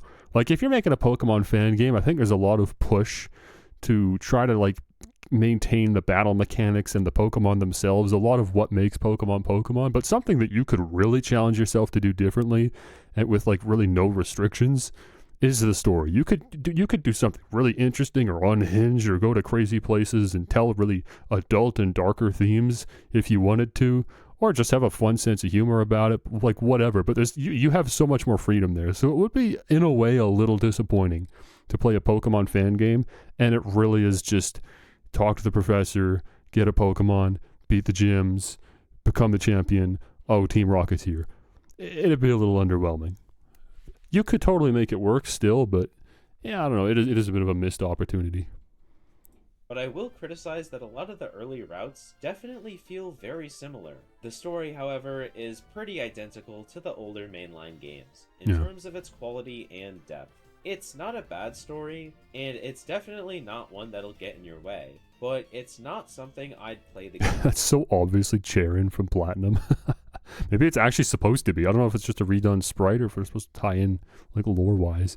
I could see, obviously, if you set out to make a Pokemon fan game just because you wanted to make a challenge or you just wanted to make your own Pokemon or whatever, then yeah, the story just wouldn't really matter anyways. That obviously wasn't why you made a fan game. So I think it's pretty obvious this game wasn't setting out to do that. But for me, I think that wouldn't even be a question. If I was going to put in the time anyways to do a ROM hack or a fan game, you better believe I'm going to write a good story here. At least what I think is certainly more interesting to an adult audience than whatever the Pokemon games normally have. Really give some more thought into these random NPCs. Why are you standing here in the middle of the route with 3 ferrets? Like, at least like justify why you're here when I talk to you. Instead of just, I sure do love being out in the sun, and then you fight me with like 3 rats, and then I beat you and you just stand there like, I thought I'd win, oh well. And you just stay standing there. Aim for. Last but not least, what really helps give this game a spot the following Pokemon is all of these changes, features, and a full walkthrough available online, Ooh. nicely organized into different categories on a single website. But most people might not want to play through a region and story very similar to the main series games. And okay, I'm sold. I think we're transitioning to a new one.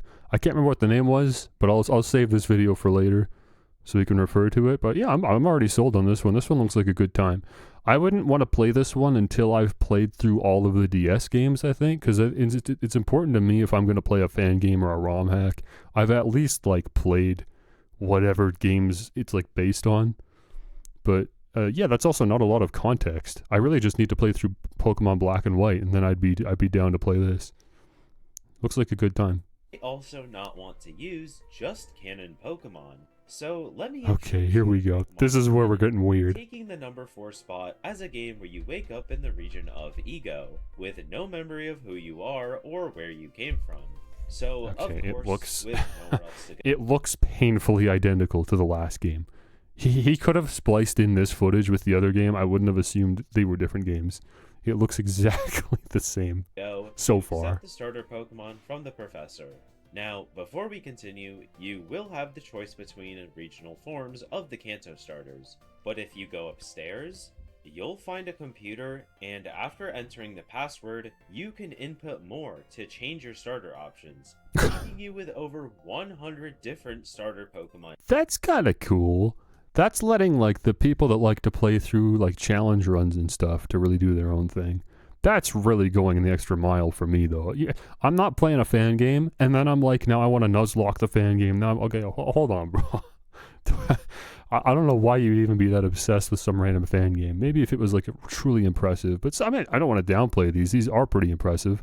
A lot of like custom sprites and a lot of work, obviously, put into these. But yeah, that is kind of crazy to just be so obsessed with Pokemon. You really have like completely rinsed out all of the actual games that you're now hunting fan games, and now you're like running thin on fan games, so you're trying to like Nuzlocke the fan games to give yourself a challenge, and then, you know, entering passcodes in this one so you can give yourself a new starter. I've said it before, I'll say it many more times. Pokemon fans are insane. They will gladly only play Pokemon for the rest of their life and just continue feeding this like addiction to Pokemon. I don't know what it is, even as someone that also personally has a little bit of that part of his brain that's been completely destroyed and ruined and is now like owned by Game Freak. I don't know what it is. There's just something there. Choices from canon Pokemon to Fakemon to regional variants and even that's kind of cool. It looks like a dragon fruit. That's a cool idea. It's probably part dragon type. That would make a lot of sense. Okay, this is a Digimon. You can't tell me this isn't a Digimon on the right. What is that? That's not even remotely online with the Pokemon like design philosophy. That's crazy. I'm not saying it looks bad, but it definitely looks out of place. After receiving whichever starter you pick, you'll be that Bulbasaur is just covered in poop. Come on now. Tasked with traveling across the region to solve the mystery of your amnesia. The story is pretty good. It definitely has some interesting moments, and cutscenes didn't overstay their welcome. One of the things I was mainly playing for, though, was the exploration. On paper, the region might look very small, but in reality, there are a ton of different branching routes and side areas that you'll find yourself stumbling upon throughout your adventure. The world is very pretty, and the art style mimics that of Generation 4's very well, but my favorite part of the game would have to be the 100 plus unique Fakemon and regional forms. And they're also paired with tons of new moves and unique battle animations. What is this UI? I can't even tell what's happening here. Like, it looks kind of like a battery or something. There's arrows coming out of it. And there's this plus sign. I think that's supposed to indicate health, maybe? But, like, yeah, obviously that's the health. Yeah, I don't know about this one. And that's taking up a lot of the, like, of the screen here. So surely this must be useful information. This can't just be a design. Maybe this, like, fills up to show stat increases or something? I don't know. I'm not sold on this one. 4 existing ones. So building a team of cool Pokemon will be very easy, especially with the EXP all you get after defeating the first gym. Finally, what is that animation? Especially look at these like hyper realistic balls of turd being thrown. With the EXP what? Look at that. What is this, like PS2 3D graphics? And it like stretches and the defragments. That's crazy. You get after defeating the first gym leader. Finally, at the same computer I mentioned before, you can toggle a plethora of different challenge options, from a forced level cap to a permadeath mode, randomizer options, and much more. Pokemon Infinity is a great game to start your fan game journey with, and if you happen to play it, I highly suggest checking out the full wiki as well, to learn more about the Fakemon, regional forms, or just the game in general. Before we continue, okay. I mean, it doesn't look bad, but I don't think I'd be playing that one until I've played maybe some other ones. That one's more like, hey, I'm running out of games to play, let's check this out. I'm not like prioritizing that one. Doesn't look bad, but I don't know. I don't like Fakemon very much. I don't think I've personally ever seen them look like they've been done right or whatever. And honestly, it's just it's mostly just not necessary. We have over 1,000 Pokemon to choose from. Why do we need more? Right? What do we... You can't tell me we don't have enough Pokemon to choose from. But regional variants, I guess, are kind of cool. At least. Gives you an opportunity to put a spin on a Pokemon that already exists just because it's interesting. I'd really appreciate it if you subscribed, because once you're done with whatever game you play first, I'm sure you're going to be looking for more. And I cover tons of them every month. So make sure you subscribe Really? to never miss out on... So this is a channel... You see what I'm talking about, man? There's so much Pokemon content out there that you can, like, exclusively make content surrounding just a specific concept within Pokemon and still have enough content to do a full channel. So this guy just covers all the different fan games and ROM hacks, and that's it. And he doesn't need to do anything else. He's still doing just fine for himself. Thousands of views per video. Look at some of these. 187K on this one.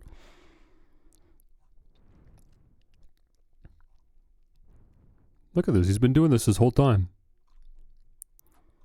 And there's just that many, I guess. There we go.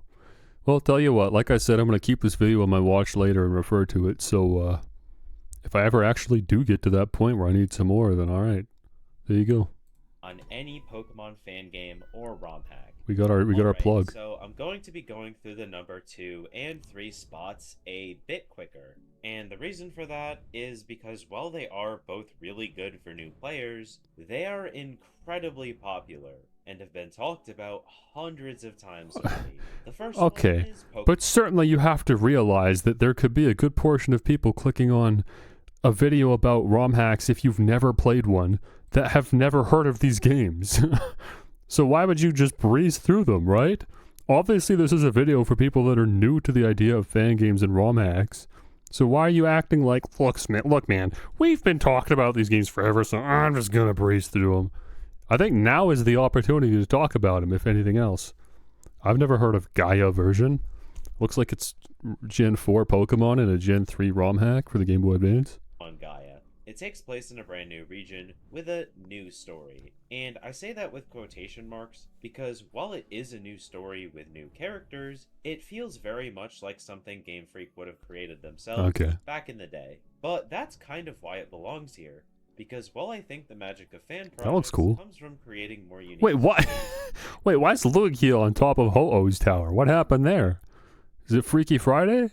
Generic ones aren't a bad place to start. The hack features Pokemon from the first 6 generations, as well as a handful of minor features, 6 like the generations. Special Split, movesets updated from the 6th generation, and the Fairy type. It does lack the modern EXP share system, but that wasn't really a problem due to the very well-balanced level curve, and honestly overall lack of much difficulty. It's a very well-made hack, but don't go into it expecting a story or adventure experience much different from the Generation 3 or 4 games. Yeah, this doesn't look very interesting as far as ROM hacks go, but it looks pretty solid. Looks like if you wanted something particularly close to what Pokemon already is, this would be a good one to play. So I can't see, like if you're kind of tired of the regular Pokemon games and you wanted something fresh, this might not be it. But I would play this before I play, I think, the other one. The last one. Infinity or whatever it was called. Looks pretty solid. Nothing's putting me off about it. Next is Pokemon Unbound. It's pretty similar to Gaia in terms of story depth. Although there are much more cutscenes and involvement, it's still something you'd expect from Game Freak. However, there are a lot more gameplay features and quality of life systems. You'll start the game with access to 4 different difficulty modes. Insane? Oh, interesting. 4 difficulty options. That's got to be pretty tough to tweak for. Easy and hard mode, I'm like, okay, I mean, yeah, you probably should have that, honestly. 4 difficulty options is pretty generous, though. Balancing the entire game 4 times. That's actually, that's worth commending. And a sandbox mode, which basically just gives you everything you want, and the ability to modify your Pokemon in any legal way. The region is very sizable, with plenty of different towns, routes, forests, and mountains to explore. And you'll have access to Pokemon from the first 7 generations to build your team out of, with both the EXP All and DexNav making it incredibly easy to build a full team. 7 gens is a lot. 6 gens is like... like probably the most I would ever be thinking of even considering implementing. You get to 7 gens worth. I mean, first of all, there's a lot of trash Pokemon in Gen 7. I'll just say it. I don't think that's controversial. I don't know who's really asking for the Gen 7 Pokemon. Maybe there's a couple good ones. You could go out of your way to like just put Mimikyu in, maybe, and a couple others, but all in all, I don't think there's actually that many Gen 7 Pokemon worth it. But also, yeah, I mean, at that point, that's over 600 Pokemon. I don't really know what we're at that point, but that's just so many Pokemon in one game. That's absurd. It's too many. You're giving people too many Pokemon to choose from. So I feel like that'd be overwhelming. If you have a device that runs fan games, or would just prefer to start with a ROM hack, definitely pick one of these two. And I mean, but between those two, I guess I did probably like the other one more, just because the scope was a bit narrower, I think. But I don't know why, just 4 difficulty options is really cool to me. I would want to play through out of pure fascination, just to see how the game changes between those different options. That'd be really cool. I also like the idea of a built-in randomizer just right there. It's a little silly, but I like it. At number 1 is one of my personal favorites. A game that I think has something for almost every Pokemon fan. This is Pokemon Real Idea System, and you might be wondering Real Idea? What makes it so special.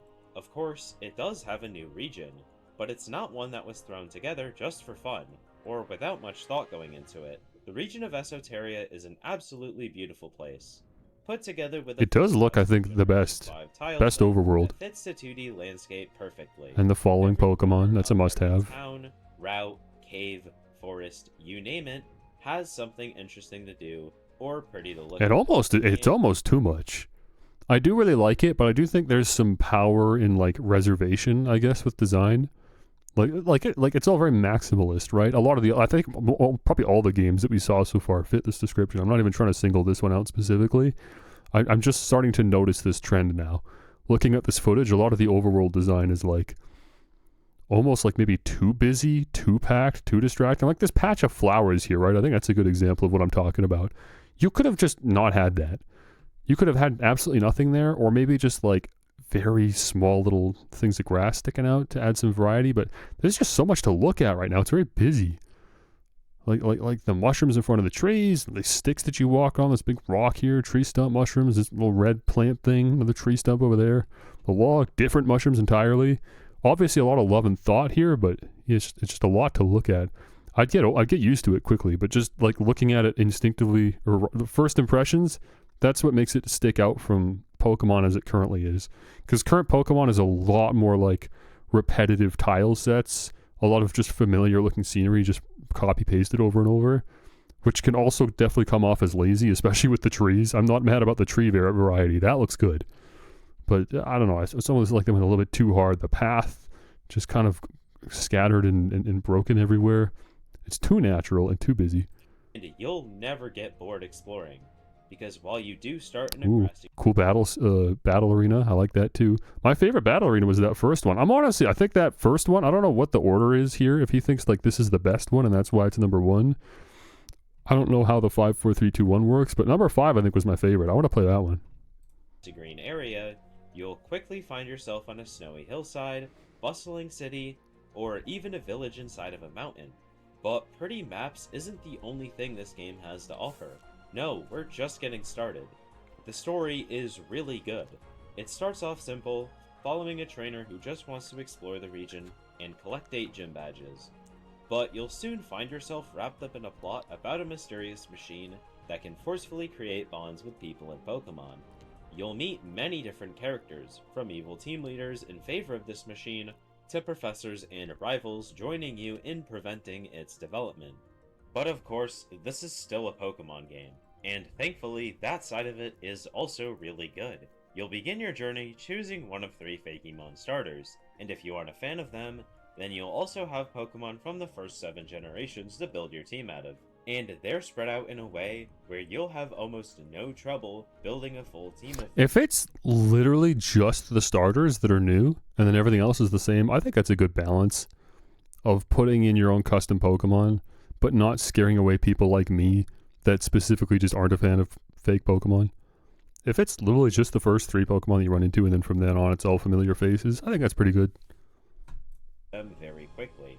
I chose the Nuzlocke this run of the game, and it was honestly really fun, but that's also thanks to just how perfect the difficulty is, as battles felt just slightly more difficult than those in the mainline games. So playing normally, you probably won't struggle whatsoever, but turn on set mode and play with A lot of custom art assets for this you're in one. for a very fun experience. Overall, I think Real Idea System is the perfect game to begin your journey through the world of Pokemon fan projects. Or if you're just someone who hasn't played them in a while. The main story is about 30 hours long, and even has a post-game with around 10 hours of extra content. So even if you're already a big fan game player, please, go and play it. Now, I'm sure I'm going to get a lot of comments talking about games people think are better than the ones I included on this list. Yeah, but you should have included this. Why didn't you talk about this? Blah, blah, blah. I seriously believe that these are the 5 best ones to pick from as your first. Many of the other games I find people often suggesting are either too long, too hard, too slow, or just outdated. That doesn't mean any of them are bad, or not worth playing eventually. Oh my gosh. Oh my gosh. No, no, no. I didn't mean to exit out of that.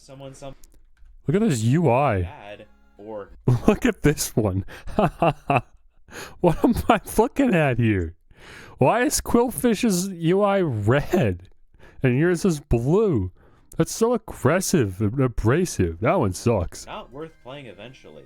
But I don't want to give someone Just different for the sake of being different. That's it. in their mouth, or gives them a negative outlook on the scene as a whole.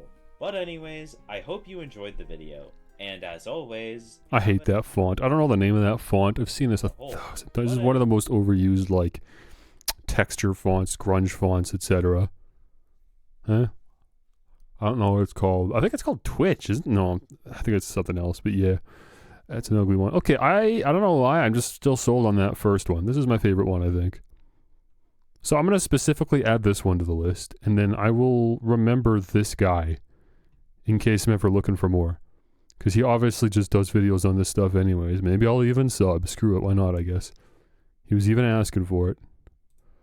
I'll give him that much. It's not a big ask. Thank you, ARI. Good movie. Remind me of the name of this one again. very fun fan game, one that has a lot to offer, but not in a way that'll feel overwhelming. In Pokemon Eon Guardians. It's got a Latias and Latios for the title screen, so I guess they're like the main legendaries. That's why it's also got the red and blue background. That's cool. Yeah, I'm sold. He sold me on this one. I'll give him that. Go read Kanye tweets. I mean, I'm not really down for another 15-minute video. I don't think the BRB sections should be longer than a half hour, really. I feel like these already go on kind of long sometimes. I think I should get back to the video game, but I am going to watch Atriox's video later. I'm sure he briefly touches on it and makes fun of him. Eon Guardians. Let me add that to the to-do list. Man, this to-do list is already huge, I'll be honest.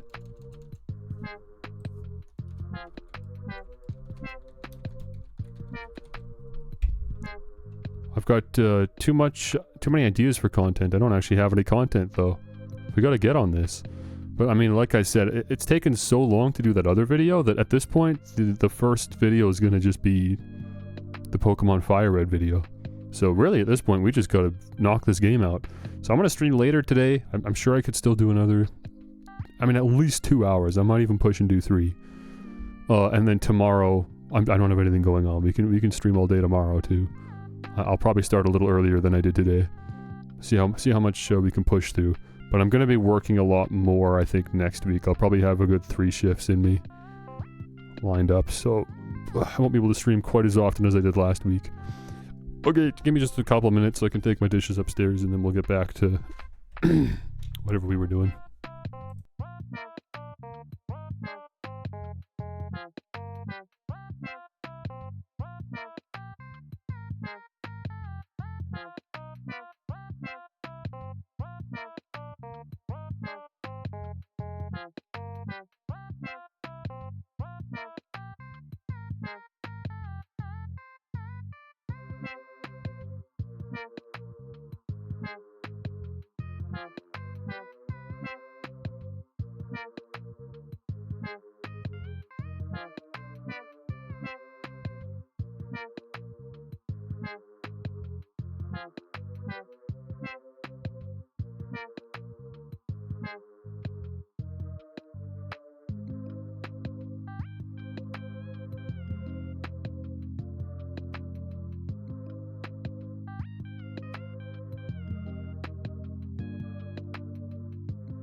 Alright.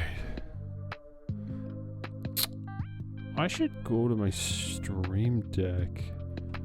Yeah, I gotta change some of my buttons on here. A lot of the buttons I have here were set up for what I was streaming before. Like, I've got this button to just remove chat, and I've got the button to send us over to this layout here with the 4x3, which you went and put all that work into, and now I'm never going to use again. That's not true. There are, like, GameCube Pokemon games that would still be a good fit for this, but only a couple. So I don't know the next time we'll even see this layout.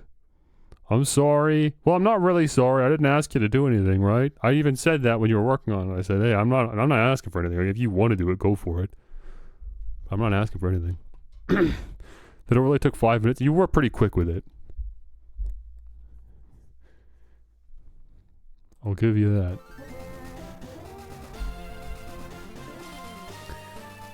Alright. That's all this in. File Plume is still probably in good condition. How are we doing for PP though? Because I know obviously Giga Drain's gone. Yeah, Bullet Seed's getting low too. We've only got a few more fights in us, I think. So we're gonna have to cave and either run back to a Pokemon Center or just switch to a different Pokemon to lead with. Well, okay, let's just assume all these guys with yellow hair are bird trainers. And if that's the case... Oh wait, Meowth has an item. Gimme, gimme, gimme, gimme. Raspberry Berry. If that's the case, let me switch to, I guess, Charizard.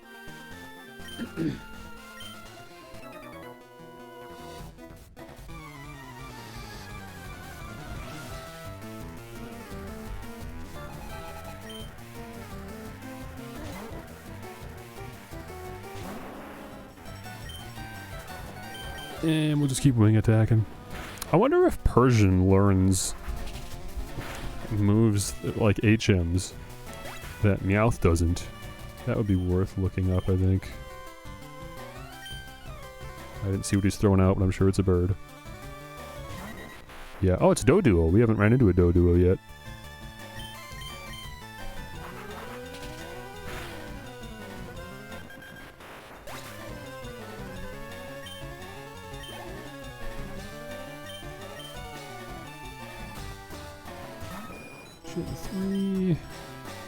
I should probably use a flamethrower on Pidgeotto. It'll be a bit tankier than the other Pokemon.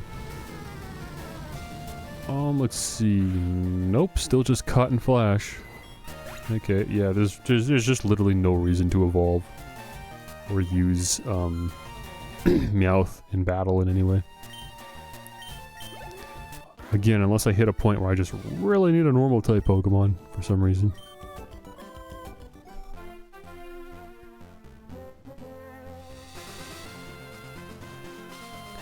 Biker! What is that biker gonna have?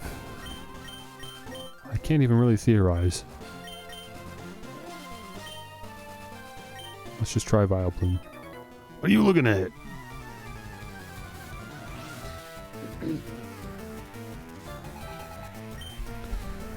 Oh, coughing, of course. You've got poison type Pokemon. Why do I even bother?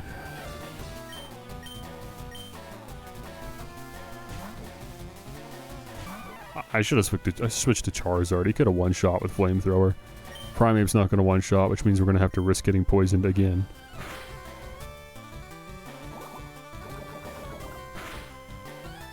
Okay, we're good. Very misleading animation. I thought it looked like I was going to get poisoned. Another coughing. Okay, cool. Charizard, get out there.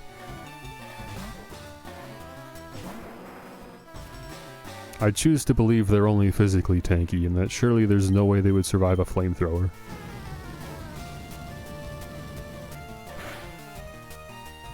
Yeah. So it's just 3 coughing.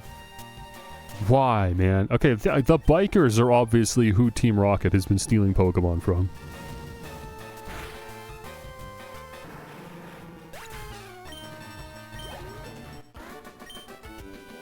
Dang, strip gears.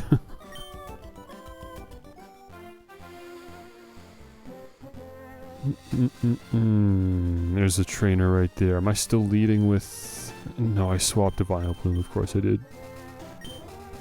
Let's get Fearow out. More HP.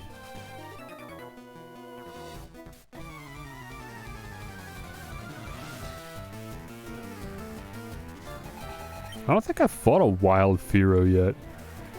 Or not a wild Fearow, a trainer's Fearow. Which is interesting, because I mean...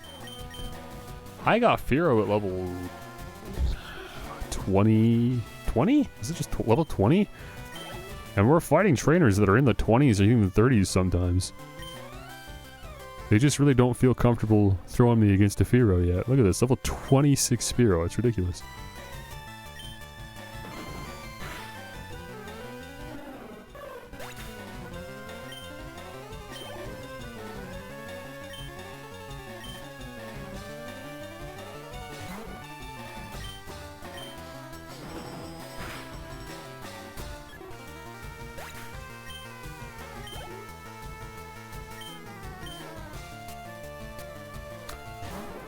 Oh, hey, there we go. There's our Fearow. Perfect. These bird keepers are a little boring. There's more birds than just Pidgey and Spearow, but that's mostly all they have. We did see one Doduo. I haven't seen a single Farfetch'd yet. I don't know if there's more than that. If there are, I'm just forgetting. But even then, that's still two other Pokemon that I really should be seeing more of. And they're just giving me the same ones over and over. Have I fought that guy down there? I'm trying to see if we want to go down there. What an annoying route design. It's just a horizontal maze. Yeah, no, we haven't fought this one yet.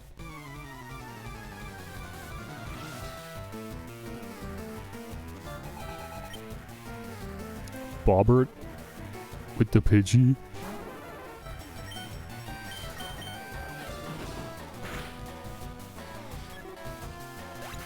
I mean, I like birds myself. I'm a bit of a bird fan myself, and I still can't... I think a lot of the fun in birds is just how many there are. There's just lots of different types of birds, and they've all got their own fun, unique little quirks. Why you just got the same birds? Just got 4 of the same bird. It's just Pidgeys and Spearows. Like, yeah, bro, I get it. I fought this thing already. I fought like 10 of these things on this route. So many Pokemon games have this problem, and I just don't understand it. There's just about no excuse. Every once in a while, I'm willing to give it a pass just because thematically it makes sense to run into this one specific Pokemon a lot in an area. But this is not one of those examples. Like I said, there's Doduo, and there's Farfetch'd. At least I should be running into more of them. Or just literally any Farfetch'd at all.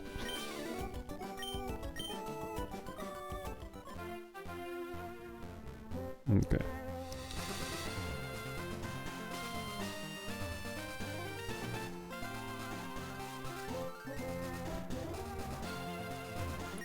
Route 14, west of Fuchsia City. Perfect. Can I trigger a double battle here? I wonder. What am I gonna lead with? I guess just Fearow. Yeah, I suppose so. I don't have the Fly HN yet. Those other birds are not native to this area, so trainers won't have them. Are you trying to come up with an in-game explanation? Because that's very lame. From a game design perspective, if I can already fight these Pokemon in the wild, why would I just want to fight more of them with the trainers? If anything, the trainers' Pokemon should be different from the wild grass, just so there's more variety. It's less tedious and boring to go through a route. If I'm just fighting the same Pokemon that trainers have, that are in the grass around the trainer. That does happen a lot in Pokemon games, though. Aren't trainer ones stronger? Yes, like notably they are stronger. Even then, sometimes they're not, actually. In Diamond and Pearl, you'll run into trainers that somehow have the same Pokemon in the grass around them that are just weaker. I don't even know how they managed to do that. They leveled their Pokemon backwards. Oh, holy cow, he survived that. I guess I shouldn't be that surprised. Level 28 Fearow.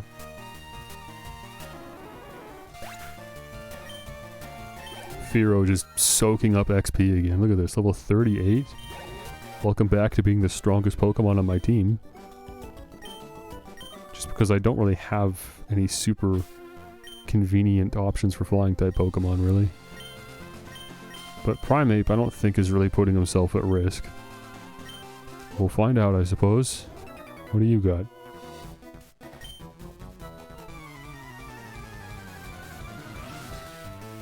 This guy's talking big game about having TMs. Are we even going to give him a chance to use any?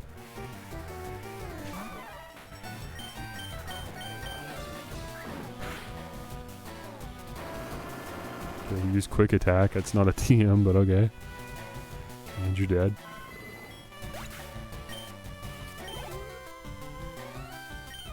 It's just another Pidgeotto and Pharaoh again. Holy man.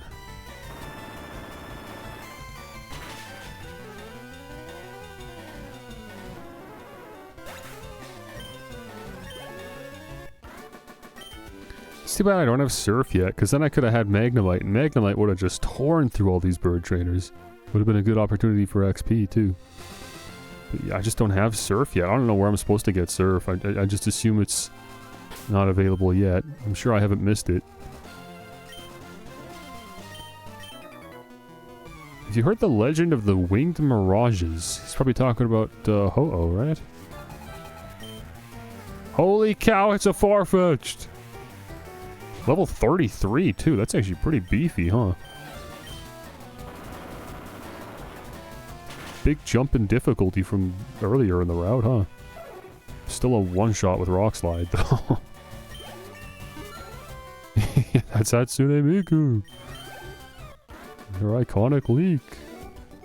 Why'd I lose? I don't know, man. Bird, I guess. I don't know what you want me to say. I don't know what you want to hear. I'm not into it, but okay, let's go.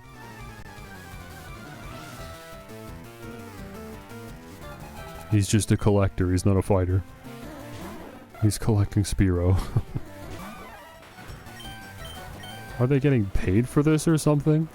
I just don't know, what are we doing out here? Just robbing the wild grass of all of its Pidgeys and Spearows.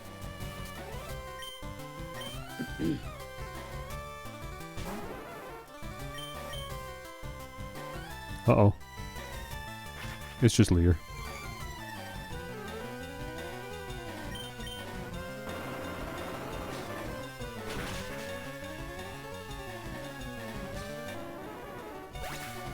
Is Pokemon breeding a thing in this game? Or do you just mean in general?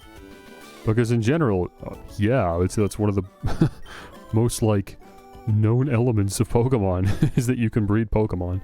But in this game, I actually don't know. The daycare is in this game, but I actually don't know if you can breed. You probably can. I'm sure it's always been a mechanic.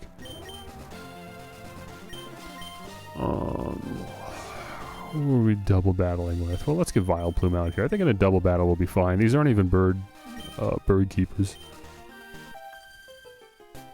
Kiri, here we go. We have to try hard. Says Jan. Jan and Kiri. Stumpy Pitbull Bulbasaur would be awesome. Okay, I don't think that's how breeding works. Like, you can't crossbreed Pokemon. That is an interesting concept, though. Oh, right. Rock Slide hits both Pokemon. That's actually sick. Let's do that, because it's super effective against Charmander. And it'll help Squirtle a little bit. Yeah, I guess we just got a Bullet Seed. Oh, come on. You missed the Charmander? That's the Pokemon I was trying to hit. What are you doing, Primeape? Well, hopefully Vileplume survives whatever Charmander's about to use. How do you get a designer Pitbull? Aren't Pitbulls the result of crossbreeding? I thought that was the implication there. Oh, okay. Smoke screen on Primeape. Don't love that, considering the reason we missed in the first place was because of poor accuracy. But I'll try it again. I'll send it again, and you can just ass it, I guess. Yeah, missed again. Go figure. Hopefully this does lots. Oh, yeah. No, we're good. It's a Charmander. I guess I shouldn't be surprised.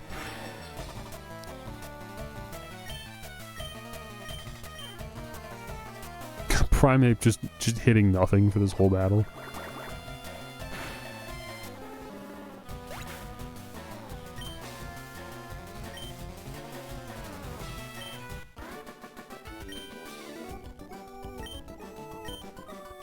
It's interesting that they don't both speak.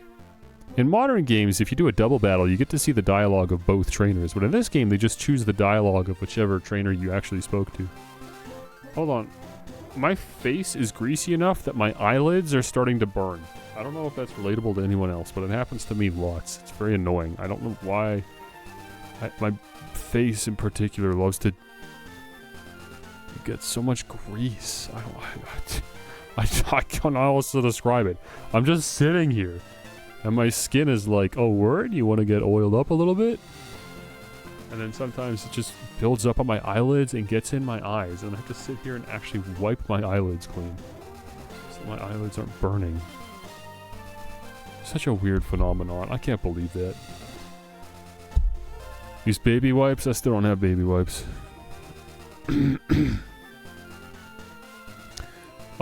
Dude, I don't even want to go up here.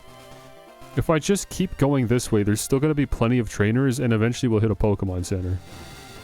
But again, at the same time, I also don't want to have to backtrack here, really. It'd be nice to kind of just knock all this out. We've still got a reasonably healthy team. Until I'm really struggling, I think I'll keep pushing through. See how many more trainers we can knock out. Look at this, though. Look at the bikers, man. Just all lined up. We ride out here because of the wide open spaces. I didn't ask.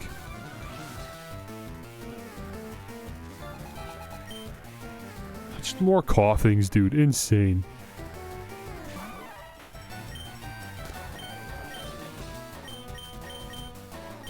I mean, okay, hold on. You know what I'm gonna do actually? While I'm powering through all this, let me open up a new tab. And let me pull up the let's go secret power, that'll finish him off.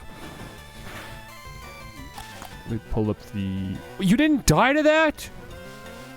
What? What are you talking about? For goodness sakes, this thing is way too tanky, and now I'm poisoned. Incredible. Well, unreal, bro. Absolutely unreal. Okay. Well...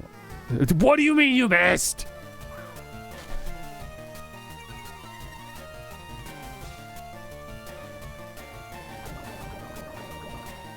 Ain't no way. Ain't no way.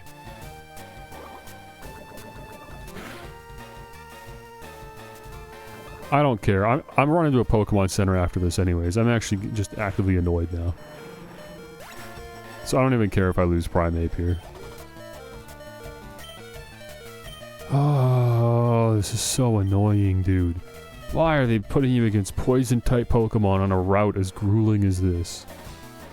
The birds are one thing, but the coughings, really?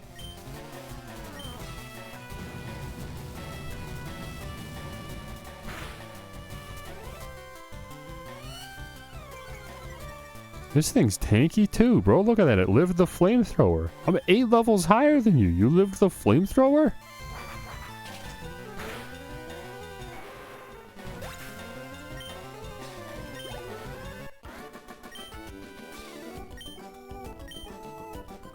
Unreal. I am gonna knock out these bikers though, because I mean I wouldn't be using a Primeape for this anyways, knowing that they've all got poison types. Charizard's my best bet, as long as he's healthy enough to fight.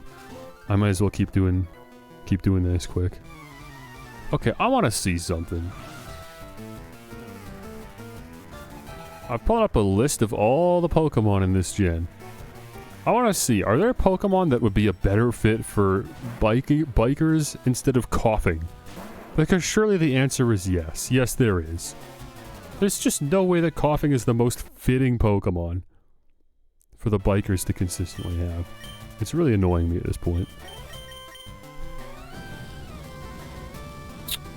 Can I do browser source? That'll work. Oh no, never mind. That's not what I'm looking for. Window capture, there we go.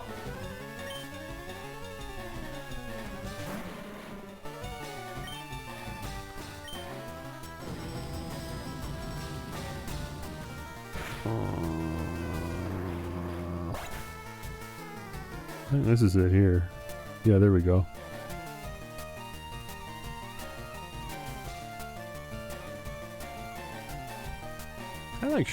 like shrink this on my end and then it shrinks the... Yeah, there we go. Oh, that works perfectly.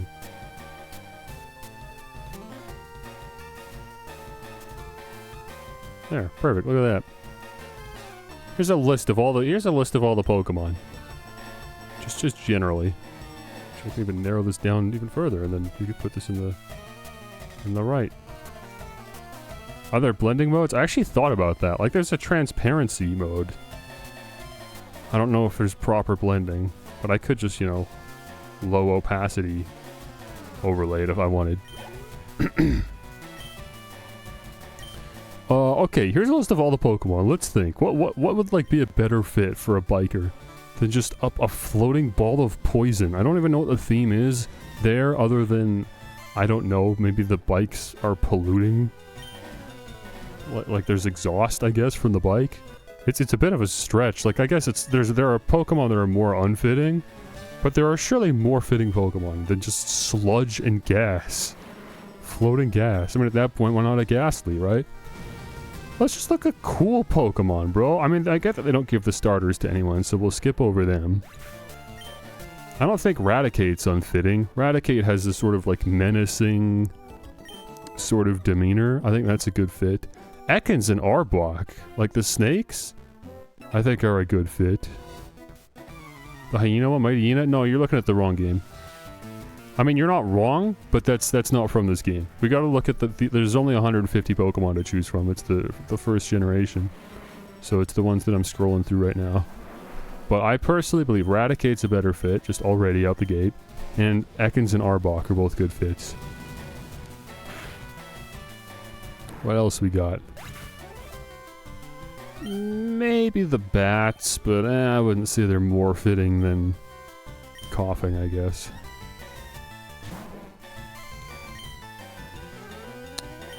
Maybe Primeape? Mankey and Primeape, they got little arms. They feel like they'd be riding the bikes themselves. Don't they? Machoke, Machamp, just big tough guys. That would fit better. Why not? Yeah, he's a ride pal.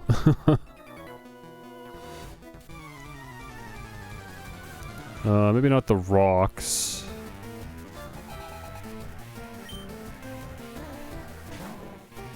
Honestly, maybe they could have some Ghastly or Haunter. Could be kind of cool to, let me use Return. Could be kind of cool to see trainers that use Ghost-type Pokemon outside of the Lost Tower, because that's the only spot in the whole game where you ever see these Pokemon. So it'd be cool to give it to someone else. Screw it, give them to the riders. Maybe not a Gengar, but, you know, throw a Ghastly or a Haunter around. Come on, bro. The Minimize just immediately blocking my wing attacks.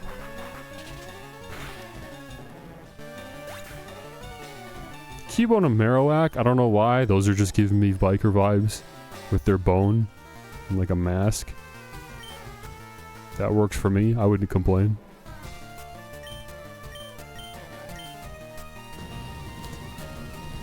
Maybe, you know what I think it is actually with them? It's because these aren't really supposed to be bikers. They're supposed to be delinquents. Like the Japanese like delinquents are almost like Yakuza in a way. Meanwhile, Cubone and Marowak just walk around with a club. So I think that's actually a pretty good comparison. Or a pretty good, you know, parallel to draw. We're just looking for punky sort of Pokemon. Jinx is crazy.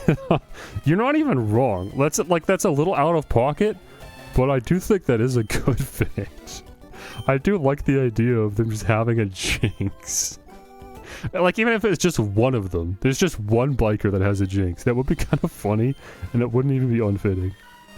I do think Tauros is a good pick. We haven't seen a single Tauros at this point in the game. Someone's got to have a Tauros. I don't know who else they were going to give it to. So yeah, screw it. I'm okay with that. Probably Pinsir too, honestly. Pinsir's kind of a cool, threatening Pokemon. Gyarados.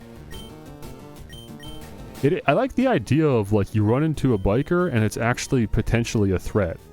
Oh, I'm out of PP for flamethrowers. Shoot. Now we really got to get out of here. If you see a biker biking around, you should be intimidated. You're a kid. Maybe it's got some intimidating Pokemon too, and not just slime.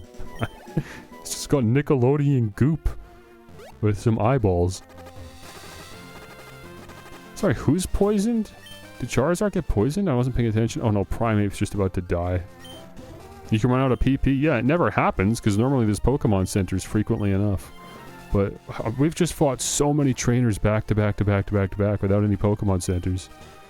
There goes Primeape, dude. Look at this. There's more trainers down there. This is getting absurd. Meowth, what do you got for me, baby? Honestly, hey, screw it, Meowth. They should have a Meowth too. Another Aspire Berry Meowth. Come on now. I don't know why you keep thinking I'm getting frozen. Alright, let me get Fearow out, I guess. How about you?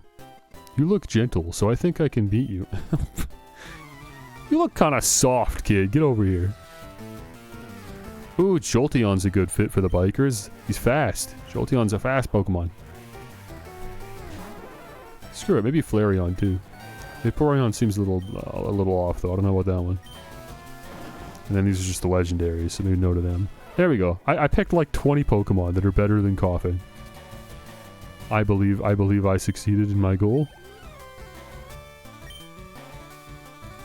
I didn't see the Pokemon. Who is it? Raichu. I think that's our first Raichu, actually. Oh, hopefully it doesn't hit me with the lightning. Move. No worries. It's already gone.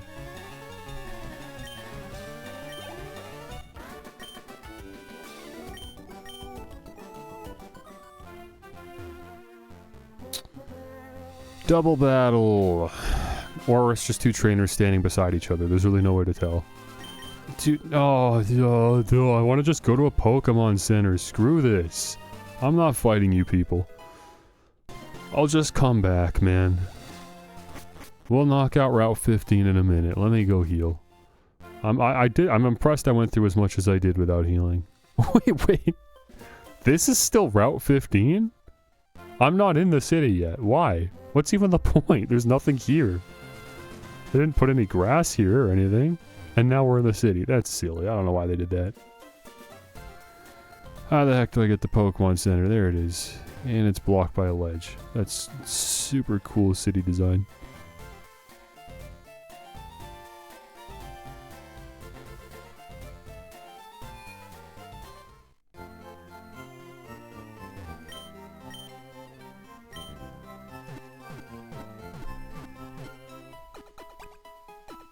Drag my window back to the middle of my screen, or at least slightly closer to the middle. Okay, what do the people in the Fuchsia Pokemon Center have to say? There's a narrow trail west of Viridian City. It goes to the Pokemon League headquarters. Oh yeah, duh, we know that. You can't become a good trainer with just one strong Pokemon, but raising many Pokemon evenly is no, whatever he said. It's not easy. I get it. If you're working on a Pokedex, visit the Safari Zone. All sorts of rare Pokemon. Yeah, I mean, we do have to go to the Safari Zone anyways, and if I have to pay to get in there, and they're gonna give me a bunch of Safari Balls anyways, then yeah, sure, I'll throw them and we'll see what we get, but I don't think we're adding anything to the team at this point. Who's up here? Another aid? Let me guess, I haven't caught enough Pokemon. 50 species! For the XP share? Oh, that's like super worth it too. I would love the XP share, man. Are you kidding? Especially once I get Magnemite. Ah, no. 50 kinds of Pokemon? I mean, what? I've only seen 88. I would have had to catch and evolve so many Pokemon to have that. Wait, what is this? This is kind of cool. I feel like... Has there ever been a Pokedex like this before? This is my first time going to the Pokedex in this game, apparently. Normally, the Pokedex just boots automatically into numerical mode. Like, you just go into the Pokedex, and then it's like this, and it's sorted by number. But here, it asks you which mode you want to use, so you can see all the Pokemon that inhabit the grassland. Rattata, Raticate, Nidoran, Nidorina...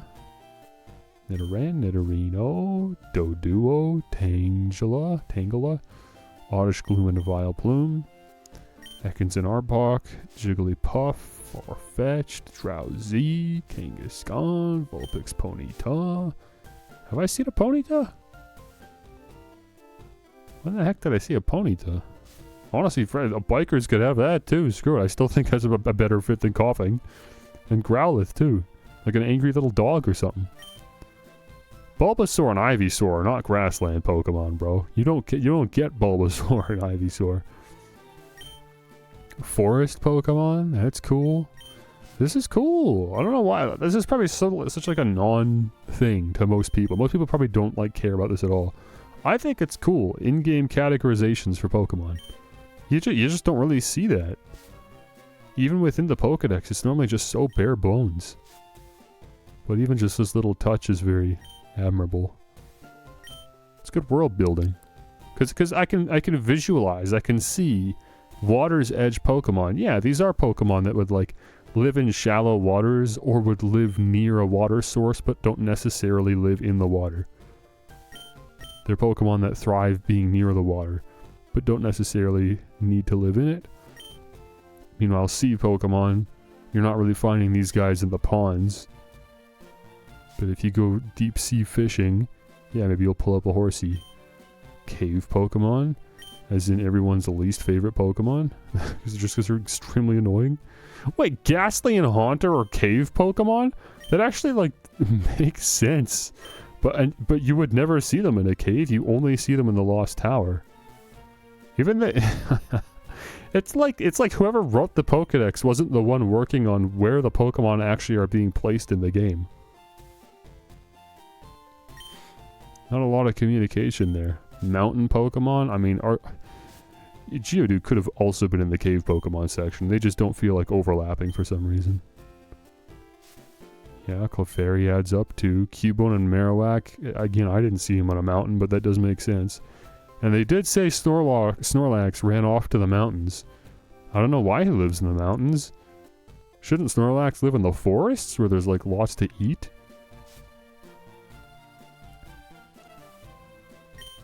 Rough terrain Pokemon. I would think that means desert, I guess. Magnemite and Magneton. I don't know about that. Those are building Pokemon. Pokemon that live indoors. Yeah, urban Pokemon. Why are Magnemite and Magneton not in the urban Pokemon section? Meowth, Grimer, Mucking, Coughing. This all adds up. Abracadabra. Maybe that's the mindset behind giving the bikers these Pokemon, just because they're urban. They exist because people exist. And they like to hang around people. Why are Abra and Kadabra urban? Then again, I guess where else would they be? Hitmonlee and Hitmonchan too. Yeah, fair enough, I guess. Eevee and Vaporeon. Rare Pokemon. Apparently I just haven't seen any. So it's not filled out. A to Z mode. Type mode. Lightest mode, smallest mode. So this sorts Pokemon by their weight. What a useless what a useless means of sorting. Who's trying to find the lightest Pokemon? What a weird thing to sort by, a weird metric. It's really only just because it's interesting. There's no real use case for this. Also, why is there only... Oh, these are just Pokemon I've caught, now that I'm looking at it. Because I only have the weight information on Pokemon that I own. That makes sense. Probably same for size, too, yeah. I forgot I got a Diglett. Well, anyways, long story short, we're not getting the XP share, are we? Not in this playthrough. I healed, right? We've done this. I was on my way out. Yeah, to return to the field. Okay. Try to get Vileplume out here a little bit.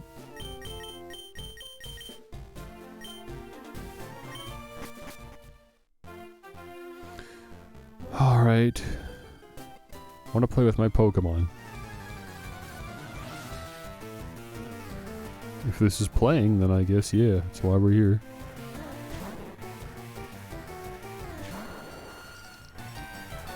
What the heck am I gonna do against a Bellsprout? I guess Acid's neutral.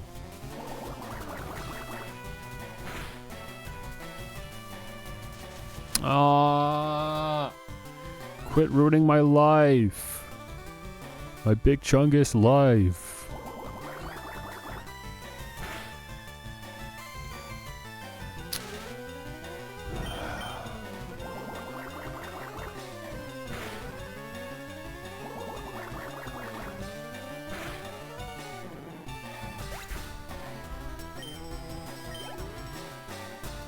Oddish. Okay, well, we're not going to get any XP for an Oddish, so I might as well just swap.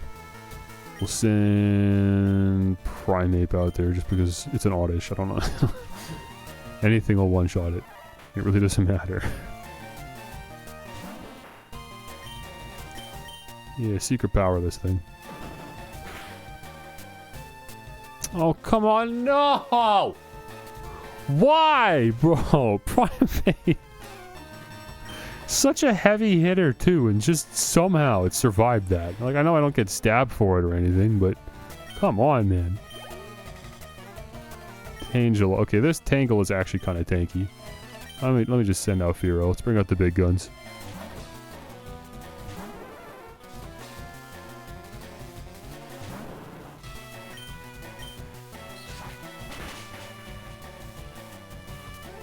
What?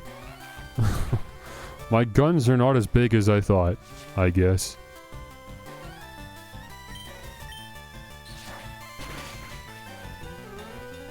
Okay, I'm going back to Fuchsia City. I'm healing off this paralysis. We're right outside the city gate. I'm not wasting items on this. I can't believe how I barely even got back and I'm already wanting to heal again. Yeah, there was no way I was going to be able to push through all those trainers in one go. It's a miracle I waited through, whoops, as many as I did. Where am I? Get me out of here.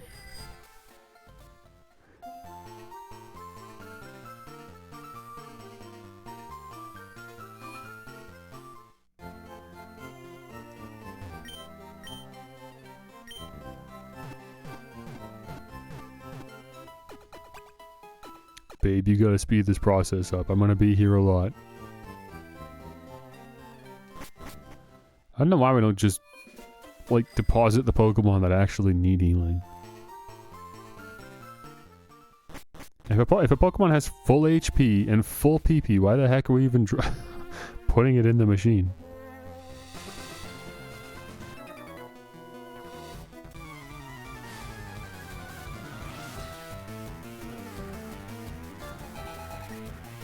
Edwin? Just a bunch of Pidgeotos and Fearows again, I guess. Oh, let me swap in Primeape. That'll work. I got Rock Slide.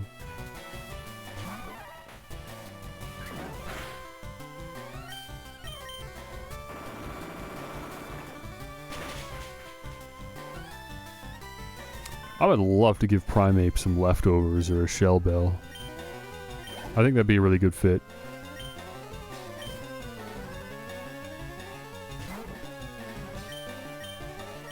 Because Primeape probably has like the worst defenses out of everyone on my team. So even though we go fast, we hit hard. If we do get hit, we usually get hit a lot worse than some of the other Pokemon.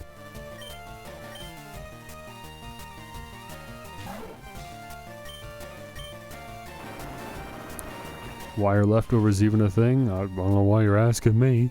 I don't know why they did that. Why isn't it like a healing brace or something, or a healing necklace? I don't know why it's leftovers. It's gross.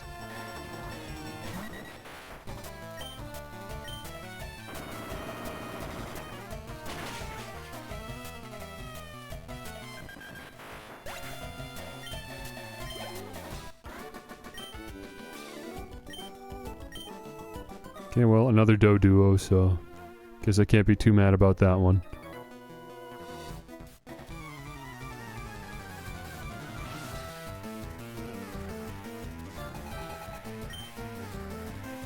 Oh, here's a Dodrio. Okay.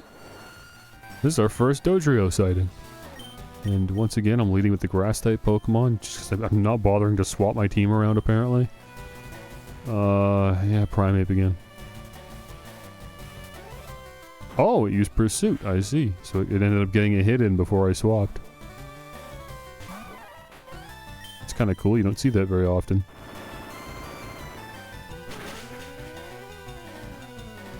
Wow, I didn't actually think that'd be a one-shot. I figured Dodrio would have a nice little defense boost over Doduo.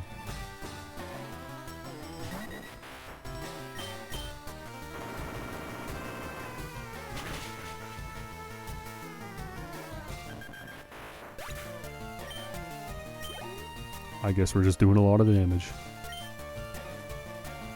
I want some opportunities to level up my Vileplume. Not even like Vileplume's particularly good for the upcoming gym or anything. I actually specifically don't want to use Vileplume for the upcoming gym. It's just Vileplume's my weakest Pokemon now on my team.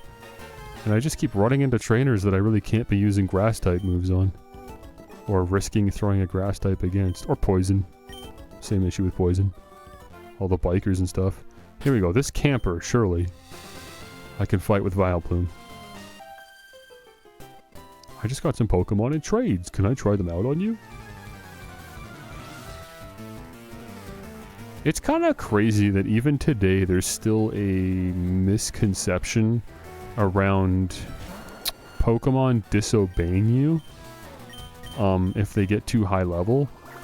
There's a lot of people that think that if your Pokemon get too high level, they won't listen to you, and that's just not true.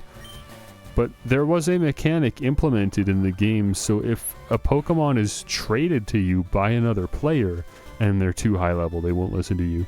It was really just a means to prevent players from trading in a level like 100 Pokemon from their friend and then sweeping through the game without even really thinking about it. It was just some protection measure to stop that from happening. But the game makes such a big deal of it, because like every time you beat a gym leader, the cap raises and they announce it when you beat the gym, like now Pokemon of up to level 30 will obey you, or level 40 or whatever. And the game doesn't always fully elaborate on what that means. And so to this day, there are people that are still worried about over-leveling their Pokemon because they won't obey them or listen to them.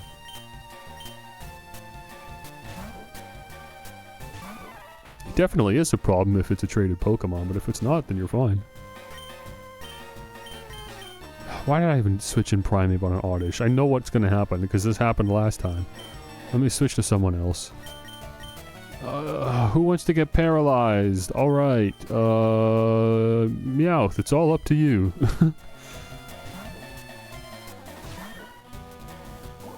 Oh, it used acid. Go figure.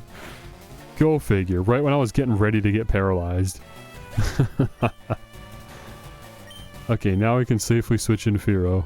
And just one shot with Wing Attack. Or Aerial Ace.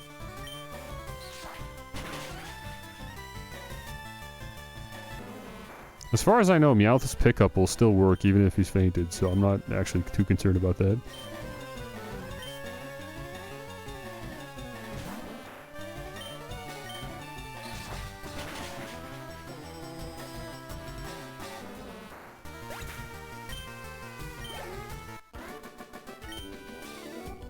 Kindra? What an interesting name. I don't think I've ever heard that before.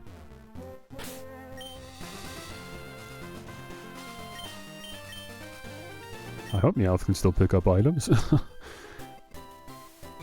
So far he's only picked up Aspire berries, and I really don't know why.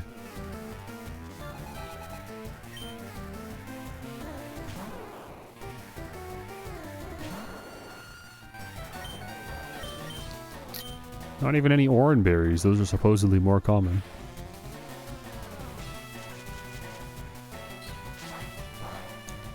Love this trainer. Like just the trainer class? Beauty? Or like her name specifically? And her little pitbull Bulbasaur.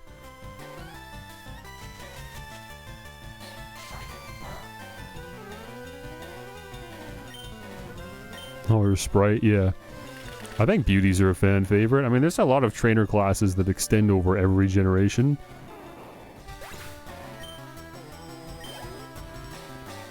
And beauty's definitely one of them. They've had beauties ever since the first game. I don't know why this trainer class in specific really stuck, but it did. There are some trainer classes that have just been completely lost to time, like the engineer.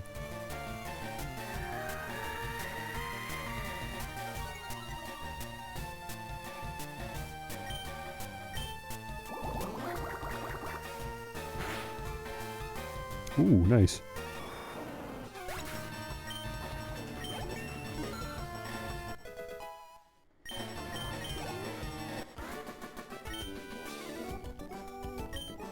Weirdly enough, I don't think the beauties, at least in this generation, they don't seem to have any consistency to their team structure at all. Like, they don't favor a specific type or anything. Nowadays, they typically have like household pets as their Pokemon. But like this, look at this one. She's got a Pidgeotto. Like, why? I don't think even Pokemon knew what to do with this trainer class. They just designed a person and they were like, oh, well, I don't know what to do with her. They just kind of stopped after that part. Come on, Vileplume. Don't do this to me. You're gonna get hit pretty hard by these gusts if you can't put this thing to sleep.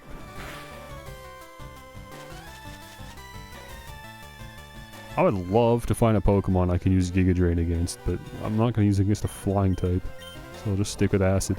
I can't do. Once we get Sludge Bomb, we're going to be cooking. But we really got to get there. I can't. Where was it again? Where the heck am I getting Sludge Bomb? I just know I'm looking forward to getting it at some point, but I got to see where. Also, Pidgeotto woke up already, which is crazy. Oh. It's that close. It's gonna use Quick Attack and kill me. I gotta switch. Dude, Vileplume has been underperforming like crazy. That sucks, man. I don't know. I might have to let Vileplume go at some point. It's just not working out. Oddish was extremely useful. Or Gloom? No, I think it was Oddish. Oddish was extremely useful against Misty. And then was never useful ever again. Sadly. I just have not been able to get anything out of Vileplume, and like, obviously Vileplume's not going to be useful against the Poison-type gym. Obviously I'm not going to bring the Poison-type Pokemon into the Psychic-type gym. Obviously I'm not going to bring the Grass-type Pokemon into the Fire-type gym. Vileplume's usefulness is really wearing thin. If only you could use potions mid-battle. I just don't want to, man. Come on. I'm an adult. I don't need to use potions mid-battle. I'm better than that. I even have a healing move on the Pokemon in question. Why does she keep going on about how cute I am? What's wrong with you? I forgive you. I can take it. I'm a big girl now. Some of this trainer dialogue is just so unhinged. Okay, here comes another biker. Gee, I wonder what he's gonna have. Maybe 4 coughing and a pile of slime?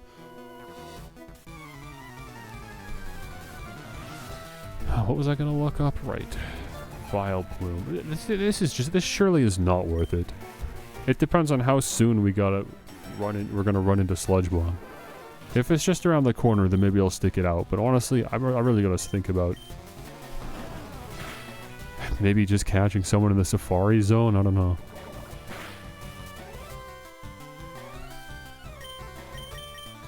I forgot Charizards are Pokemon for the bikers, not Fearow. Charizard is the only one that can actually one-shot these things. Okay, Sludge Bomb. Where is this? Rocket Warehouse. Right, so that's... Rocket Warehouse? Where the heck is Rocket Warehouse? That must be the building in the other city that we couldn't get to. I don't think... That's the Sylph Company, though. That's not their warehouse. Where the heck is their warehouse? Where is this? Maybe it's just called the warehouse because they've taken it over? I guess that could make sense. Oh, a wheezing. Well, at least we got something new for once. Even if it's just a worse coughing. Or better coughing, I guess. Oh, Rocket Warehouse isn't even in the main game. It's on this Sevi Islands area, which again, I don't know where this is or how to get there. But I mean, that's not reliable. I can't. We gotta say goodbye to Vileplume. I'm done. Vileplume, your usefulness in the beginning of the game will not be forgotten. But you're gonna have to hit the box at this point, because we just can't do this anymore. I'm just wasting experience on you. I'm gonna focus on my other 3 Pokemon and simply be receptive to catching another one that we come across in the future. We'll see what we get in the Safari Zone. Otherwise, what I might do is open up my last party slot for like a legendary. Just because, screw it. We'll run into some legendaries anyways. Like, while we're in the power plant, we'll run into Zapdos, but I'm already going to have a Magnemite at that point. But it would be cool to maybe get Articuno. Because I've never seen Articuno. When I played Pokemon Blue, we did not see Articuno or Zapdos for that matter. We only saw Moltres, because Moltres was in Victory Road. There's a whole section of the game I've never seen before, not even in the original Pokemon Blue. So maybe we should catch something there. And it might be Articuno.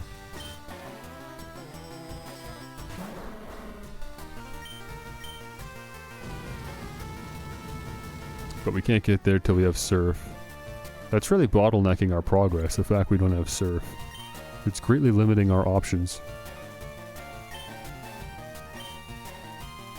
We'll also be able to revisit some previous locations once we have Surf to get more Pokemon.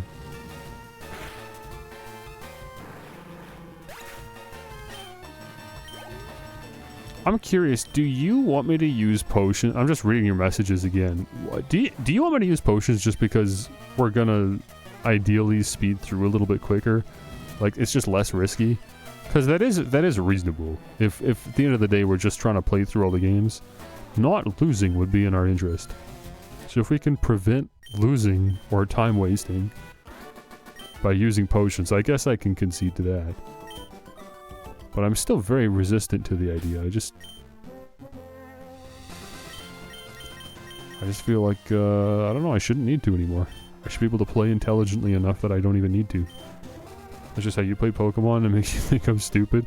I mean, I just feel like, if I'm going to be getting into Pokemon content creation primarily, I think it's really important to play by the rules commonly associated with Pokemon. Like, the other players that would be watching my content. The last thing I want is for people in my comments to be like, what, you used potions in battle? Or you played on Switch mode? Or blah, blah, blah, blah, blah. Okay? I am playing on Switch mode. I'm already doing that. So at the very least, I think I should at least cut the potion usage. I think that's like a reasonable concession to make. For me personally.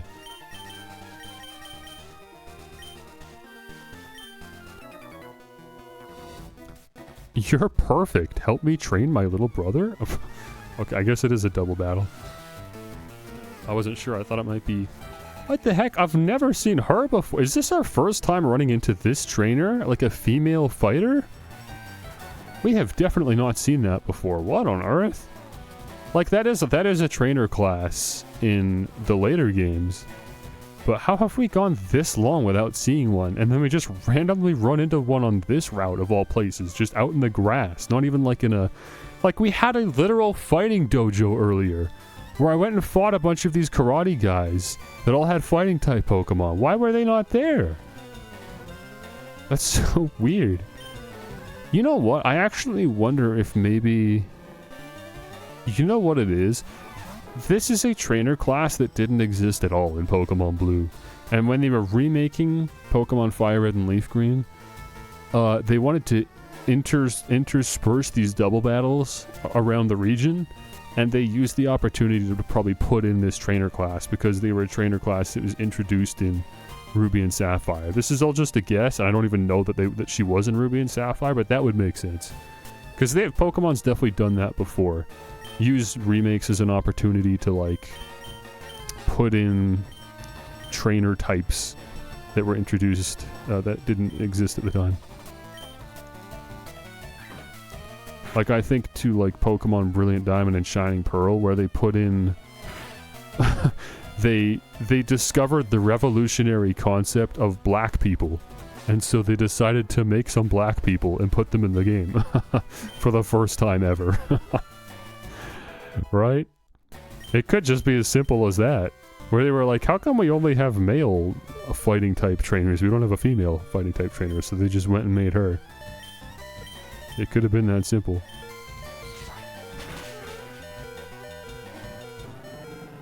Wow, Primeape's really holding on to his last breath here. I don't know what happened there. I wasn't really paying attention. I just suddenly was in the red. Sorry, Crush? Wait, what is their name? Crushkin. The Crushkin. As in brother and sister that are, like, set out to destroy, I guess, by crushing their opponents. They were wrong for that one. Ron, you have to focus. Concentrate on what you're doing. And again, it's so funny that we're only hearing the one person talk. Ron just silently saying nothing. Oh, I wish I had a nice sister. Hey, she looks nice, I'll tell you that. Alright, Primeape, I think you fought well. But I'm gonna get Firo out for this last trainer or two, however many more we gotta fight here. What's cool and happening? Trading Pokemon.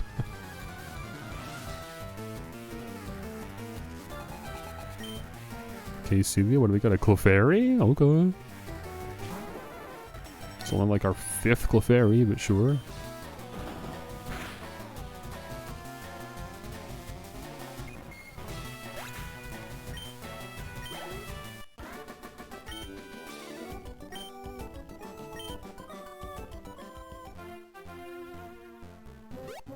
I think that was it. I think that was every trainer on this area, right? We fought you. Right, you're the one that got me paralyzed and forced me to go back. Fought the bird trainers, fought you. Fought the 2 beauties, fought the two bikers. And we fought everyone up to this point. There's the twins, there's the bird trainers, there's the other bikers. Yeah, we're good. We got it. That's it! What a slog. What a slog that was. Did you actually play RuneScape? It's still crazy to me how many people my age even played RuneScape, and I just missed out on that completely. It's kind of too bad. Not like it's too late. I could just start playing RuneScape, but I wouldn't. Not now that I know that it's a just hundreds if not thousands of hours game. Although I did hear that apparently the classic RuneScape or old school RuneScape that's available on Steam, apparently it's actually not like unreasonable to 100% that game, like as far as the Steam achievements go. It's actually like not asking you to submit your life to it, which is kind of cool. You've met Bill? He's my grandson. He always liked collecting things even as a child. Oh right, I gotta drop my Vileplume off. The Safari Zone's warden is old, but he's still very much active. All his teeth are false, though. Okay, thanks. Oh, right. Oh, dude. I forgot about this part. The Safari warden lost his teeth in the Safari Zone. I can't believe they never put that in the anime. That's actually so funny. Why did they not put that in the anime? In the anime, they just gave the Safari warden a gun, which got the whole episode banned in North America. They could have given him dentures instead, and then had him talk like Ash and friends had to go find the pair of dentures in the Safari Zone. That would have been great. Okay, Bill, blah blah blah. I guess he lives in Fuchsia City. How cool. What's going on here? Oh yes, I'm the move deleter. Oh okay. No, I'm good. This guy only exists so you can forget HMs. But I'm good on that.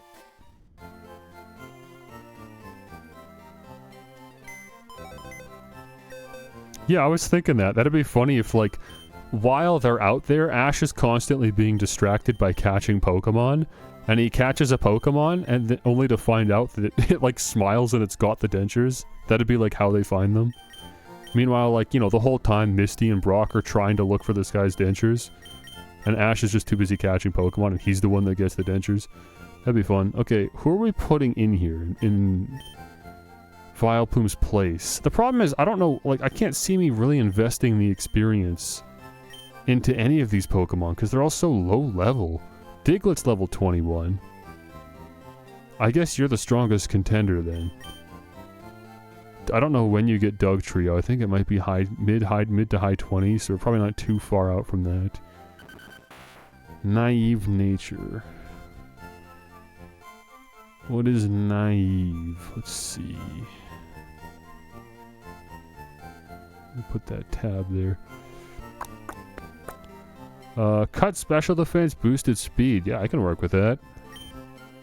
I can work with that. Look at that insane speed. Holy cow. Sandvale, observation, and a sandstorm. Can't see us taking advantage of that. Growl, magnitude, dig, and fury swipes. And you are physical. Oh, Actually, I'm not sure you are a physical attacker. It's kind of like, I mean, I guess special attack is tied for your worst stat, but it's only 8 points behind your attack. The problem is you're just not an attacker in general. It's like Diglett's only value is speed. I would just have to count on that changing once we get to a Doug trio. Let me look ahead. I'm not about to commit a bunch of XP to Diglett if it turns out it's not worth it. I gotta at least see this thing's stats. I'll let you guys see too, because you might be here just for a few minutes.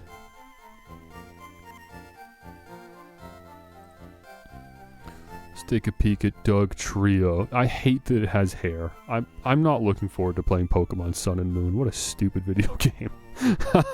What a stupid... Why did they give it hair, bro? Oh, what a stupid video game. We'll get there when we get there. Base stats. What does this thing look like? Okay, the attack isn't bad. We can do 80 attack. As long as it gets good attacks. But even if it just uses normal and ground type moves, it could be fine. Zoom in your 4K. Sorry. It's hard to remember. But you're right. I really should always do that. Okay, attack 80. That HP's miserable, man.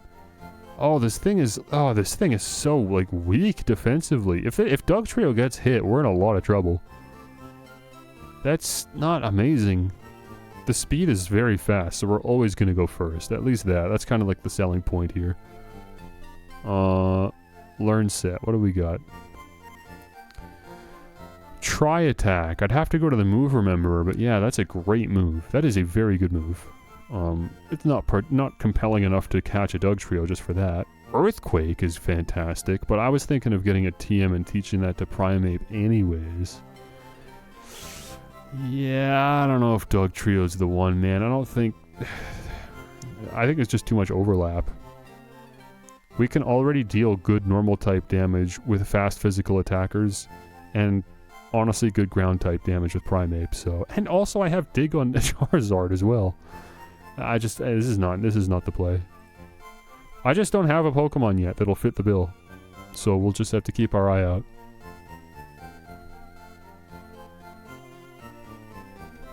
We'll find something eventually. Even if it means catching a legendary. But we'll start with the Safari Zone because we gotta go there next anyways. Am I keeping you up too late tonight or what? Oh, I didn't actually deposit Vileplume.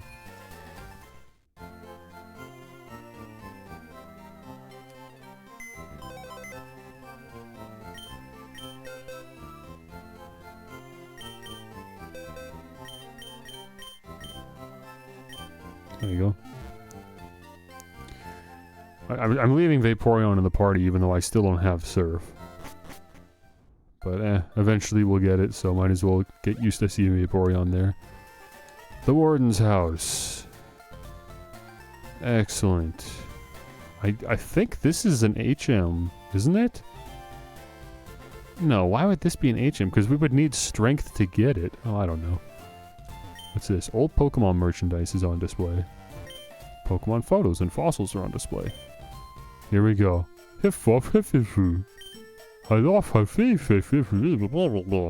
Yeah. I'll get him for you, bud.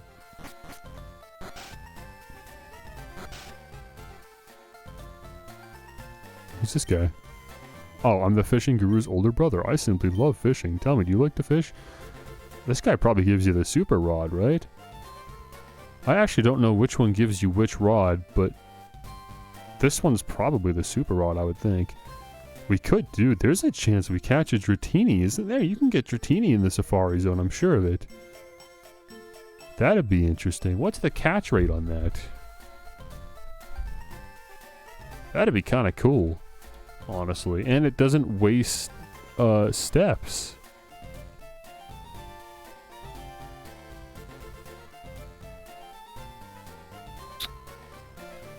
Let me have a look here. Generation 1.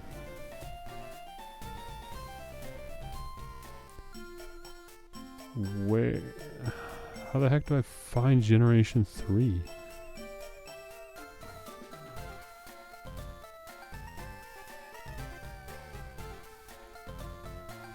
How do I navigate this crap? Oh, here we go. Got it. There's a lot of random Pokemon here. Who knows what I'll be getting? 15%. That's not that bad. We can get a 15%.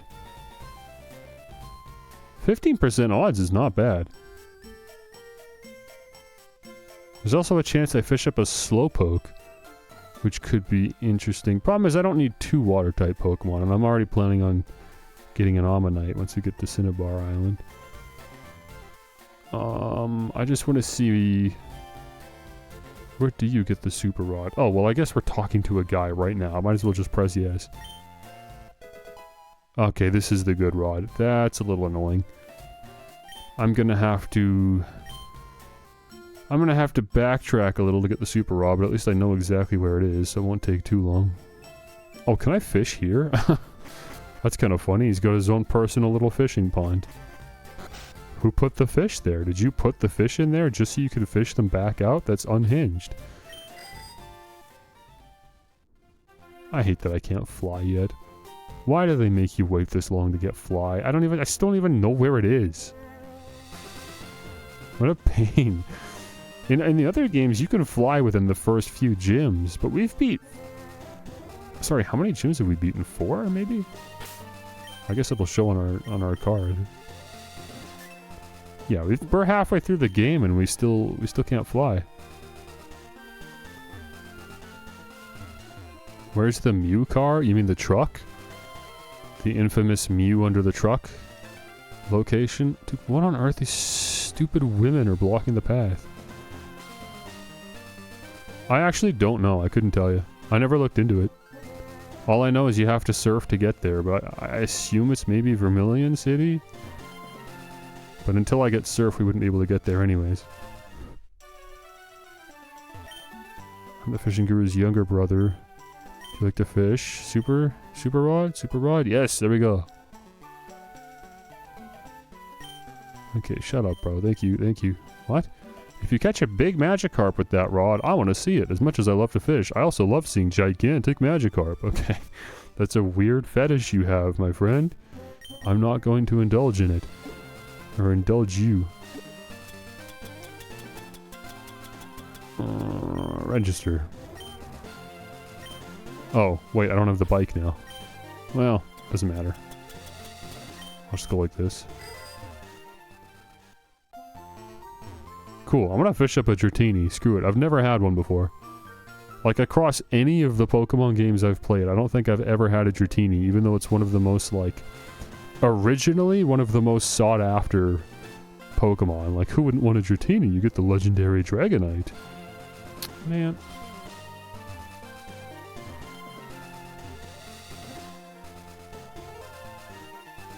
I'm not even gonna address what you just said. I'm just gonna pretend like you didn't just say whatever you just said.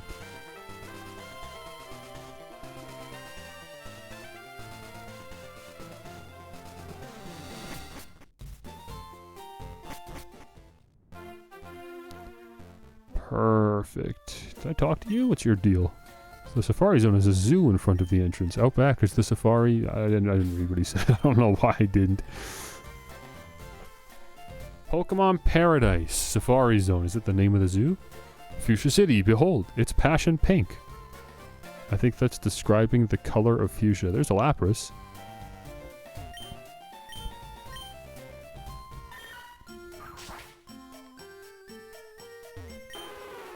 Oh, name, Lapras, aka the King of the Seas.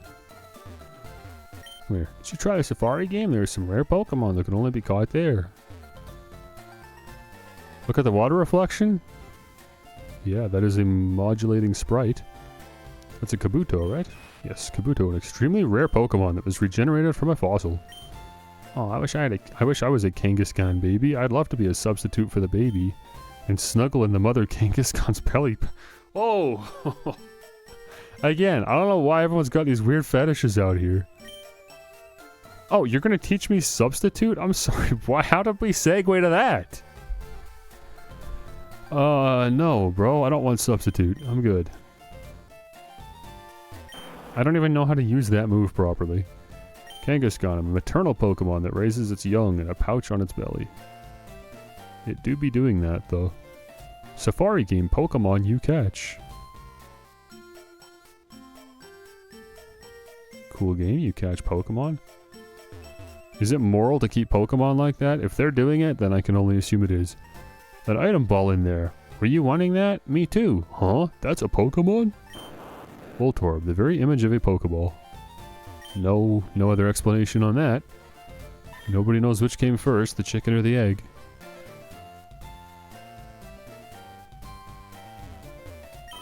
Chansey, catching one is all up to chance. It is very rare. Where's Sarah? I said I'd meet her here. Slowpoke, friendly and very slow moving. I wonder if the idea of putting these Pokemon here is to add Pokemon to your Pokedex that would be unrealistic to actually encounter in the Safari Zone just because they are so rare. But it's to help players fill out their Pokedex a little bit. Right? Like, obviously it's not going to go to your own stat, but yeah, to go to the Pokemon you've seen. Like, I will personally never see a Kabuto, right? Because I chose Ammonite, so they put a Kabuto there to help me fill out my Pokedex. I think there might be something there. Warden Slowpoke is running a promotion campaign right now. Try to get to the farthest corner of the Safari Zone. If you can make it, you'll win a very convenient prize. What do you mean, Warden Slowpoke? What does that mean? There's a man who's named himself after a Pokemon? That sounds absurd. I say, knowing very well that I'm now one of the hundreds of Pokemon YouTubers that are using Pokemon as their persona. Warden Slowpoke is very knowledgeable about Pokemon. He even has some fossils of rare extinct Pokemon. Oh, here we go. We nicknamed the Warden Slowpoke. You know, he has that vacant look like a Slowpoke. Okay, I thought maybe there was a nicer reason as to the nickname. Warden Slowpoke came in, but I couldn't understand him. I think he's got a speech problem. Yeah, I think he's got brain worms, if he's talking like that.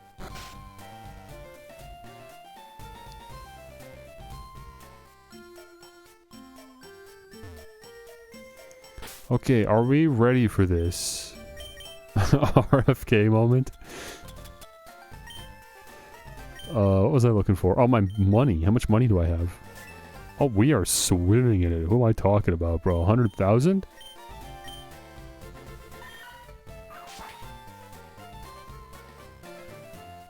We don't even need to worry about it. Only reason I check is because it's going to cost me money. Safari Zone actually has 4 zones in it. Each zone has different kinds of Pokemon, even some rare ones. Use the supplied Safari Balls to catch them. You can also throw bait or rocks. No, we're not doing that. As far as I know, the Safari Zone is just like every other Safari Zone where there's no point in even engaging with the mud mechanic or the bait mechanic. Just throw balls and hope you catch it. That's actually so cool. That the Pokemon community came together to mathematically deduce that the most efficient way to participate in the Safari Zone is to completely ignore the mechanics unique to the Safari Zone and just chuck balls and hope you get it. I can't believe, like, mathematically, scientifically, that is the answer. Because frankly, trying to figure out how to operate in the Safari Zone is just a pain. It's very silly and confusing. So it's very nice to have the mental ease knowing that yeah, dude, this is the evolution music. The soundtrack for the Safari Zone is just the music that plays when your Pokemon is evolving. That's so lame. Like, this song is not meant to be listened to for more than like 8 seconds. But you gotta listen to this on loop when you were in the Safari Zone? How annoying.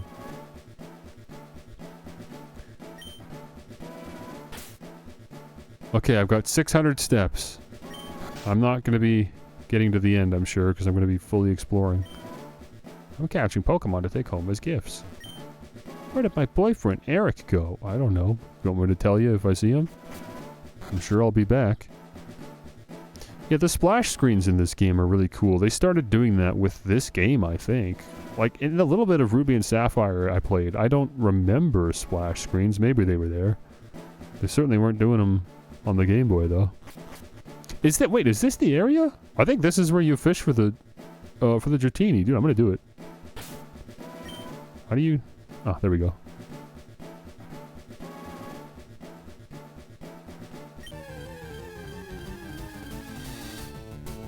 Goldeen? Goldeen? Goldeen? I mean, I might as well catch it, I guess. I don't know. Might as well throw a ball. I'm not going to catch another one, but screw it, I'll take one, I guess. And I'm sure we'll run into Seeking as well. Apparently Goldeen and Seeking make up 80% of the Pokemon here, according to Bulbapedia. And then there's a... Oh, there's a 4% chance we run into Psyduck, not Slowpoke. That's apparently a Leaf Green exclusive.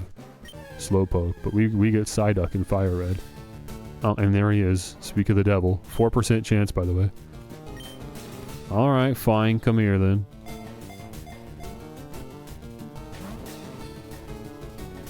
Nope, he's out of here.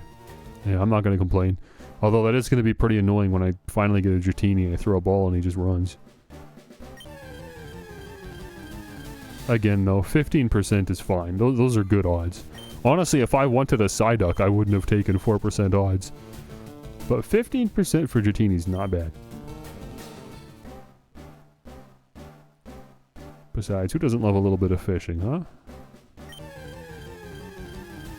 If there's fishing mechanics in the game, you gotta engage with it at least a little bit. Level 28, these are pretty decent level Pokemon, huh? Maybe I should have caught the Seeking, actually. I mean, it's not like I'm gonna take the time to evolve Goldeen. Catching the Seeking would add one more Pokemon to my Pokedex.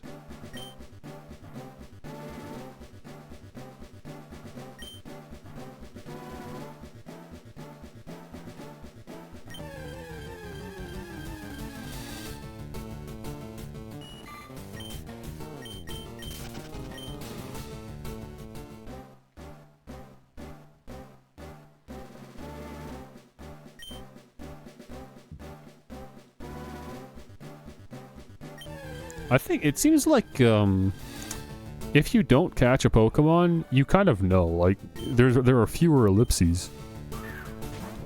But if you see like 5 or 6 dots, it's like, oh, okay, yeah, I got something, and then you can prepare for it.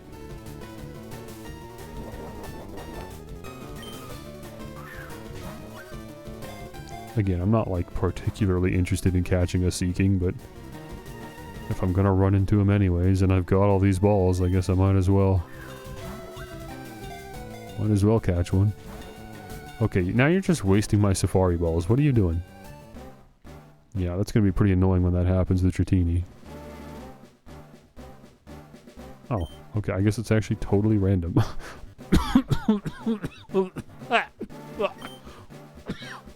Holy cow.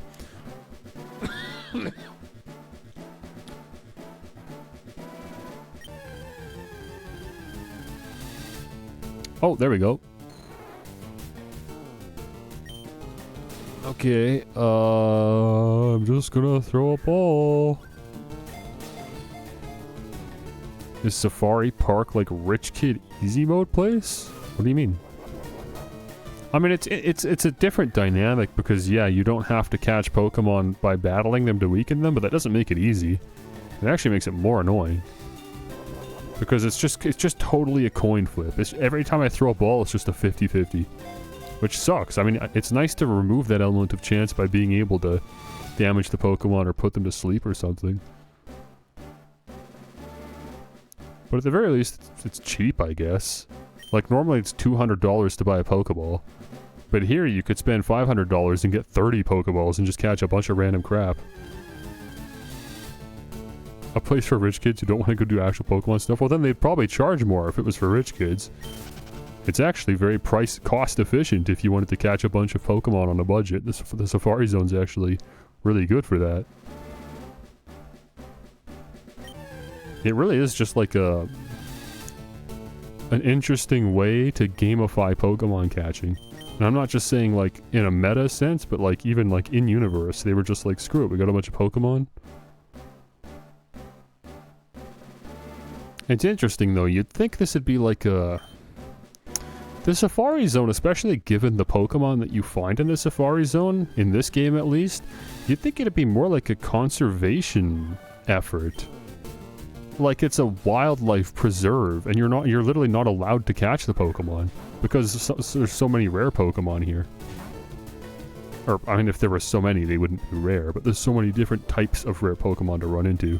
And they are very rare, so you'd think they'd, like, tell you, like, hey, don't catch the Chansey or whatever.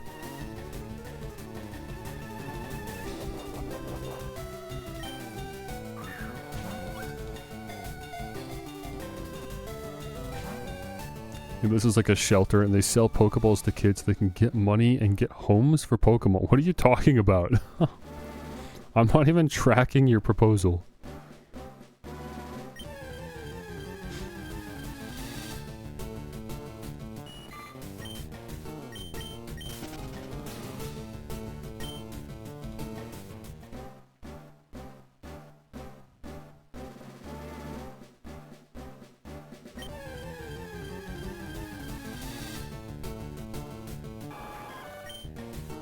There's definitely like a modified catch rate for some of these Pokemon. Like Seeking being a fully evolved Pokemon definitely seems to be a lot harder to catch, I say as I literally catch it, but I wouldn't be surprised if Dratini's also on that list of slightly more difficult to catch Pokemon.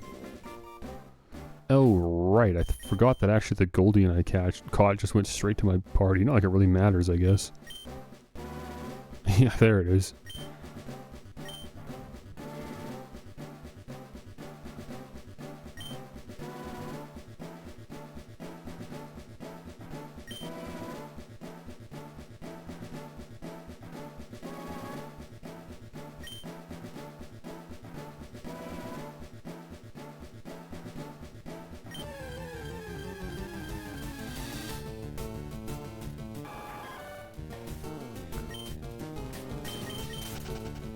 They sell Pokeballs to get money for upkeep for the shelter, but like, why shelter in quotation marks? This is the shelter. I don't know where you're going.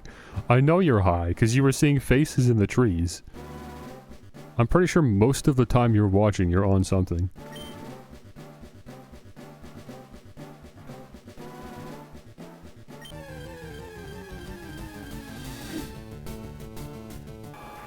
They really do have trees. They do have trees. I know you mean faces, but they do also have trees.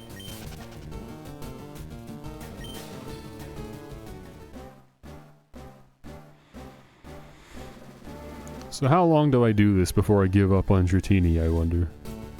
Like, how many Dratini do I have to fish up, throw balls at, lose, and then just eventually say, hey, this ain't worth it? I mean, obviously when I run out of Safari Balls, I'll have no choice, but I'm gonna have to come back in here a second time anyways to finish exploring and getting all the items, so that's just another opportunity to do this all over again. Am I gonna do it? How long do we commit to this? You silly thing, come on now. What are you doing? And you know, whenever this happens, I gotta sit here and question, like, are you guys sure I shouldn't be throwing bait or mud? Are you sure the best way is to just throw balls? Because to me that really seems like I need to be throwing something to increase the catch odds. Even if it increases the chance of them fleeing. Because that's ridiculous. Look how many balls I'm wasting.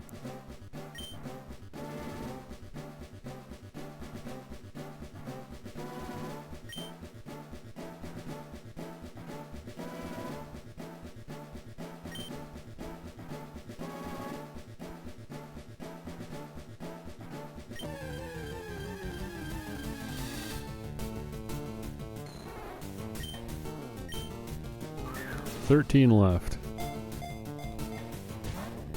It's just not even shaking.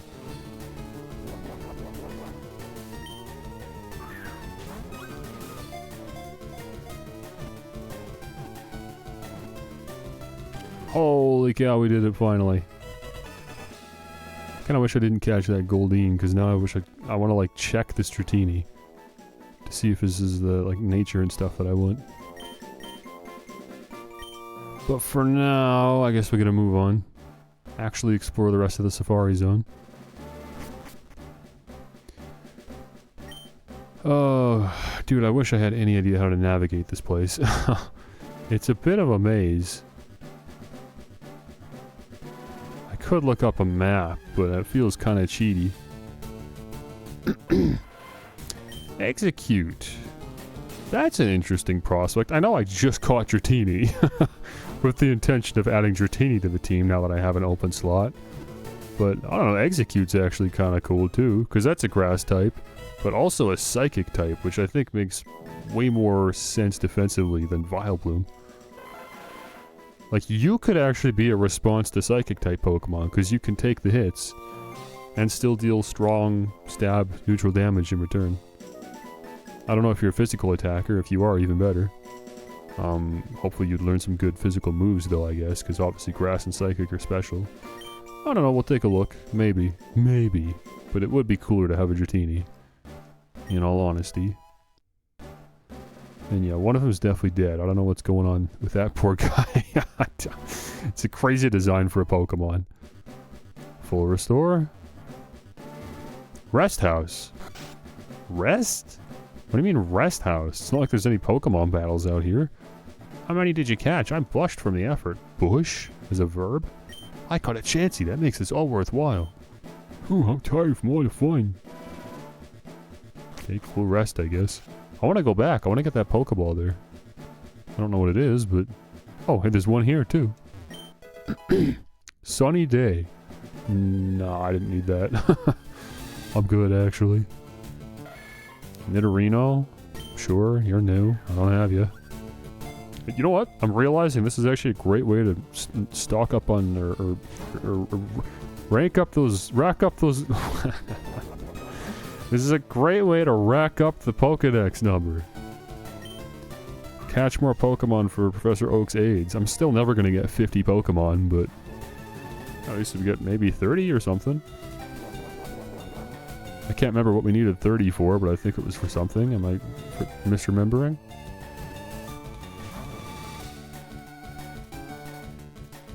Okay, I'm actually gonna run out of balls pretty quickly here. If I run out of balls, I think it just ends immediately, too. You just instantly teleport back to the beginning. That's how it works in Diamond and Pearl. Because they just assume, hey, if he doesn't have Safari balls, then obviously what's he still doing there? Wow, he really doesn't want to leave, huh? Nidorino's very patient here. But for some reason doesn't want to get caught, so I don't really know what he wants, exactly. Like, what do you... what? I'm just gonna keep throwing balls. You expecting me to do something different? Because I won't. But he doesn't want to get caught, so I don't know why he doesn't just leave. Oh, well, there you go. Just wanted to waste my time, I guess. Waste my money.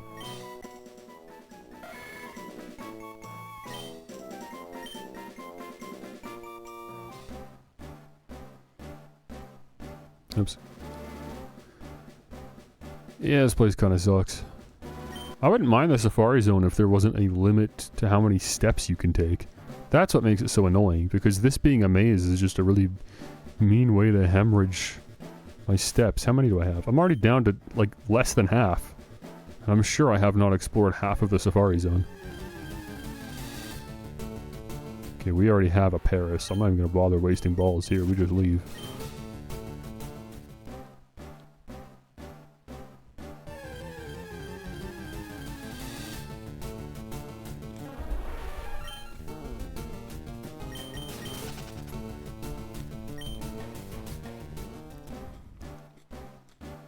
Trainer tips. The remaining time declines only while you walk.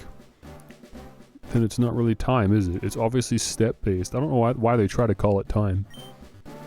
Might have free HM for finding the secret house. Okay, obviously that is necessary because it's an HM. Pokemon hide in tall grass. Duh, bro. What are you talking about? You think I made it this far and didn't know that? What do you take me for? Okay, it's just a cool dead end. Just a way to waste steps, really. That's new. Haven't found a Rhyhorn yet. That's actually an interesting proposal, because I do not have a Rock-type Pokemon. Up to this point, the only opportunity would be Geodude. And I didn't catch a Geodude. Oh, and there he goes. Never mind. We're not getting a Rhyhorn, I guess. Fair play. Area 2, what's down here? Zone Exploration Campaign, the search for the secret house. Oh my gosh, now what, dude? Where am I now? What a joke, dude. Oh, for goodness sakes. Okay, I give up. I'm looking up a map. This is actually just stupid. This place is way more complicated than I thought. I already knew it was a maze going into it. It's actually even worse. Layout. Perfect, dude. This isn't like the best way to view a map of this place, but it's good enough. So there's 4 screens. Okay, I see how it's laid out. Wait, actually, never mind. That doesn't make any sense at all. How would those places be connected? What? I think there's some teleportation action going on here. I don't think geographically the Safari Zone actually makes sense from screen to screen. Right? Because you walk into this... I'm not going to bother showing you what I'm seeing. I just can't be bothered. You walk to the right, you loop back around to the middle, you walk north, and then you walk right, and somehow that takes you back to the middle? No, yeah, they're messing around. This actually doesn't make sense. No wonder it's so confusing. I mean, it's confusing for multiple reasons.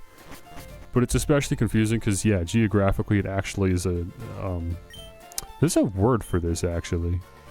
I've heard the term refer to something that's, like, impossible. You know what I mean?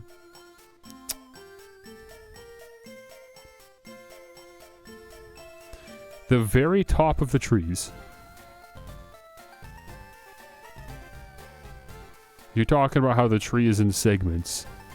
And you're talking about the top segment, which ends in a protrusion that makes for the point of the tree. You see a face.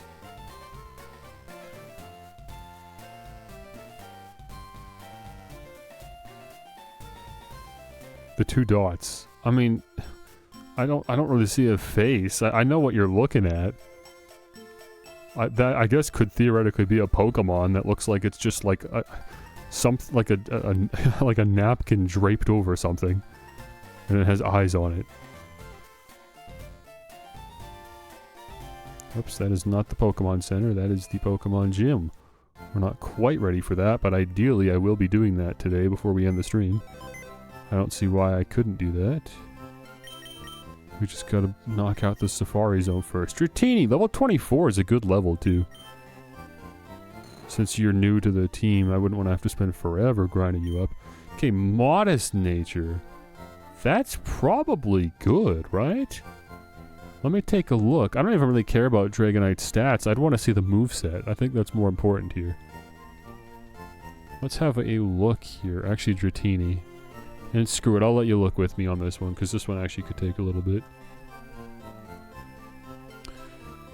Mr. Dratini, or Mrs. Dratini. I don't actually remember if I caught a male or female. I guess... Learn set.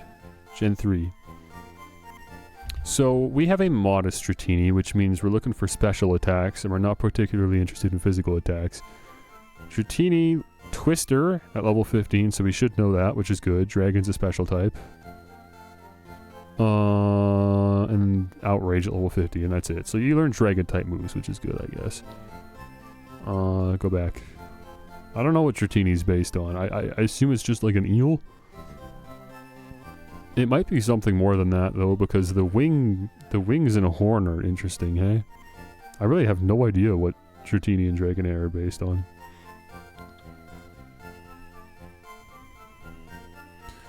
Twister, okay, same deal. The level up moves are just Dragon type moves, but that's good because Dragon is a special attack in this generation, so that works for me. Dragonite, who is the end goal, I have no idea if we'd actually be able to get this high because this is level 55 if you want a Dragonite. We might actually just be stuck with a Dragonair the whole game now that I'm thinking about it. You know what? I'm not even going to entertain Dragonite. Let's assume we don't even get to level 55 because that is a very high level. If we were just stuck with Dragonair for the game, would we be chill? Base stat wise, you actually do have higher physical attack than special attack. But, I mean, you're a dragon type, so I shouldn't even be looking at that. I really should just be looking at the moves. And yeah, you do learn... Well, if I was going to get Outrage, I'd be a Dragonite anyways. You're going to have Twister. Twister's not bad, but that's not going to carry us through the game. Slam is a physical attack and also 75% accurate. So really we're relying on TMs and HMs here. You learn both Surf and Waterfall? Oh, interesting. I could have my water type Pokemon without actually catching a water type. Huh. Okay. I mean, I kind of wanted Almanite. Well, what else is here? Let's take a peek here. Oh, Ice Beam and Blizzard. Hold on. Ice Beam's good. You get TM13 in the shop, right? Oh, the Rocket Game Coin. That's only 4,000 coins. That's not, like, crazy. We would have to grind that out a bit, but I do have a lot of money. I might be able to just straight up buy the coins for that. I don't know if I can yet, but by the end game, I think we could. So Ice Beam's actually huge. I would love to have that. Thunderbolt as well. I mean, we're going to have a Magnemite, so our electric coverage is already good. Shockwave is interesting, though. Where do you get TM34? Prize... Oh, we have that. That's just for defeating Surge. Yeah, that's 60 damage, never misses. Does this, like, potentially paralyze, or is that it? It's just 60 damage, never misses. Okay, it's not bad. I'd probably prefer just getting Thunderbolt, but if I gotta get more coins, I probably couldn't. Flamethrower and Fire Blast, also cool, but hey, we have a Charizard, so not a huge deal. Yeah, I think, honestly, Surf, Ice Beam, Dragon... or Twister, and then honestly, maybe Dragon Rage? No, but Dragon Rage boosts attack, right? Or was this just something else entirely? What am I thinking of? Oh yeah, this is something else entirely. This is the one that just does exactly 40 HP of damage. Honestly, yeah, man, that's actually... we could do that. That's pretty good. 40? That's kind of a lot. 40 HP?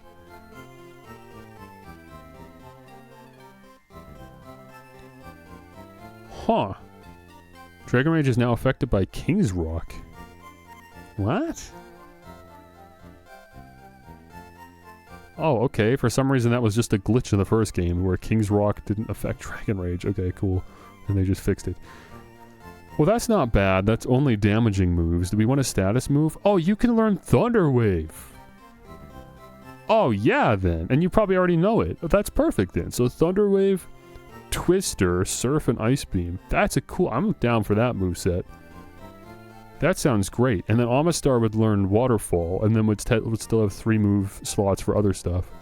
And then if by chance we actually make it all the way to level 55, get a Dragonite, level him up a little bit further, then we'll get Outrage. I would be shocked if we got this far, though. Unless I, like, actually just soloed the rest of the game with this stupid Dratini. Why am I calling it stupid? I just caught it. Don't I love my Pokemon? 61! Level 61! Oh, you also get Wing Attack. That's kind of cool. What's your physical attack? Oh, yeah, it's kind of huge, honestly. Even with the modest nature, that'd still be worth learning some physical attacks. Huh. Okay. Okay. We'll cross that bridge when we get there. We don't have to worry about that for another 30 or something levels. It'll be a while. Yeah, 31 levels from now, we'll cross that bridge. How's that sound? For now, though, yeah, we'll take a modest Dratini. It is kind of weird taking a modest Pokemon, or a modest nature on a Pokemon that normally has higher physical attack than special attack, but in the case of Dratini, I think this actually works out pretty well, because you learn good special attacks, and it'd be a shame to not take advantage of that moveset. Okay, so then we keep Thunder Wave, we keep Twister, we keep Dragon Rage. All 3 of these moves are actually really good. Leer, completely unnecessary. We don't need that. So we can replace that with Ice Beam as soon as we're ready to spend a bunch of actual real money at the casino. Real in-game microtransactions.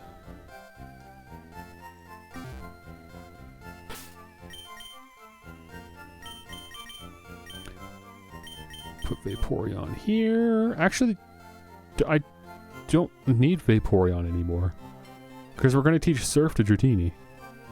And I'm pretty... yeah, like, I can't see me budging on that. That's pretty much locked in at this point. Okay. What the heck do we put in here then? Anything? I don't really need another Pokemon. Execute? I don't know. What do you know? Hypnosis is kind of cool, but we've already... Yeah, I don't know. I'd rather just have Vileplume, honestly, because Vileplume has sleep powder. Reflect, Leech Seed, Confusion. Nah. I'm honestly going to put Vileplume back in the party, just because you put Pokemon to sleep, which is a good utility. Good utility for catching Pokemon. Cool, dude. The team continues to flesh out. Swap Dratini in. So if we want to get XP on Dratini, we're going to have to switch train. Because I'm not getting that XP share. No shot. Although, out of curiosity, how much better are we looking? 28. You know, we're not... There's no way. There's no way we're getting 50 Pokemon. That's absurd. I'd be here for days, man. Days. There are a lot of, like, easy catches, especially in the early routes. Quick evolutions with, like, Caterpie and Weedle, I guess, but... No, I'm not doing all that.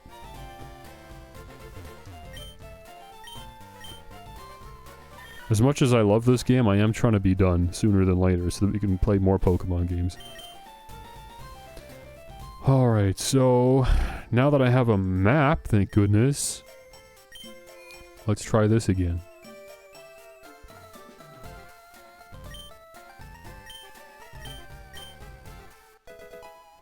Right, more Safari Balls. Why not, I guess. See what we run into. Okay, let me go back. I lost my map because I spent so much time looking up Dratini's stats. Where was it? Here we go. Layout. Pokemon Emerald's next up. I don't know. I haven't made up my mind. I don't know if I want to play them all in chronological order or if I want to like skip around a little bit. Hang on, I'm already wasting steps. Let me pay attention. So we're in this bottom area. Yeah, so we go this way. And then we go here. You vote for DS games? There are... Okay, so... On February... Oh, I don't know. 20-something? I can't remember what the date is. 25th, maybe? Is Pokemon Day, right? And every Pokemon Day, Pokemon always goes live on YouTube with a live stream talking about all the upcoming games. So, I think the most reasonable expectation of this Pokemon Day, Pokemon Presents, they're finally going to talk more about Pokemon Legends ZA. Now, of course, like, even just a few months ago, I would have told you I'm not interested in this game. But because now I've obviously changed the course of my streaming and YouTube videos to be more Pokemon centric, I think it's in my best interest to at least very strongly consider playing the new Pokemon game when it releases. Unfortunately for me, the new Pokemon game that is releasing is based on two games that I haven't really played, or at least not, like, I haven't finished and I haven't recently played. I haven't played them enough to really get excited for the new game. So I should prioritize those games to an extent. To me, it'd be really important that I play both Pokemon Legends Arceus and either Pokemon X and Y before the release of ZA.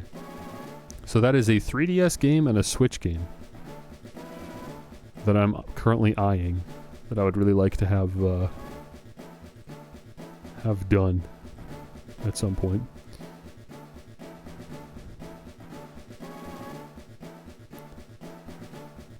But yeah, it all just depends on the release date of Pokemon Legends ZA. They might not release it till November, I don't know. Wait, I literally have a map and I'm currently walking into a dead end. You've got to be joking me. What is wrong with me?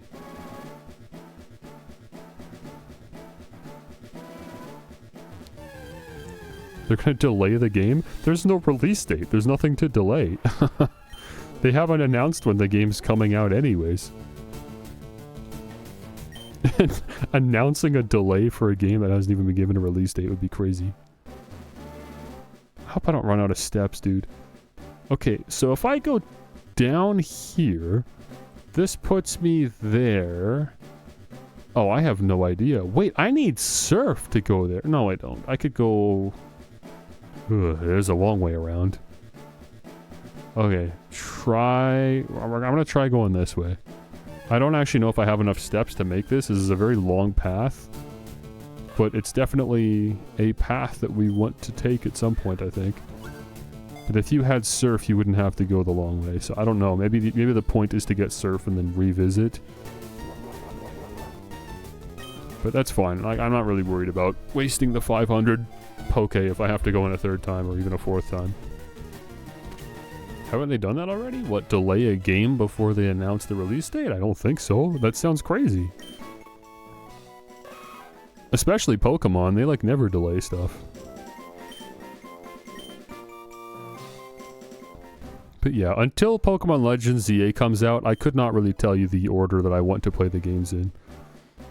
And because we're fast approaching Pokemon Day, I think there's a good chance that I'm only going to be wrapping up Pokemon FireRed basically on Pokemon Day around that time. So we'll watch the stream together, and then I'll decide what's next based on what happens in that stream, I guess.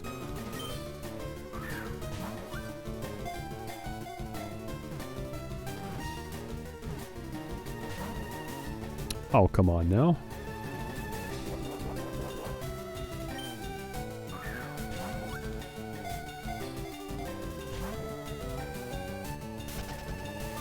You know, I mean, I kind of get why people like the Safari Zone. I do like just the simplicity of taking the Pokemon catching mechanics and just boiling it down to just as simple as running to the Pokemon, catch the ball. Because a lot of that is what's appealing about Pokemon Legends Arceus too. What do you mean you wonder why? My Eevee evolved into Flareon, but a friend's Eevee turned into a Vaporeon. I wonder why. I don't know, bro. Maybe because you gave it the Fire Stone, and so it turned into a Fire-type Pokemon? What do you mean you don't know why? That's such a stupid... That's so stupid. What a stupid thing to say. You're a stupid man. You are a stupid, stupid man. Go to the deepest part of the Safari Zone. You will win a prize. I'm trying. You can keep any item you find in the Safari Zone. Okay, this was just a waste of steps coming in here. I was hoping someone might give me an item or something. This is actually just a waste of steps. Do they have the internet? Yeah, I don't know. People are just out of the loop out here. Protein. How many steps am I? I think we'll be fine. We've only gone through half of the steps. I think it won't take more than the other half just to go further to the south here. Let me go to the next screen here. Yeah, there it is. Oh, we already caught Nidoran, so we can get out of here.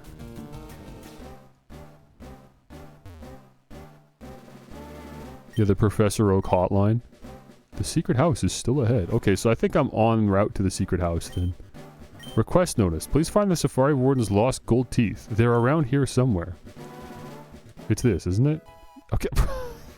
How did you get this far? Put the sign up saying you don't know where the teeth are when the teeth are 10 steps away. That's a joke, right? That's supposed to be a visual gag? I can only assume so. What was TM32? I think I read double team. What did I just get? Yeah. Yawn. I ain't using double team. Is this the secret house? Ah, finally! You're the first person to reach the secret house. Although I made a campaign for our grand opening, I was getting worried that no one would win our campaign prize. Congratulations, you've won! That's Surf? Yeah, Pokemon will be able to ferry you across water using it. And this HM isn't disposable, so you can use it over and over. You're super lucky for winning this fabulous prize. I guess so, man, I guess so. Open... And just like that... Oh, wait, what? Oh, the HMs are at the top, I forgot. Just like that, we now have a 90 damage water type attack. What an incredibly good HM. I don't know why they're not all good. 95 damage, 100 accuracy, literally no downside, 15 PP. It's so, like, overpowered. I can't believe this move, man. It's so good. Yeah, replace Lear. Yeah, the CD sprite. It's like you're actually shuffling through a disc player or something as you're pulling out all the TMs. It's really cool. A lot to love about this game. That's super cool. I don't think I have enough steps in me to actually get any further. I don't know. Or I guess I could surf now, because I believe we have the badge for that. I don't know which gym it was, but I'm sure we can surf, right? This can't be used until a new badge is obtained. Oh, never mind. Dude, that's so stupid. I'm not like mad that I can't use surf, but it's just reminding me about all the HMs that I was allowed to use out of battle up to this point that I don't even have. And yet now I have the HM for surf and can't use it out of battle. But I can use strength, I can use fly, I can use all these moves that I don't actually have. So stupid, man. So dumb. Like, why would I not have fly at this point if I know how to use it? It's not even like you can fly to new areas. What's the reason to hold off on it? Why not give that to the player? Very confusing. And a little frustrating. Oh shoot, does that really lead to a... Man, I walked into a dead end earlier because I looked at the map and realized it's a dead end. I did not know there was an item there. I can see it right there. I was probably like one tile away from making that item visible on my screen. And then I would have seen it and picked it up. And now I'm just about out of steps. I'm not going to make it. Watch, I'm going to run out of steps before I pick it up. I'm so close. No! I got to run all the way here again. I want it. I want it. I want the item. I'm going to spend another 500. I don't care. I want to clear out the safari zone. I'm so close. Because it's not just that item either. There's another house. I don't know what's in the house, but there's something in here still that I haven't got. It's not greedy. I'm spending money. I'm paying for a service. Let me look at my map again. Right, go to the right. I don't know. I can't remember all that. I gotta keep that screen open. This would be a lot faster if I could surf, though. Like, there are some serious shortcuts in the Safari Zone if you know how to surf. But I don't even know which gym I gotta fight. Maybe it's Fuchsia City.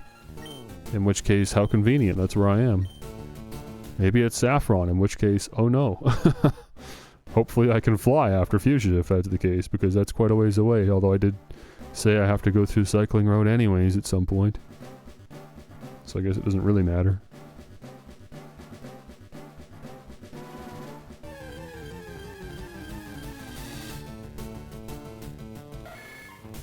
I wonder if the female Nidorans and the Nidorinas are only available on Leaf Green. Because I keep running into the males. That seems like a pretty obvious opportunity for version exclusives. Can you use your bicycle here? I don't know, but that does remind me that I can deregister my super rod and register my bike instead. Let me go to the right screen. Where are we? Yeah, this is it here. Perfect. And yep, I sure can use my bike. Look at me. Quick Claw. Oh, dude, that was actually worth it. That's a hold item I can actually give my Pokemon. Cool. Well, now I feel very justified in doing that. Even if it was just a potion, I would have been like, well, at least I got it. But as a bonus, it's a genuinely good item.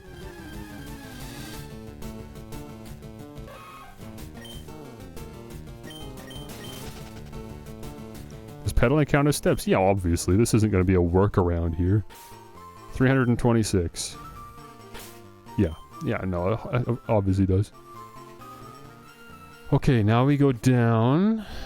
And then this takes us... where? Here.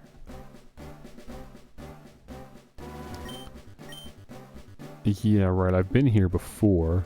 And then we headed to the right, and that's a dead end. But if we head left, there's a max revive. No item up there. There's an item here, though. Max potion. How many steps are we at? We got plenty. I actually can't run out at this point. Oh, shoot, a Tauros. That's cool. This is one of the rare ones. This is one of the Pokemon that people will spend absolutely forever trying to catch. because it's rare, and obviously if it escapes, then have fun trying to find it again.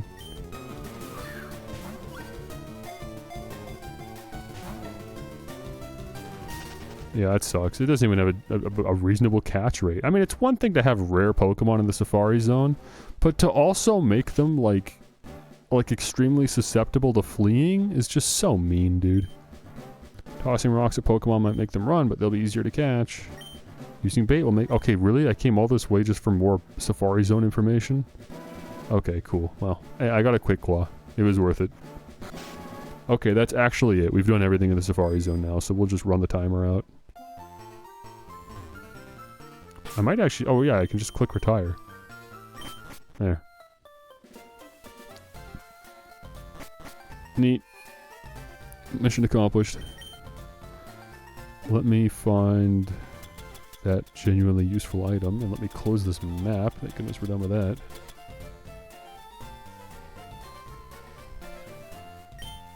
Oops. Quick Claw. Tossing rocks at Pokemon is humane. Yeah, I don't think they were too worried about the optics of the Pokemon back in the day. I mean, in the original Pokemon Red and Blue games, remember some of the trainers had whips. They might have taken the whips out of the sprites for Red and Blue, but they can't really remove the Safari Zone mechanic. But in later games, they did change rocks to mud. So you throw mud at Pokemon now. It's still a little, you know... But at least it's not rocks. But maybe that's why they took the Safari Zone out nowadays. Because the Safari Zone hasn't been a thing since the DS games in 2008 or something is the last time we had a Safari Zone, so...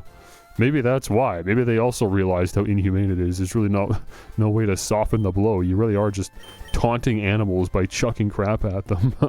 It's not great. Okay, who's getting the Quick Claw? Which one of you wants this? Honestly, all of these Pokemon are pretty fast, but Dratini's the slowest right now, at least, so I guess that's the play. Okay. So that's it now. At this point, we just fight the gym. I wish I could actually fight the gym with Dratini, but unfortunately I don't think Surf is going to be enough to carry us through. Even though it is a very powerful move, our stats are just not good.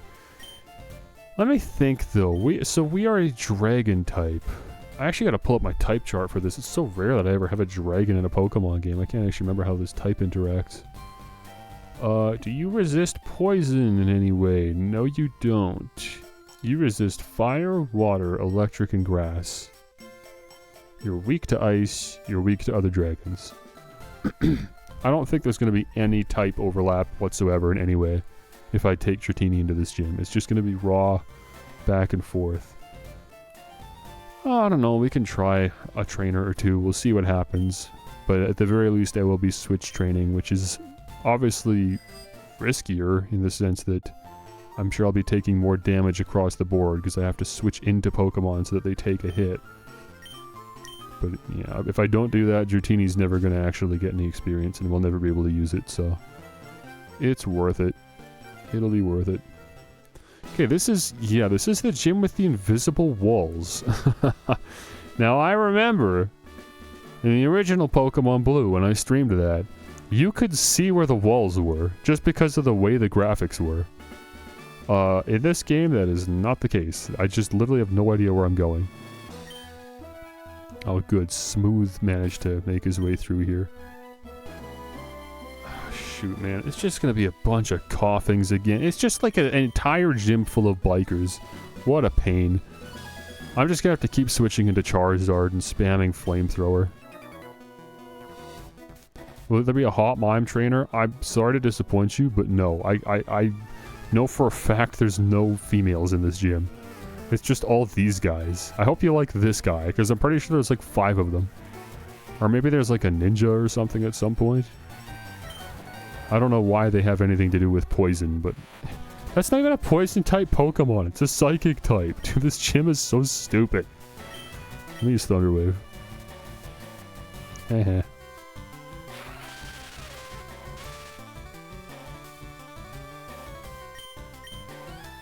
Oh, right! Wait, I have Dragon Rage. I don't even have to worry about doing raw damage. I can just use Dragon Rage and just peel 40 HP off. Okay. You probably have 81 HP, so I might as well use Surf just to test the waters, in a manner of speaking. Yeah, I didn't do anything. Okay. Yeah, for sure. We use Dragon Rage here. Hey, cool. We took out one Pokemon, and it was 10 levels higher. And we barely got any XP for it. Amazing. Kadabra? Oh, yeah, Kadabra probably doesn't have a lot of HP. We could try this again, but it is going to outspeed. Actually, we're probably going to die to this. I was being greedy. Oh, it used Recover because it's genuinely an idiot. Okay, amazing. His trainer is distracted by something.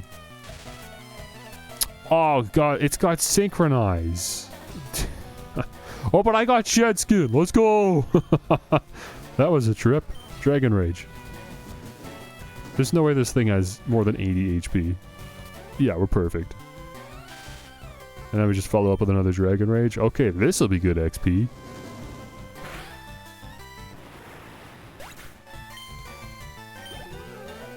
Still not enough, though. Man, oh no. Okay, the XP distribution for Dratini, I kind of forgot, I guess. This is going to be tough. Dratini is very inefficient with experience points, because the amount of XP I just got would have been enough to level up, like, Primeape. Well, okay, maybe I'm exaggerating a little bit. There was a 14 level difference here. But just for example... Okay, Primeape currently needs 4,000 XP for a full level. Dratini probably needs, like... 2,000? Oh, maybe it's not that bad. Again, there's like a pretty big level difference. We'll see. But I do think Dratini does need a bit more. It just might not be as exaggerated as I thought. Okay, I believe I'm out of potions. Because I thought at this point in the game I wouldn't need potions anymore. Because I don't have any Pokemon that have that little HP. I didn't anticipate that I'd be catching a level 20-something Pokemon and trying to level it up. And so... Oh, I don't know. I might have to open the berry thing. I've got some orange berries in there. I should definitely use some of these vitamins, though, actually. That'd be a great idea. Let me throw an iron down your gullet. There you go. It's not going to make a major difference, but I might as well. Just a little something to help us catch up to speed here. Calcium. Get that special attack up just a little bit more. Not in any notable way, but it's technically a boost. Anything else? No, it was just those two. Okay, open up the berries.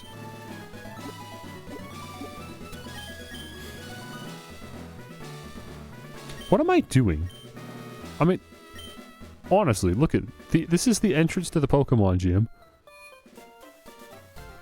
The Pokemon Center is right here. Why am I trying to find berries to heal my Dratini?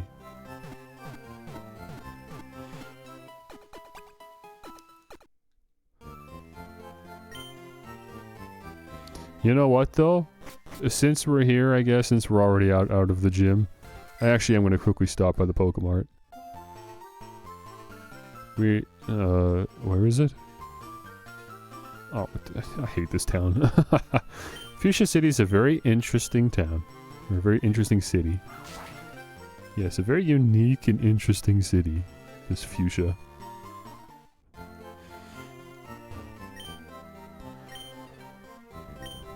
Oh, you don't even sell potions.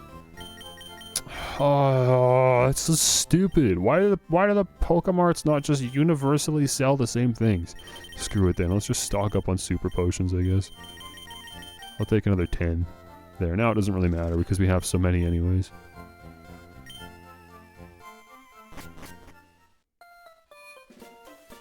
Yeah, I don't even know which town I would have to go to get a regular potion.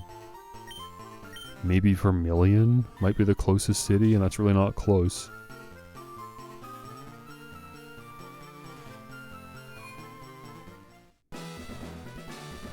Okay, let's fight you. And again, they're reusing this trainer sprite, which is just not at all reflective of the trainer.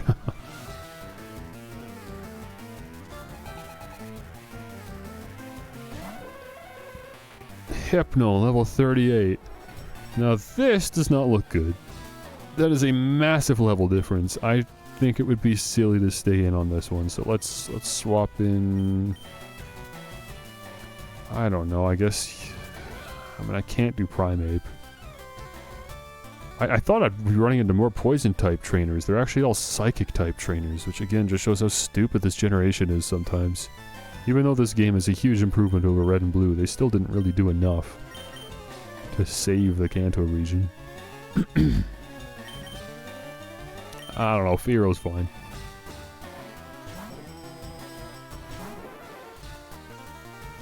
Oh my gosh, and it's using poison type moves. Just get a poison type Pokemon then. What are you doing?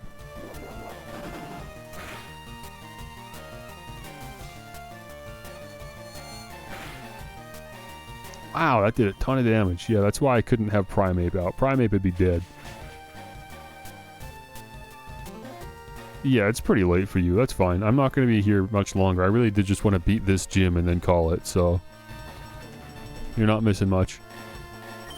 Thanks for hanging out. Harriole should finally end that nightmare. Level 25, perfect. I don't remember what level we get Dragonair, but hopefully it's soon.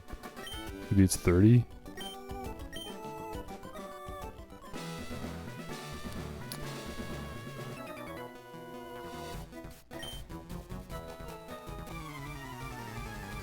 Okay, the magicians want to be ninjas. The magician to ninja pipeline is crazy. Very real, apparently. Gonna have to ditch the Drowsy then, man. Hate to break it to you.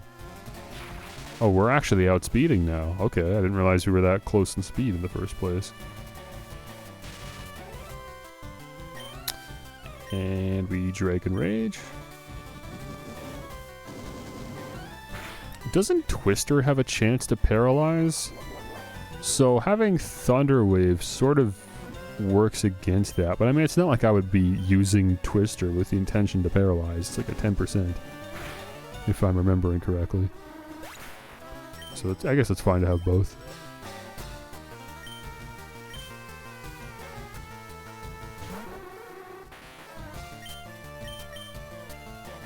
Good strat here, good strat. Although, if it's only 2 turns anyways, I guess maybe I don't need to be doing the paralysis, because we're outspeeding, so that's not a problem. All I gotta do is use Dragon Rage twice. Yeah. Attack Rose, okay. What are you gonna do with that attack? Probably not much. Why? Kadabra, okay. Last time, did Kadabra have a chance to attack? I don't think so. We didn't even get to see what we're dealing with here. But it's a 2-hit, I know that. So I guess this is fine. Okay, it does outspeed. Maybe I should have gone for the Thunder Wave. Oh, no. We're swapping out. Nope. That's it for Dratini, I think. We'll go Fearow again. Well, I don't know, man. Psychic's brutal, dude. If it uses it again, it's not Psychic. It was Confusion, I think. Still, it's a lot of damage. It honestly might have been enough to take out Fearow. What is Charizard's best move in this situation? Wing Attack or Return? I actually have no idea which one's doing more damage. Wing Attack obviously a good stab for, so that's 90. Return can do as much as 100 and whatever it is. Over 100. I don't think we're at the 100 point yet, though. It's probably about the same. Drowsy, I mean, even though Dratini's in the red, we do need to, like, switch in Dratini and then just switch out again.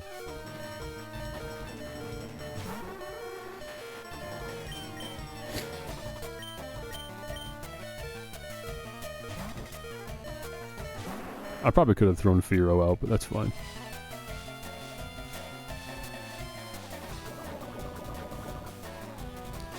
You're good, Charizard. Don't worry about it. We'll get you healed up after this. For now, let's just get a flamethrower off.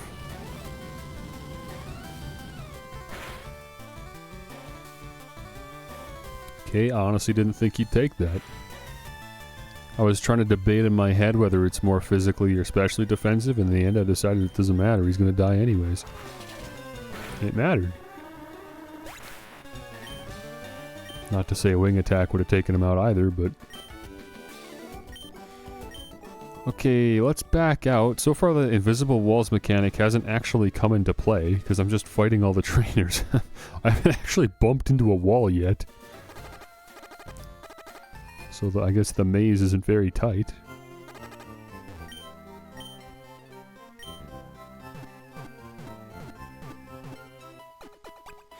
Oh, you know what? So the Quick Claw that I gave Dratini, I'm used to the Quick Claw having some kind of animation to let you know that it's activated. But they might not have an animation in this game.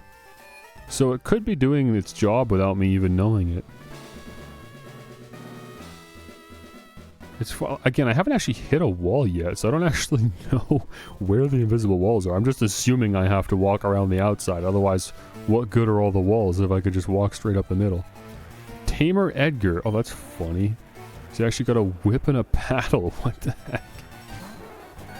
I thought maybe they took the whips and the paddles out. Nope, they kept them. Okay, Arbok. Is this a Dratini situation? I don't think so. I think this won't work. I guess, I don't know, you might not have that much HP. There's a chance. There's a chance. But it's not a high chance. I don't like the odds, so I'm just going to swap in. Oh, Meowth picked something up. Good, we'll check that out after the battle. I think Primeape can probably knock this thing out, at least in 2 hits. Okay, that kind of sucks. We're going to use Poison Sting. Probably fine. Oh, right, Dig. Why did I just forget about that?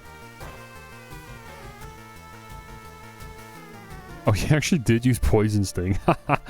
Lowered my defense, just used a 15 damage move. Why don't you just get a better move? Unfortunately, Dig was not a one-shot, but it looks like it didn't matter. Because he missed the glare. Nice. Nice. We got up to level 26 for Dratini. Sand Slash. You know what? We might actually have a chance here with Dratini because we have Surf. I know we don't get stabbed for it, but a 95 damage move, it's going to be doing 190 damage. You can't tell me that's not at least worth a shot. I'm going to use Surf. I'm not even going to use the Paralysis. Oh, I also don't know if it would work because it's a ground type. I don't know how that works. I always forget. Oh, it's not even half. Okay, alright. Alright. Primeape, get out here.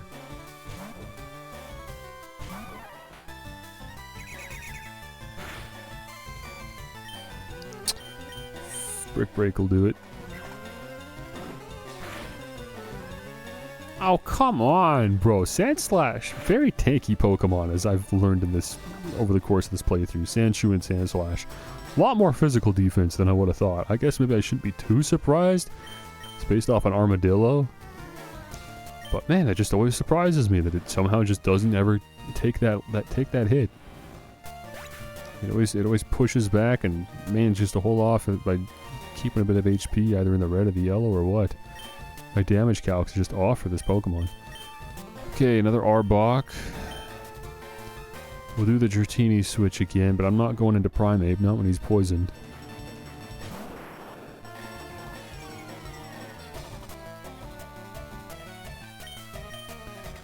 So we'll go Fearow on this one. And then we'll take some time afterwards to heal everyone up a little bit. I mean, look, if I'm going to do a group heal, I might as well just go to the Pokemon Center at that point. Again, it's right beside the Pokemon Gym. It's really not a big ask. If I was deep in the middle of the maze, then maybe, I guess, but...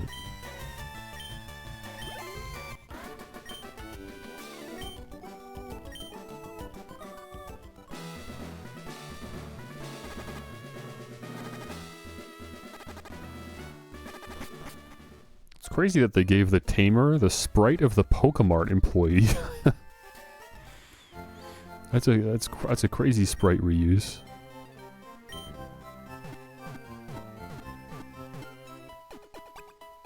Guy looks so friendly and innocent when he's behind the counter, but when it comes to Pokemon training, he's a little too serious.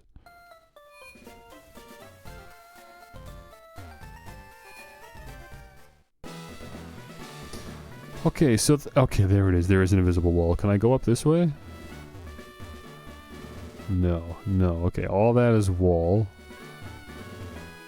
All of this is wall. Okay, so I was making the correct assumptions then. All of this is wall. There's another tamer there.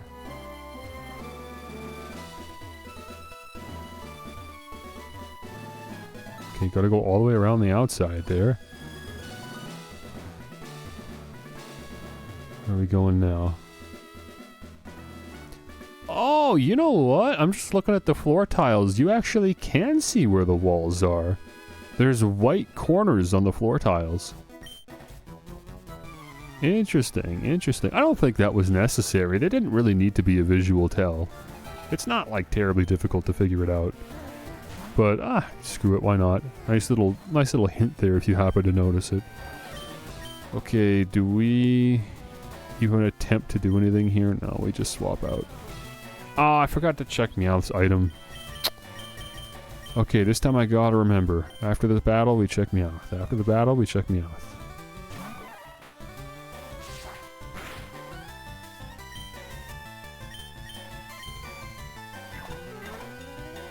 Two brick breaks surely is enough, right? Yes. Unless that was a particularly high roll. I think we can do this in 2 brick breaks at least. Yeah. This Pokemon, man. Arbok. Once again, we're going to be losing a little bit of HP across the entire party, I think. Just in the interest of training Dratini up. So let's go into Fearow this time. Too bad I don't have an Intimidator to swap into. That always makes me feel a lot better about swapping into a Pokemon when I can just enter in with the Intimidate. Okay, now Fearow's poison. Someone's got to get poison. It's the Poison Gym, I suppose. Please tell me this is enough. I don't want this to be 2 turns. Ooh, the crit. I don't know if that was necessary or not. Level 27 for Dratini. Whoa, you've got it. Again, some of the dialogue, man. Here's a hint. Look very closely for gaps in the invisible walls. Okay, I actually did figure it out myself. That's also not useful at all. Those aren't gaps, bro. There's just little miscolored tiles. But I guess if you're looking closely, then maybe you'll notice that. Where's the antidote again? It was up here. Yeah, my last antidote. Oh, brother. Okay, I gotta remember to buy more antidotes. I doubt I'm gonna remember that, though, I'll be honest. I'm not gonna remember until it's too late. Pokemon. Meowth. Item. Oh, we got a nugget. Okay, that's nice. Feel less bad about having to stock up on supplies, I guess. Feel less bad about having to use this super potion on Primeape. Nice.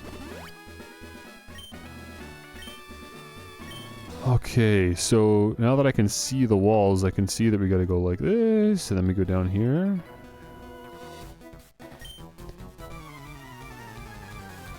Guy's asking about my heritage. Truth be told, I don't even know my father. Never mind my heritage.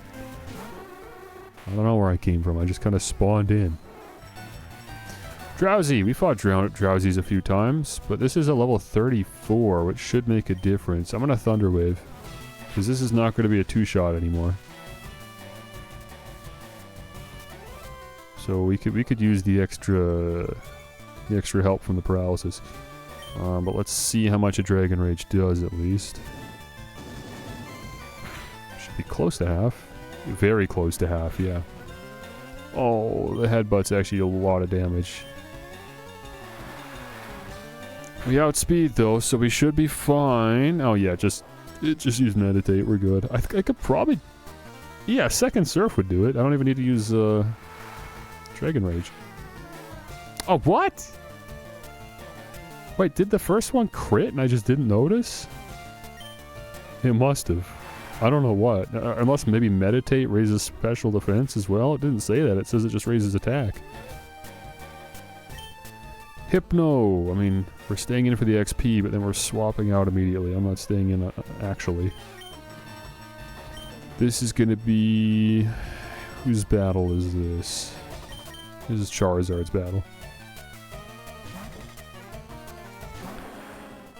Holy, it's been a long stream today. Nearly 7 hours. I'm looking forward to wrapping this one up.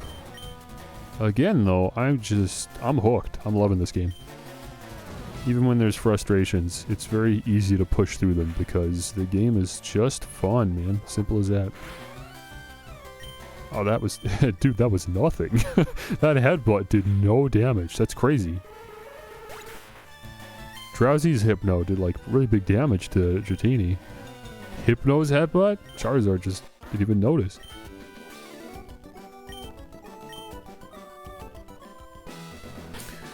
Okay, one last bit of healing for the team before we hop into the actual gym battle. Oh, Meowth picked up another item. That's cool. What do we got this time, bud? Another Spearberry. I don't know why he's found so many of these. There's so many other berries that are more useful. But for some reason, it keeps on running into the Asian pears. Okay, I'm gonna do a save. Traditional save.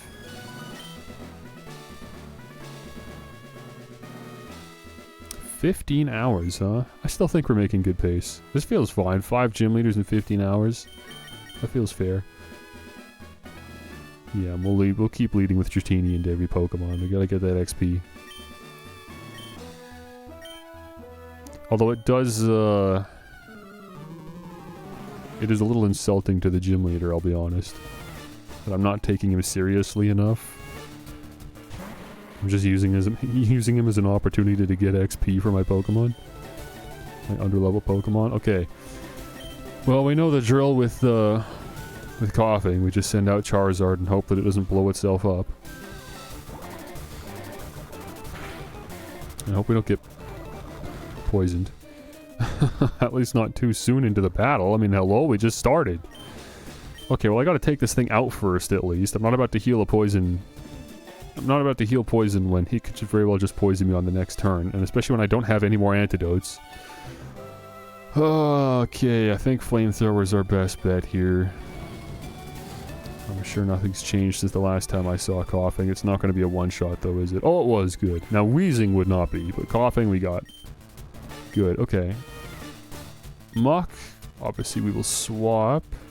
Now I would love to use this opportunity to use Pecha Berry on Charizard, assuming I have one. I hope I have one. I'm assuming at least I've got a berry to help me out here. Yeah. I've got one. But of course that means leaving Dratini out. I would rather...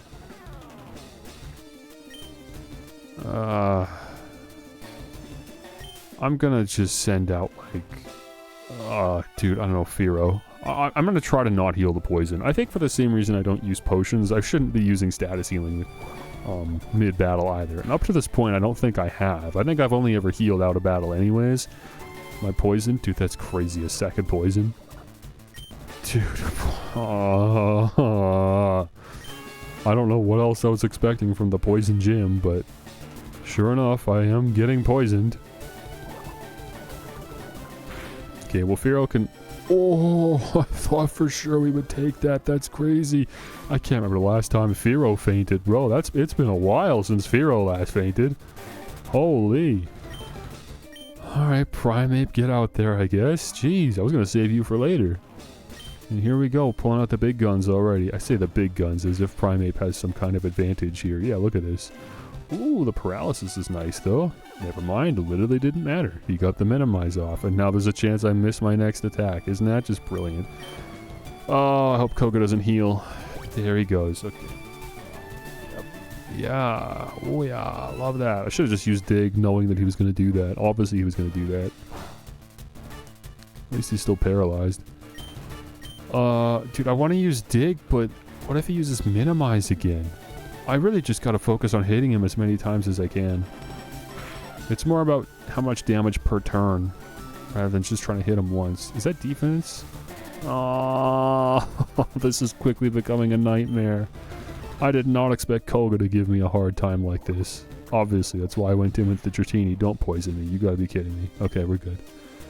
Oh, okay, we're still 2 secret powers away from winning this, unfortunately, and we missed one. Unreal. At least he's paralyzed. That was actually huge. I'm so glad we paralyzed him. We had to do something to balance the minimize. That was so little damage! I have to swap in Charizard and just get a flamethrower off. The double defense boost is doing way more than I thought. I could have maybe used a karate chop and hoped for a crit or something, but I'm just gonna do this. Take advantage of the paralysis. Yeah, okay. Okay, I would love to not use Charizard for the rest of this battle because that poison is brutal. Coughing. Okay. Look, man. I just don't think I can keep messing around with Dratini for now. I hate to say it. There are other fights that Dratini will be able to participate in, including the entirety of Cycling Road. But right now, I don't think now's the time. Let's just get this flamethrower off, take care of the coughing. And I'm sure his last Pokemon is a Weezing, right? What else could it be? Unless he's just been saving a Grimer for last. I guess it's possible. Yeah, it is a Weezing. Okay. If this thing blows up and takes down Charizard, you know what? GG. Well played. Well played, bro. I'll give it to you. I don't have enough health anyways. I'm sure I won't survive anything else. Use a sludge or whatever. That was a one-shot? Dude, what? Charizard's flamethrower goes crazy. Okay, I guess we're good. Well done, bud. You've proven your worth. Take the soul badge. Cool. I did not expect that. I thought for sure Charizard was going down there. And I was going to have to just let Mankey try to finish things up. Now that you have the soul badge, the defense of all your Pokemon rises, and we can use Surf outside of battle. Cool. And we got Toxic. I mean, if I was still interested in trying to use Vileplume, then I might entertain it, even though we already have Sleep Powder. But yeah, we're not doing anything with that. Sorry, can I not just go right here? What's stopping me from this? Nothing. Yeah, we can do that. Okay, cool.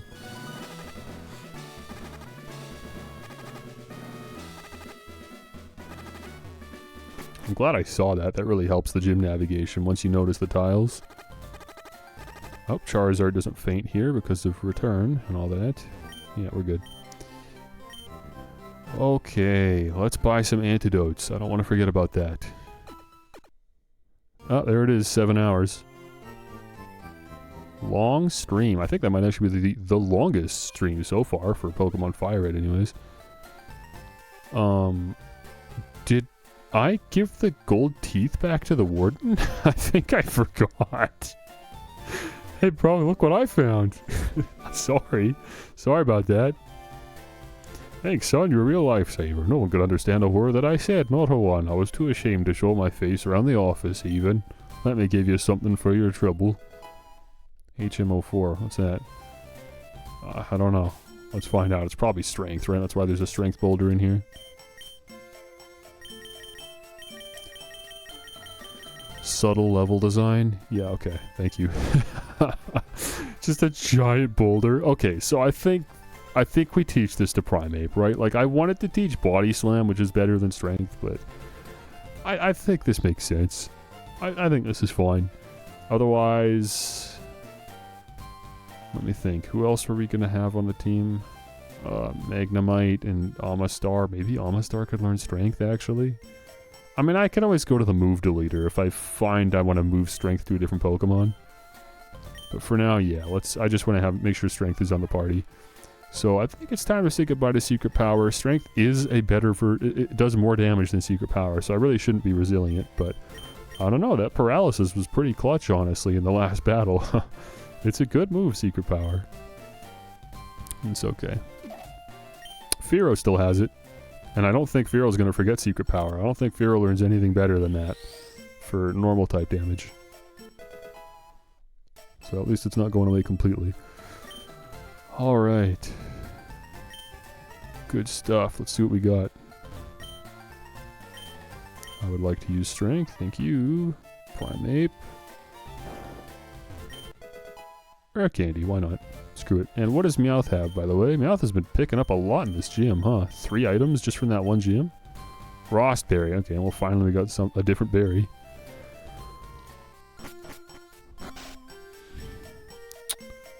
Pokemart is here. Thank you. I love my little Meowth. I'm glad I got a Meowth. Kind of wish Meowth could actually just stay on the team proper for the whole game, but I would like that 6th party slot for an actual Pokemon. Bro, I can't buy antidotes in the city with the poison type gym leader. You're joking. You're trolling, bro. You're actually trolling me. I have to buy full heals? What a joke. I'm not gonna do that. No. I have full heals, surely, right? I'm sure I have full heals. The bag's a mess because of course it is. Oh, I actually might not. Oh, do I not have any full heals? There's actually no way to heal poison right now other than that one berry I have. Oh, dude, it's so much more expensive buying that. Why would I even assume that the store wouldn't have what I need? How dumb is that? I mean, I could go back to Lavender Town. There's not really a risk involved in that. It's just a waste of time, but fine, I guess. You know what? You don't need to see this. I'm gonna end the stream. Off stream, as in right now, I'm gonna go spend 5 or 10 minutes stocking up on supplies in a cost-efficient manner, and then I'm gonna come back to Fuchsia City, and then we will exit Fuchsia City from the west and go up Cycling Road tomorrow. But for today, I think I'm done. I think I've kept you here long enough. It's been a very long stream. But, once again, pretty good stream. In my books, anyways. I mean, if I had a good time, then it was a good stream. Simple as that. Good video game. It's funny, because it's a weird mix of wanting the game to end so that I can, move on to more Pokemon games. Just because, in the interest of time, I would like to get through more of these. But, it's also a feeling of not wanting it to end, because I'm actually just having a blast. You can only play a Pokemon game for the first time so many times. So I'm just cherishing my time with the game, making sure that I'm, having a full team of Pokemon and making sure I do fight every trainer and hunt down every item, at least the visible ones, the ones that aren't a pain to get. Just doing the stuff that's fun, I guess. And making sure I don't miss any of the fun stuff. Okay, well, what do you want me to say? Another one of the books. I will be streaming tomorrow. It will be another long stream. It may even be longer than today. I don't know. Again, I'd like to get this game done. Hopefully I can do... At the very least, I will be clearing out Cycling Road area, Saffron City, Team Rocket garbage, and Sabrina. I know that will probably take a good few hours, but surely I could even knock out the last gym, right? I've got... Oh no, right, it's Cinnabar. That's what I'm thinking of. We gotta go down to Cinnabar. Yeah, I mean that's a whole thing. The water routes, the surfing, the cave that I want to check out. Plus now that we can surf, we can go to the power plant. Yeah, no, we're actually not gonna make a lot of gym leader progress tomorrow, but we are gonna do a lot of exploring and checking out new areas. So that's exciting. Cool. I'm gonna get my Magnemite tomorrow finally. Thank you for coming. Thank you so much. If you've got any thoughts about the about the playthrough, I guess, and you're watching on the VODs channel, and somehow you're watching before I've actually managed to finish the game, then let me know if you think there's anything I should do you don't want me to miss, or anything I could be doing different, or whatever. But yeah, that's about all I gotta say on that. Thank you for watching. Bye-bye.